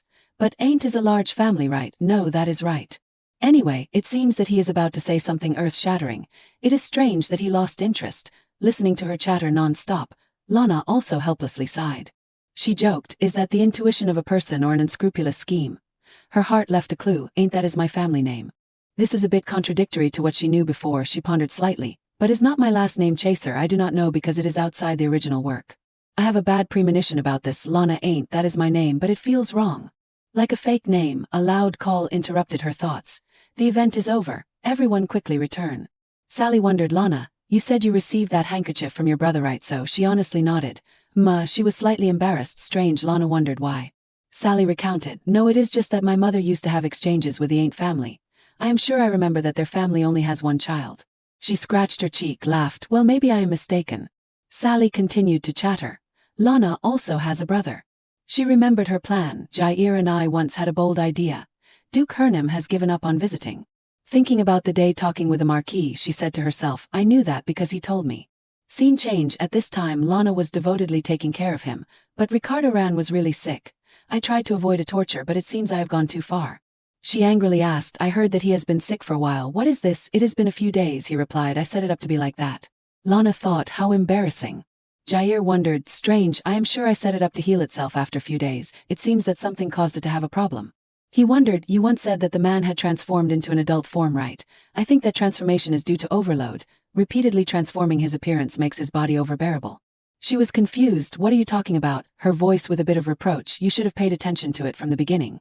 Jair said, in the long run that is good for him to awaken consciousness. Lana sighed slightly. How can you say it as if he is a dog? She concluded. In general you can't do anything else, right? He did not deny. Yes, wait for this to pass, then comes awakening. Jair explained, this is just the process of mastering the absorption of his power. I hope his body consciousness will soon overcome. Lana tiredly thought, who I am depressed. She secretly blamed herself. That is right, I can't do anything for him. She ended the conversation. I will call you back later if anything special happens. Jair did not drag out the conversation either, replied. Okay, I think I can contact you in 2 days. Lana whispered, just try a little more. Stroking that muscular body, she secretly prayed for a better future. Then we will solve this, you will be happy. On the next day, when the sun had risen high, Ricardo Ran was completely healthy as if he had never been sick. He bashfully said, hello. She looked at him, observing carefully to be sure. He has completely recovered now. Lana knelt down. She softly approached, kneeling opposite, asking him for permission. Hey, can I touch your forehead? But Ricardo Ran quickly shrank back. What? She was a little confused. Why are you so sudden? She was happily clear, said, your fever has really gone down, her heart also relieved of a burden. You really got better in just 1 day. Could it also just be a side effect when changing to adult form? Lana sat down next to him. But Ricardo Ran shyly kept a distance. Lana directly asked, why do you keep avoiding me? Did I do something? Ricardo Ran startled. His words also became stammering. What, that you have? Looking at his blushing face, she understood. You are mentioning that kiss. Lana was helpless now. The one stammering is her. Ricardo Ran that. But a strange cry stopped her words. Woof. Looking at Ricardo Ran with that adorable appearance, she wondered, what happens when the man in front of me suddenly turns into a dog in a second? His tail kept wagging. Lana instructed. You can't avoid when asked that question. Ricardo Ran obediently wagged his ears. Woof woof. She realized, I know why you are blushing. Lana confirmed, you remembered everything when I and you kissed. Ricardo Ran surprised. What? In her heart she was a little embarrassed, like being caught red-handed. Actually, I did not want you to remember, but still said, now you do not believe that and consider it a dream, right? Just think like that. She gently touched his nose, her appearance a bit rogue about that kiss, for the person who did that for the first time. Lana coldly said, I am really sorry, our innocent male lead. I can't kiss you again, you will have to wait until a year later. We said if we do that we will not be able to meet forever. Ricardo Ran also honestly listened. That innocent look made her even more guilty. Sorry for lying to you, I think he does not even know what shame is. He clutched a corner of her shirt. Ricardo Ran softly said, my father once said, if I can listen carefully, and if I can control it, I will be able to go out in a year. Those words made Lana freeze. He clutched her sleeve, humbly begged, 1 year later, the day I get out of here, please come to meet me, I want to see you. She pursed her lips. In her heart she was also not clear. I do not know if I can do that. Lana honestly said, do you know everything I said is a lie, this is a big scam. Lana slowly said, if you can't kiss me within a year you won't meet me. There will be no me. Ricardo Ran denied. There is, if I really get out in a year and you come back here. Can you bring it to me? She teased, do you know where I will go? Well, and you are still kneeling at my feet begging, please meet me, please. Lana deliberately drew out, okay, I will. Her heart secretly planned, this is not difficult. She secretly calculated, however, if we can really meet again, according to what I know. Lana knew for sure. Archduke Hernem will not let his son go within a year. She stroked that hair, thinking, so I agree he will not be able to go out, so I do not need to refuse him. Lana pondered, her heart hesitant. Honestly, I am also very happy when he gets out, but I am also selfish enough to ignore that joy. She knocked on the door, said, I am sorry. Lana looked up at the blue sky, gently said, time passed. The day I was released also came. Jair asked again, you said you are about to be released from prison. He closed his eyes, silent for a moment, and then continued. I am sorry, but I do not know what to say. Jair sadly said, I feel so sorry. Lana wondered, why are you so disappointed? She continued to ask, who will be the one sneaking into the dark prison? Jair calmly. Could it be that someone is not ashamed? Lies. Lana vaguely thought, I wonder how he will know that I am being released, but I will not ask him. She asked again, but you really gave this bracelet to me? Jair confirmed, that is right, this is a gift. Looking closely at the bracelet, she pondered, thinking in a strange place. This bracelet maybe can return freedom to Ricardo Ran from shackles. I have to ask him. Verify that he did not do anything else. Jair explained, that is because it is a magical tool. It may be an error if it conflicts with the power that is released, but exactly what happened? He flirtatiously asked, you did not fight with anyone like the Archbishop here, did you? Jair analyzed, that guy is a monster. His face was very serious, mysterious, and powerful. Lana sighed. He is the villain in the original, that is why he must have the power of darkness, but she denied this case. I did not fight with that person either. She hesitantly said, anyway, I went out first. Jair reminded, he will not be able to go out for a few years.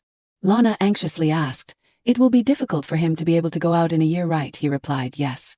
Jair explained, He will not be able to go out until he has fully awakened his power. Scene changed to the night after hearing that, for some unknown reason, suddenly my release from prison was moved down 3 months. Lana sat on a nearby bench. Her face flashed with fatigue. I did not go to visit Ricardo Ran. Lana said to herself, until the day I was released again. She stood with Sally and Pilates. Sally sniffled, "Hick, Lana, you really have to go back west to the Ainta family." The Baron also shed tears. "Oh Lana, even when you go out do not forget to contact us, have fun, okay who?" Lana smiled and comforted them, but her heart was concerned about something else. During that time I also did not go to Rinald's study. Rinald did not want to spend time with me like I did with Ricardo Ran. She imagined the Marquis. I was a little worried that he might find me, but he did not come because I refused. He is a strangely polite person. They waved, even though their hearts were reluctant. She followed the guard's instructions. Her footsteps also became more leisurely and comfortable when she was free. After the clacking of high heels, a voice rang out, "Can I stop here for a bit?" That person looked at him, politely said, "Hello, Ricardo Ran." He looked up at the person opposite. Lana looked at him through the formation, her voice a bit regretful.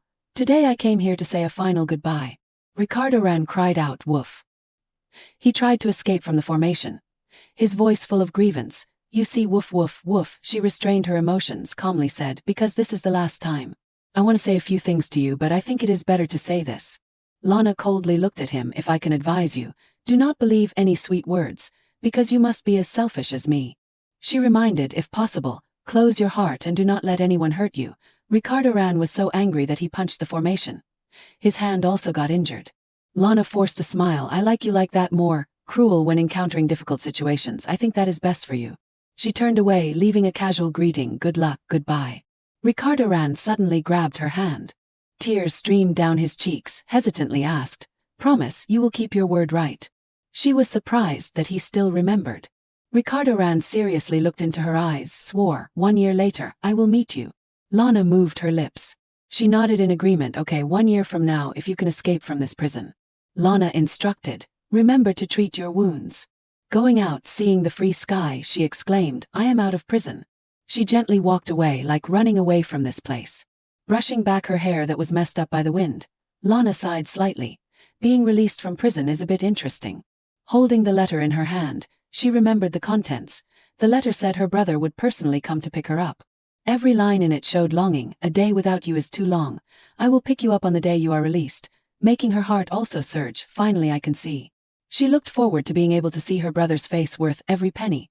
A foot came into her sight, along with a warm voice, "Come here." He looked at her affectionately, "My dear sister." Lana looked up at the other person. It was a tall teenager. Lana remembered the words that Sally had said before. "I remember she once said the Ain't family only has one son." She associated with the image of the Lord of the Sky. He was like an eagle, majestic, making people respect. "I know that black hair and those red eyes, plus a handsome face." He adjusted the handkerchief skillfully. She observed more closely. Suddenly she also thought of a black leopard, dangerous and unpredictable, and the only one who has those things. She softly called the person in front of her, "Chaser." He nodded to confirm. Chaser gave her a large bouquet of flowers, sincerely said, "Congratulations on being released from prison." Her shoulders trembled slightly. Her brother was actually the villain in the original. Chaser loved Dormulet. Lana cried to the sky did not hear. Cried to the ground did not know. She was frustrated. "I am the villain's sister." The car rolled slowly. The air in the car was a bit stagnant at this time.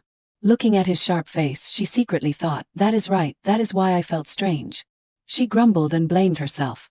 "Lana, ain't the name sounds wrong." Chaser spoke, pulling her out of her line of thought. "You seem calm." He rested his chin, said, "Now I can say a few things right. I miss you so much." Then Chaser calmly looked outside. She was embarrassed and did not dare to continue speaking. He smiled falsely, exaggeratedly said, "I originally intended to bring a better carriage, just afraid you would not be comfortable." Lana startled. A carriage with 16 horses pulling. She did not believe her senses. How on earth could there be a carriage pulled by 17 horses? Lana turned away, decided, let him be. Chaser asked again, "Are not you bored?" His eyes looked at her affectionately. "Or you do not need anything?" Chaser enthusiastically asked, "Do you need to go up to the carriage to see?" But she simply replied, "Cold." Chaser nodded. "That is right, you are afraid of the cold, I am sorry." He still did not give up. "So should I ask the night?" She reminded, do not do that, saying it like you want to add work for them. Chaser shrugged, calmly replied, you once said that. He clicked his tongue, then suggested to her I can, just pay attention to the driver, you will no longer be bored. She widened her eyes and looked at him. The carriage was now gradually accelerating. Very quickly, it took the two people back home. Lana had fallen asleep because of the long and tiring journey. She slowly opened her eyelids. Looking at her drowsy, he gently asked, you are awake? She looked around, lazily asked, have we arrived? Yeah. Chaser nodded, already there. She was stunned when he did not know a few hours ago. Chaser turned on pampering mode, gently explained, I did not intend to wake you up because you looked so sleepy. He expressed his remorse, I am sorry if I accidentally woke you up. Lana frowned slightly, strange. Seeing him so gentle, Lana worriedly pondered, the villain in the original work, Chaser, is not like this. The large and luxurious building made everyone dream. Looking at the vast royal palace, Lana had an unreal feeling. I can't believe I am actually a Dormulet. That is right, that is why I said this is strange. Looking at the back going ahead, she called, brother, do you still remember the handkerchief that you gave me when you stopped at the prison? He remembered it, replied, I remember. Why? She asked directly, why did you give me something that does not belong to our family? Chaser naturally replied, the textile technology of the Ain't family is considered the best in this empire. He looked at her, his voice affectionate, how can I let you use mediocre things? Chaser led her inside. He politely reached out his hand. Chaser smiled, let us go inside. She wondered, how will Lana behave? The image of Ricardo Ran reaching out similarly suddenly appeared in her head. Lana calmed herself. This is not the time to think about nonsense. She skimmed past him, said, yes, let us go inside. He shyly looked back at his hand. His eyes flashed a dangerous light. Then also casually followed her inside.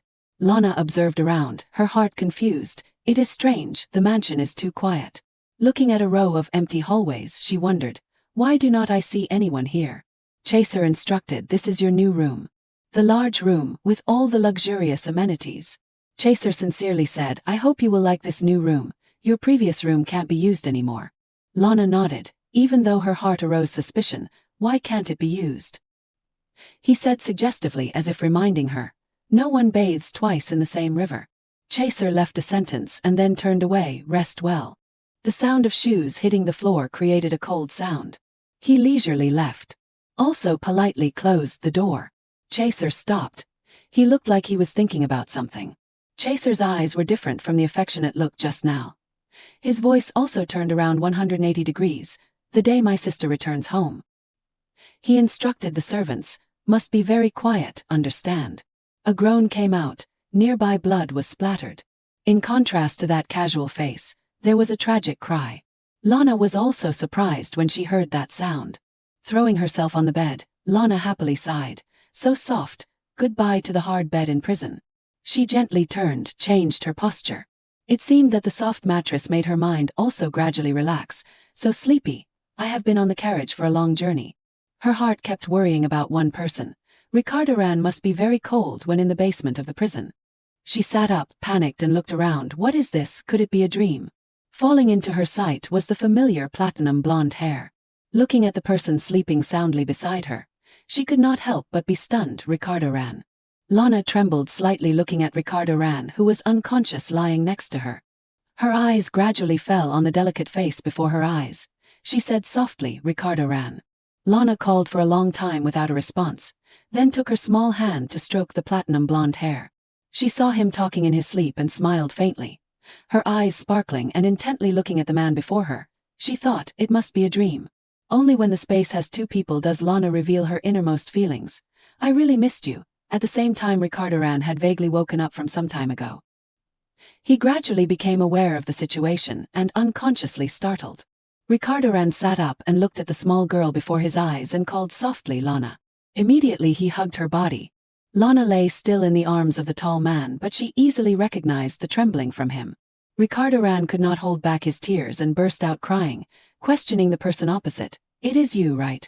She heard these words, her eyes were a little surprised. But then Lana regained her composure and used her soft hand to wipe away the tears rolling down Ricardo Ran's cheek and gently advised, do not cry. The atmosphere between the two at this time became more ambiguous than ever. She continued to stroke the delicate face before her eyes. Ricardo held Lana's hand tightly, afraid of slipping away, and listened to what Lana said. Can I touch you in a dream too? She still kept her calm voice, constantly reassuring him. I have returned home safely. Brother came to pick me up. Everything is very good, is not it? Only Lana knows she is now with many conflicting thoughts, but still tries to soothe Ricardo. Do not worry about me, also do not think about me, just live well. In fact, I am the one who needs to worry. But when she heard the answer from him, Lana slightly paused. I do not know. Ricardo seemed unwilling to accept reality and tightly grasped her hand without letting go and loudly retorted. Until the promise of 1 year comes, I will never forget you. For a long time, until she returned to reality, Lana was still preoccupied with the words in his dream, never. She hugged her head restlessly. From some time ago, many indescribable worries had arisen in her heart. What is this dream? It is too real. Lana's eyes turned to the clock in the room and pondered, 1 year later, if I want to go to prison. Thinking of this, she clutched the blanket suspiciously. Will he let me go? Finally, Lana came up with a bold idea. If not, I will have to run away. Only a short time later, she imagined herself leaving the palace. Thinking of this, she felt even more confused. What should I do? Suddenly, a spirit beast with pure white fur had been standing in the corner of the room, observing Lana from some time ago. Its eyes sparkled, exuding a terrifying, fierce look, and approached. It was raining heavily. A gloomy atmosphere enveloped the large villa. A few days later. Thus each drop of water invaded through every corner of the villa. Inside was a bedroom scene designed in a classic style, magnificent and luxurious, with the main colors being blue and white. On the large headboard there was a meticulous inscription carefully engraved, highlighting a not-so-unfamiliar name, Lana Rose Dormulet. At this time, the maid as usual brought in a cup of hot coffee in the morning for Lana. This morning she appeared with long flowing hair combined with classic glasses and an elegant dress with the main color being purple. The maid, after serving breakfast, bowed respectfully. See you at meal time, miss. Lana, with a soft feather pen in her hand, wondered. Strange. She raised her hand to her mouth with slightly worried eyes and thought, Chaser and all the maids here, why do they look so normal? Lana pondered for a while and became even more confused.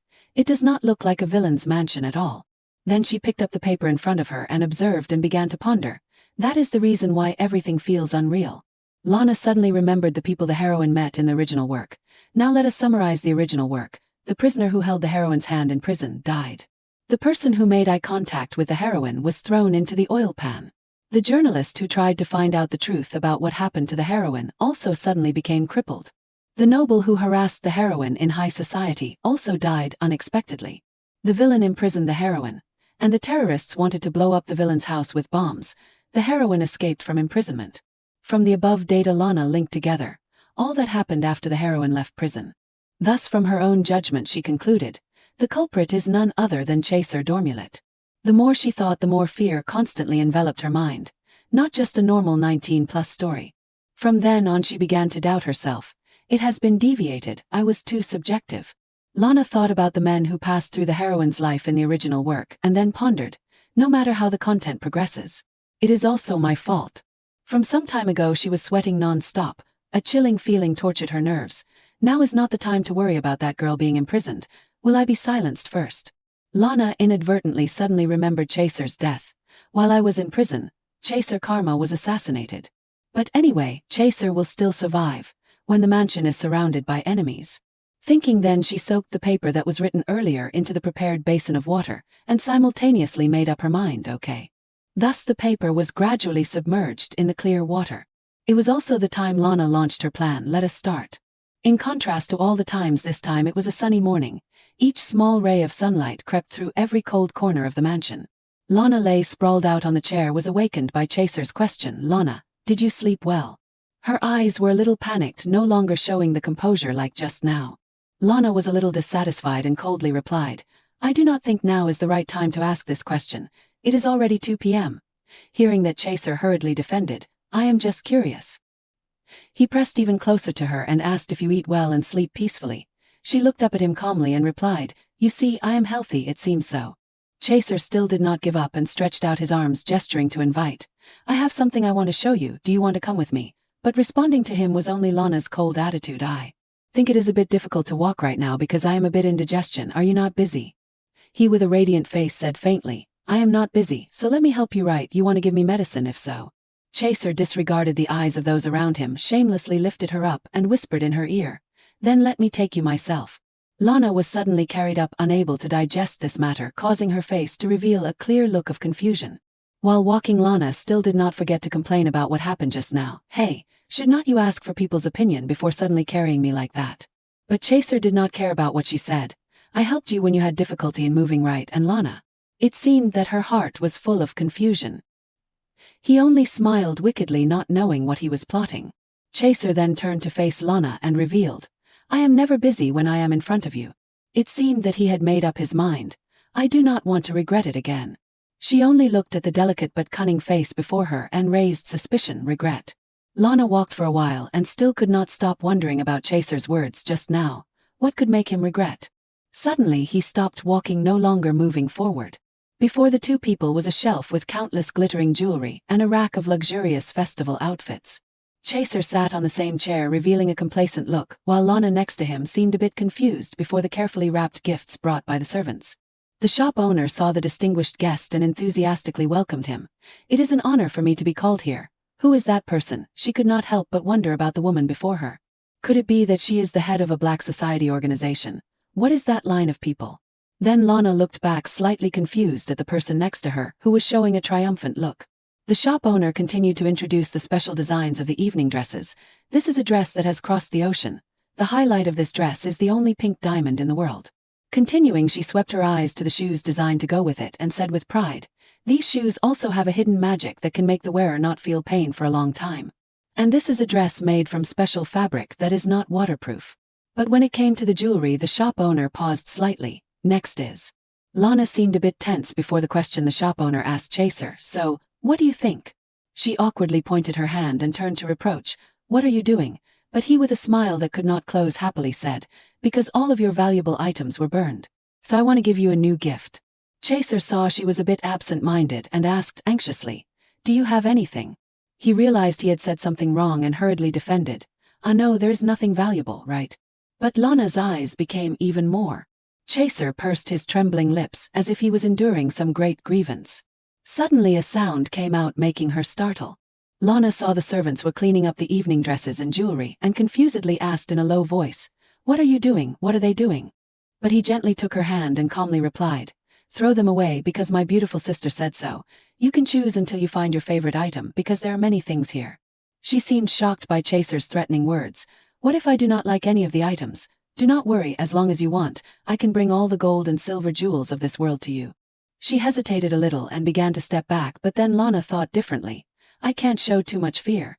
Thinking, then Lana raised her hand and pointed to the pile of things in front of her and shouted, like this is enough, this to that. She expressionlessly said faintly, give all of that to me. Chaser saw Lana showing that expression and seemed very satisfied. Hearing that, the shop owner rubbed her hands and secretly sighed, oh my God. She could not hide her satisfied smile. That is really an excellent choice. The products in our store are all genuine, ha ha ha. Then the shop owner suggested Lana try on the clothes. Do you want to try it on? Chaser next to her agreed, go Lana. Only a short time later she was helped to change clothes by the maid. The retinue combed each strand of Lana's smooth hair, but she did not care at all, just felt restless and worried. I do not know if I can receive all these things because I am Chaser's sister. I do not know how much this costs. Lana remembered the gifts that Chaser gave her just now and thought, I said I wanted all of them, but I really do not like wasting money at all. I feel guilty towards Ricardo Ran. Then the image of the boy in that dream flashed in her mind. The one who makes him sway is the enemy's sister. It should be okay, because he will be happy. Lana's line of thought was interrupted by the maid's words, as expected. It is an honor when I was called here urgently while I was at the side door.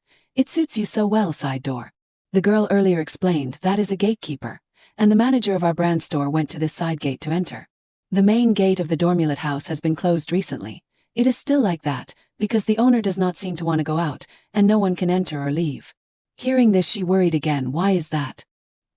He had been standing waiting for her to try on clothes outside for a long time before seeing her come out.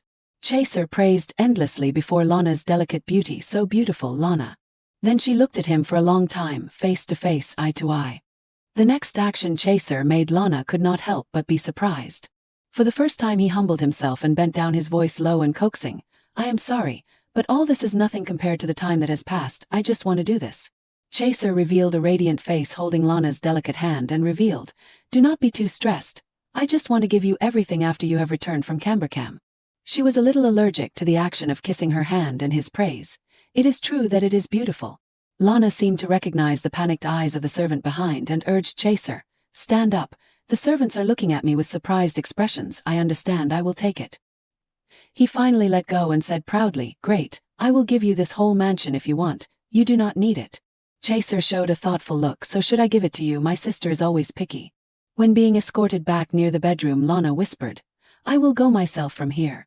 It seemed he did not agree but pouted, I do not want to leave you alone at all. She hearing that spoke to reassure, I always return to the prison myself. Chaser's face mocked himself. I know, but I will not let you be alone anymore. The more he spoke, the more his eyes revealed a terrifying but possessive look. Never. Only after Chaser left, Lana carried a small bag containing things and roamed around the garden. A short time later she also arrived at the place she wanted to go. Is this the side gate that the servant mentioned before? She could not help but get goosebumps before Chaser's goodbye. See you later, Lana. Then Lana looked down at the small bag filled with gold and silver treasures and thought, I secretly took this amount of gold coins and gems while changing clothes. This is also in case I have to save. She was a little hesitant about her decision. Commoners can live for a month with just one gold coin. Can I run away now? Lana swept her eyes around and sighed lightly.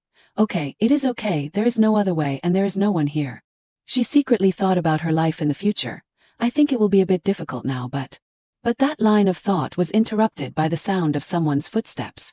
The maid said in a young voice from afar, making Lana could not help but stiffen, hello miss. She enthusiastically introduced, I am the maid in charge of security here. Do you need anything? And nothing. Lana hearing that turned her eyes to the road ahead and asked, I am just curious, I do not know where this road leads. The maid replied, this is the road that leads outside. Connects to the side gate. From her information it even helped Lana strengthen her decision. As expected, I am going the right way. The maid clutched strongly at her dress. Then she moved closer and asked softly, Miss, do you want to go out? The maid's eyes sparkled and offered to help. If you want to go out, then I can help you. She hesitated a little before that offer. She should also repay the maid who helped her out, okay? She looked at Lana and smiled and made her request. Just give me a gold coin. She hesitated a little and asked again, what if there are knights here? I will soon be caught again. But the maid did not care about that and quickly replied, there is another path that only horse herders use. In an instant Lana had more and more hope about leaving this place before what the maid said. They use another path because it is too smelly. After a while of negotiation, she gave the gold coin, okay. She received the money and then turned back and left. Still did not forget to instruct. You go carefully, people like you will encounter a difficult time. You should also try going to prison. But the following words of the maid were all implications about Lana's identity. This mansion is full of rumors about you. I have a feeling you have become a completely different person. She in an instant became tense and forced a smile. Do you think so? I look very different, yes. She pointed to the path ahead and explained, this path, now is the time when food is transported every 3 months, so no one will dare to be close. She looked at the road that the maid pointed at and could not help but suspect, so that is why no one is here, really, so now I will go. However, instead, strangers can easily enter here. The maid's voice became more and more stern and terrifying. When I heard that Miss was about to return, I really prepared very hard, but I was also a little disappointed. Why, the noble Miss is too careless. She turned her face back, her eyes full of murderous intent. Her voice became colder when mentioning Chaser. About this point it is quite annoying, plus that, your brother the Duke is too cheap. She yelled and rushed quickly towards Lana. He has no emotions. Your brother is too cruel and has drawn in countless hatred. In a flash the maid used her hand to forcefully press Lana's head to the ground. Before losing consciousness, Lana still faintly heard her cruel words. You are too stupid, miss. It hurt so much. Ricardo also had to endure this pain. Since being knocked down she vaguely woke up, unaware of her situation. Where am I? How long have I been sleeping? Lana tried to get up. Her 2 hands had been tied tightly in the old warehouse. She gritted her teeth, could not help but be angry at the maid's actions. Really, how much does she hate me? I have let down my guard.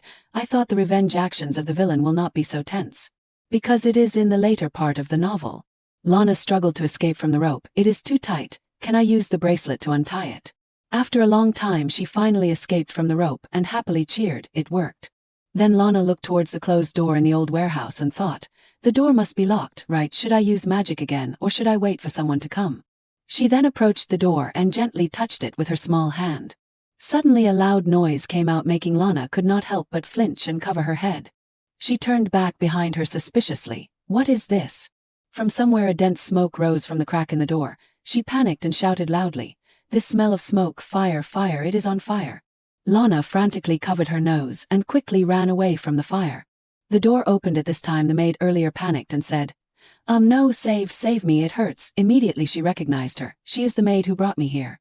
The maid, her whole body stained with fresh red blood, her hand desperately reached towards Lana, pleading for help. Save me, save me. The more she spoke, the more she cried loudly and screamed in despair. Please, please save me. I will give up all hatred towards you.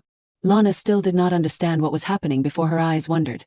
What are you talking about? You are the one who kidnapped me. She knelt down and hastily defended her actions. Yes, but I really do not hate you at all. I just overdid it. They are gathering people who hate you. Please tell him to spare my life. Her face could not hide the surprise when she heard the familiar call. Lana, there you are. In an instant, the sharp sword pierced through every piece of the maid's flesh, causing fresh blood to splatter along with desperate screams. She could not digest this kind of thing, foolishly staring at the sword that had been stained with blood. In the flickering fire, his distorted face appeared, looking very scary, along with a low voice. I am glad it did not take too long to find you. I was very worried. Thus Chaser tightly gripped the sword in his hand and gradually approached Lana. She unconsciously, fearfully backed away. The sound of footsteps echoed in the space, along with a cold questioning. Why did you run away? Lana collapsed to the ground and trembled and explained, I did not. Chaser, surprised, and asked, Oh, so how should I say this? He sat down on the ground close to her and continued to question. Why did you plan to run away? Were you planning to leave me behind? Chaser put his finger on Lana's juicy lips and threatened. That is betrayal, sister. Why do you want to run away from me again? He lifted her face and whispered, I do not want to make the same mistake twice. I have learned a lot in the first time you left. Then Chaser turned his eyes to the corpse just now and calmly said, Are they the ones who kidnapped you? While he was speaking, soft wings sprouted out as if preparing for another massacre. There are many people like this in the mansion, right? There are still a few survivors here, but do not worry. Chaser seemed to have made up his mind. His eyes were bloodshot and loudly declared, Today I will kill them all. When his gaze full of sadness stopped on her, I have always felt disappointed, Lana. Chaser started rambling about his own power. Ricardoran's special power is the ability to have physical strength beyond the limits of a normal person. And his opponent, Chaser Love Dormulet, has the ability, just by looking into the other person's eyes and hearing their voice, the ability to control people's minds. The ability to control people's minds, the divine eyes. Chaser became more and more crazy, constantly blaming himself. Why does not my power work on you? What the hell? He disregarded her frightened face and continued to use his hand to caress her small pink lips and said, So I have thought about it. He leaned close to her ear and whispered, Could it be that you have something you have not told me? I do not know when you will be willing to say it. Chaser put his hand on his chin and looked arrogant. His attitude not at all uncomfortable when looking at me. Lana was a little helpless before Chaser's thoughts. That natural reaction. Does this guy know I am different from the previous Lana? She tightly gripped her dress and bravely confessed, That is right, I have amnesia. He, hearing that, smiled, happily satisfied. Oh, you are willing to say it now. Chaser came forward and tightly grasped her hand and said softly to reassure, Do not worry, you are still my sister. Lana could not hide the surprise before her brother's firm declaration. I will burn all the things that harm you. I will always protect you. He said, mysteriously reminiscing about his own thoughts. I even wished there was a prison in the mansion so you would never run away.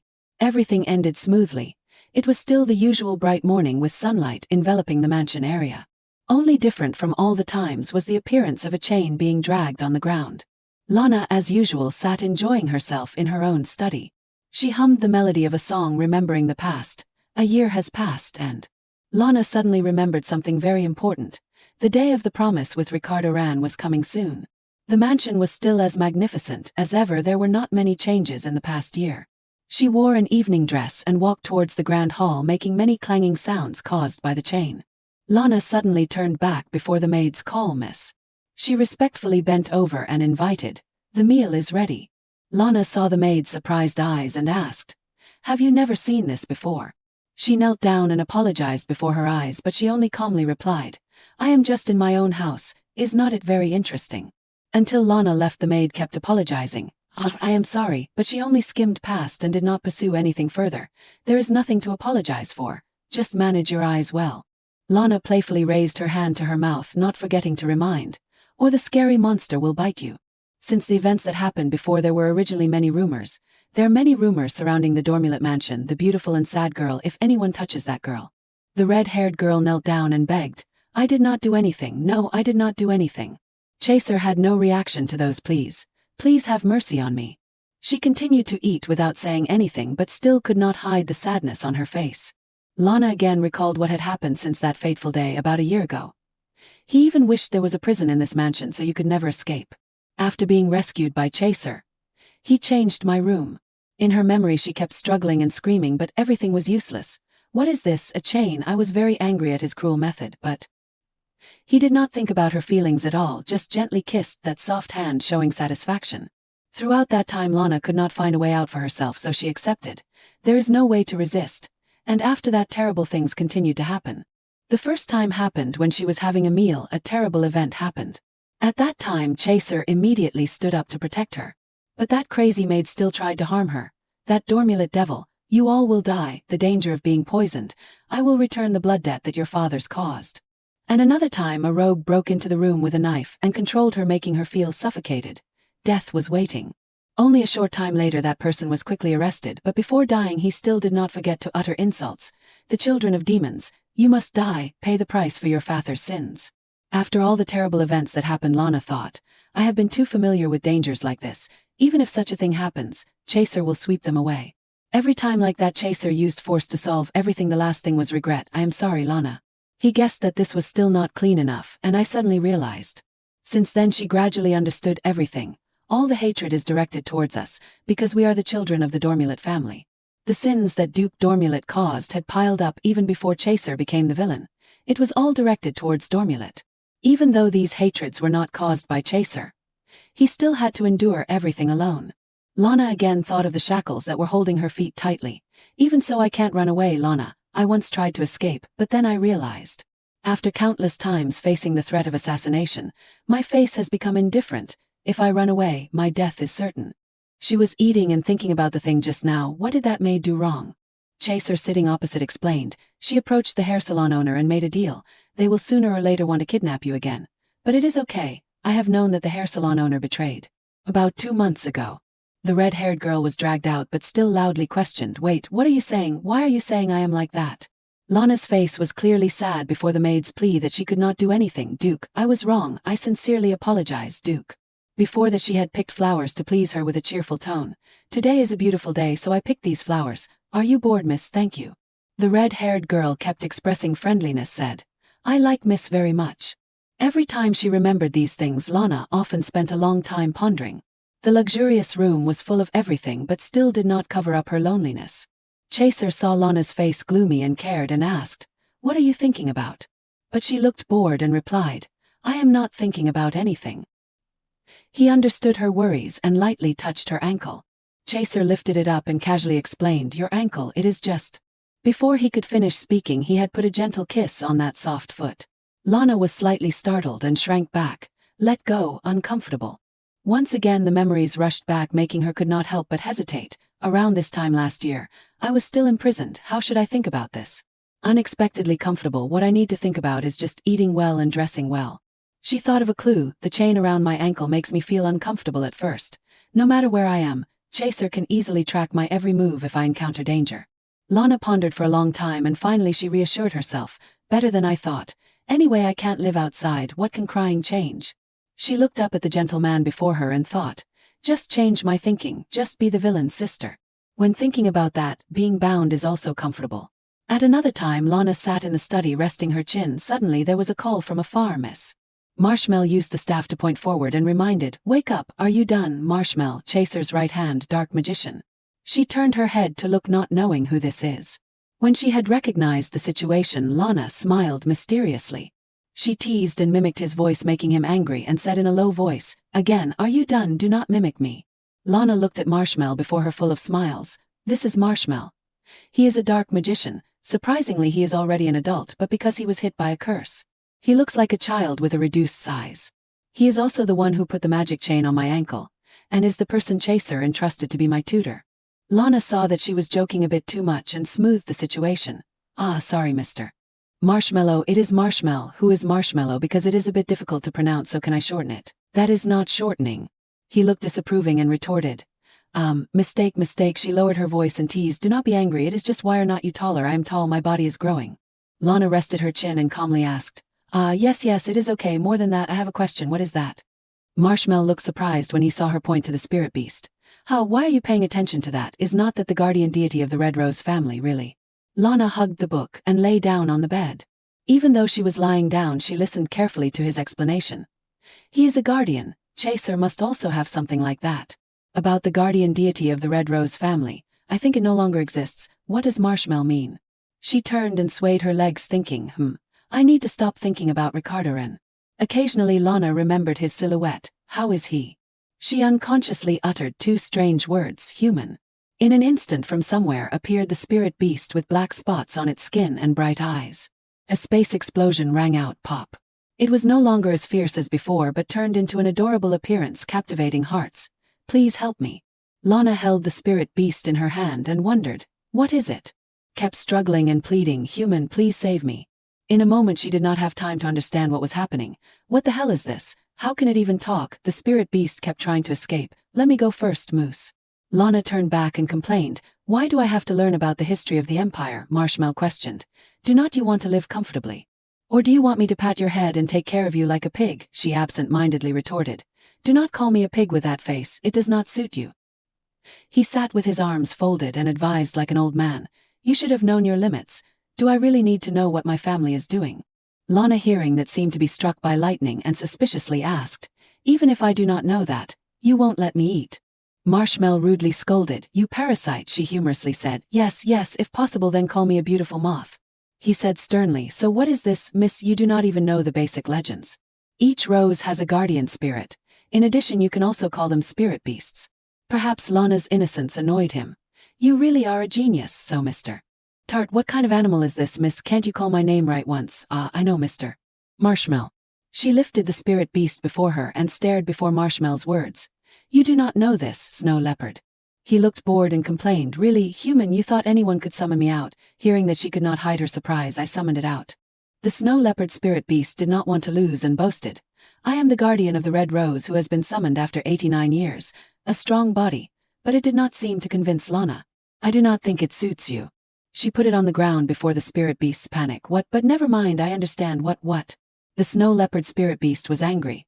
What? The reason you woke me up is not because you miss me too much and want to meet me. Lana, hearing that, retorted, I miss you what? It was said like that but still kept narcissizing about itself. Hayes, you are not honest at all. I know your heart. You should look at yourself again. At the moment Lana was pushed over, a hand caught her. That hand tightly gripped her body, not letting her run away. Then hugged Lana, giving her warmth. In her heart more and more ripples arose from some time ago. Ricardo Ran could not hide his joy when he was able to meet again and asked urgently, it is you, right? It is really you. He clutched his hand and said, causing her to panic, this is a prison. Lana was entranced before Ricardo's excitement. You really still waited for me, so you came here. That Snow Leopard, what did he do? She tightly clutched her dress, reminding herself, calm down, this must be a dream, because I have never had a dream like this. After regaining her composure, Lana smiled and asked, hello Ricardo, how have you been lately? He felt the warmth of her hand placed on his cheek, gloomy. Well, not very good. Ricardo Ran held Lana's hand tightly and revealed, because I miss you. She arose many thoughts about the person opposite. It has only been a short time. How could he have grown up so much in just 1 year? Lana saw him like that and thought, maybe it is because I have never had a dream like this. He happily told her many things. I have recently become an adult. The warden said I am very tall. His birthday has also passed. While my life has passed like that, he has grown a lot. Lana sat on the cold ground, cared. You do not turn into a monster anymore. Ricardo Ran confusedly replied, not really. She held his hand tightly and smiled happily and said sincerely, that is not good for you, but it is good for me because that person is Ricardo Ran. I quite like that. He, hearing that, blushed and asked back, what, you like me, huh? Lana turned her face away, shyly replied, I mean, I quite like the look when you turn into a monster. You are really cute anyway. A while was the two people talking about Ricardo's wounds. You do not hurt anymore. Oh, it hurts a lot. No, right, you will worry if I get sick. He bit his lip as if there was something difficult to say. After a long time Ricardo Ran finally expressed his feelings. I hope you do not get sick either. I decided I will come to meet you when I am really healthy. Lana was a little stunned by his question. You do not forget your promise. Before Ricardo's expectation, she only turned her cold face to another direction. He understood something and lightly patted his hand with hers and comforted. It is okay if you do not answer. Anyway, it is a dream. You are always like that. Because this is a dream, so you will allow me to do anything, right? In the dream I will do anything. What, Ricardo Ran put on a charming face and leaned closer and invited. So let me kiss you.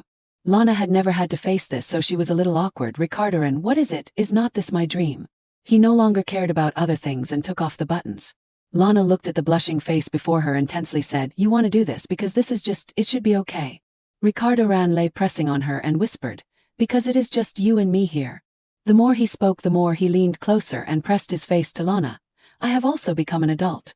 Then, Ricardo Ran put a sweet kiss on her soft, juicy lips. He gradually reached for the knot of the shirt behind her to take it off. Lana still maintained her composure. Only a moment deep, she gradually closed her eyes, indicating her approval. Returning to reality, she raised her two hands, still could not believe her eyes. What the hell is going on? Lana's face showed a bit of confusion before the snow leopard spirit beast's question. You see it, human. She imagined the scene just now when Ricardo Ran called her name, Lana. The more Lana thought, the more she was embarrassed, so she squeezed its neck and questioned. You, what did you do to me? Let me go. What are you doing? I said let me go, say it quickly. The snow leopard spirit beast saw her fierce reaction and then spoke to defend itself. I just helped you, meow, meow. Do not act like you are a cat. Creating illusions for others is not that strange. When Lana calmed down, she suddenly realized something unusual. That is not an illusion, it is real. It continued to say, you have seen the real person through the power of the body in the dream, meow. She hugged her head, worried. If it is real, would not there be even more trouble? Do not you know that? You mean the man in your dream? Yes, it is him. It seemed that Lana was said to hit the mark by the snow leopard spirit beast. Do not you see that person looked at you passionately and then kissed you, meow. Do not squeeze me so tightly. Was not being honest in the dream the reason you summoned me, so I just let you meet him again, meow. You will do what you want, right? Hearing that, she hesitated for a moment. Chaser from somewhere rushed into the room and saw Lana hugging the spirit beast and questioned, what is it, what? She did not have time to recover, startled in shock. He did not want to let her go, smugly asked, what is the matter that you are flustered, Lana? It is annoying. Chaser reminded, there is something lingering beside you, Lana.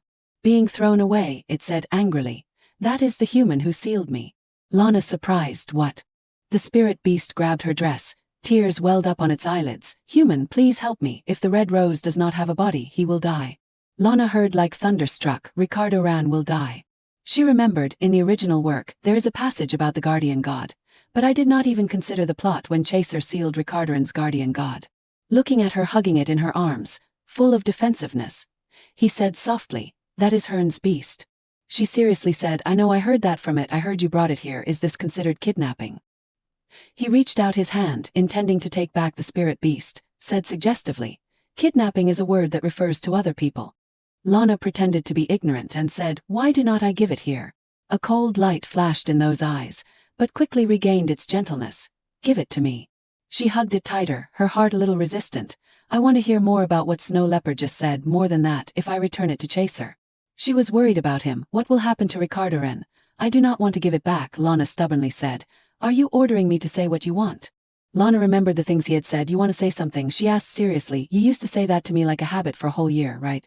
She was not afraid, started saying the thoughts in her heart. When I was imprisoned 1 year ago, I finally accepted. I have nothing to complain about, Lana was sure. He is a smart person, so he will understand. She was still very wary and kept away from him. I have never asked anything he is doing, so now is the time. I also want him to pay a worthy price. Lana bravely said, so I want it. Seeing that he could not persuade her, he had to compromise. Okay, you can keep it, Lana. Chaser shrugged. What else can I do? Even though it was according to her wishes, Lana still felt an unabated oppression from the other person. She hesitated. Thank you, Trey. Suddenly, a look of surprise flashed in her eyes. Lana was now seeing him and herself on a rainy night. Each memory invaded her brain. It was the memory of Chaser hugging the collapsed female lead, affectionately calling Lana. He said in a remorseful voice, I am sorry, I will do it. Chaser picked up the female lead, whispered, do not get sick again, okay, promise me. She was surprised by this gentle appearance.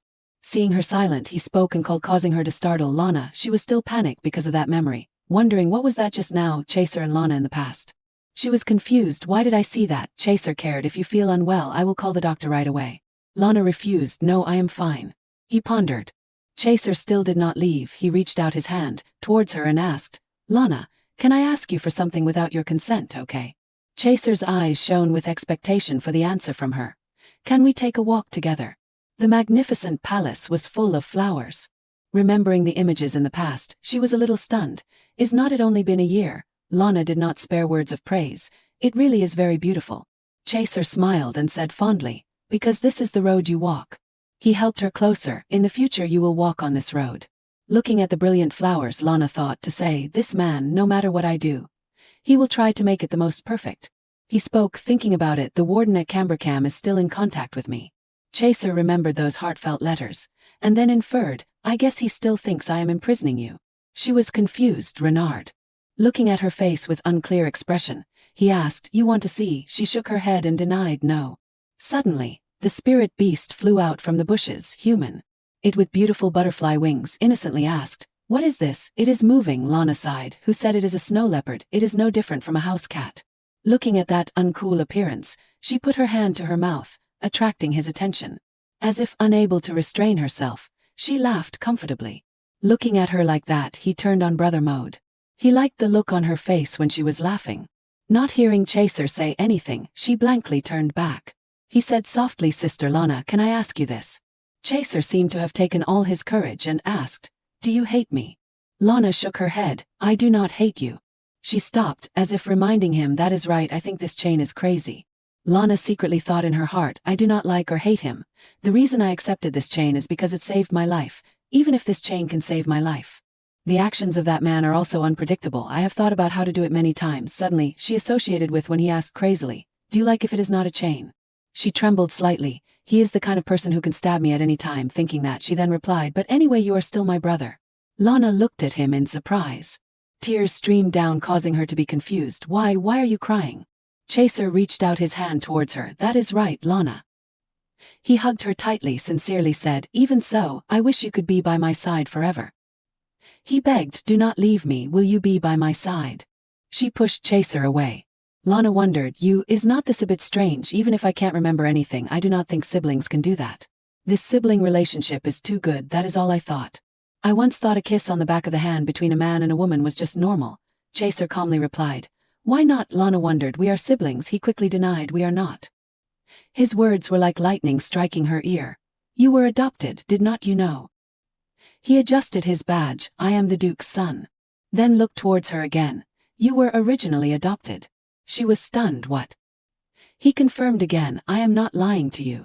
Chaser explained, I just did not have time to tell you that when you lost your memory. He reached out his hand towards Lana. And is there a problem with that, whether you believe it or not? At this time, the image of her was deeply engraved in Chaser's mind. Your position is always by my side. Is there a problem? He frowned. Looking at him, she found it more difficult to restrain her nausea. Chaser said carefully, as if asking for permission, if I am not your biological brother, then can you look at me with different eyes? He stood near the faucet. Each smooth stream of water was completely opposite to her churning mood at this time. His appearance also became unusually docile. Afraid she would have difficulty accepting, Chaser took a step back. It will be quite awkward, I can wait until you calm down. His voice was polite, but the intention made her feel disgusted. If you want, I will still be your brother until then. He turned away. His eyes returned to their usual cold look. A silhouette came into his eyes. Marshmallow called, Chaser. He saluted, respectfully reported, that power is fluctuating.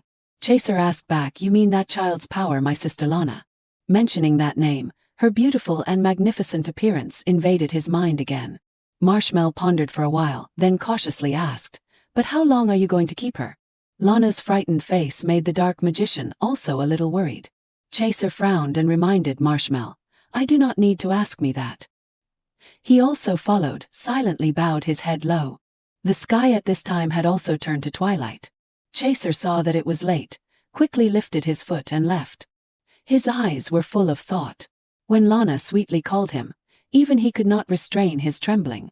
The intense vibrations seemed to overflow past the corners of his eyes.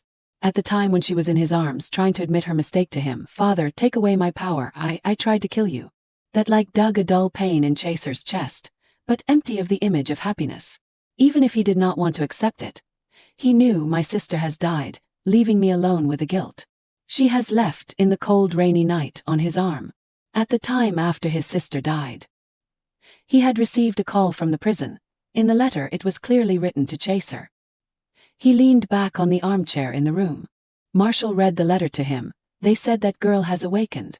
Just hearing that, he could not calm down and quickly turned around, not believing his ears. Really, give it to me. He pushed the letter towards him, added, she had another heart attack.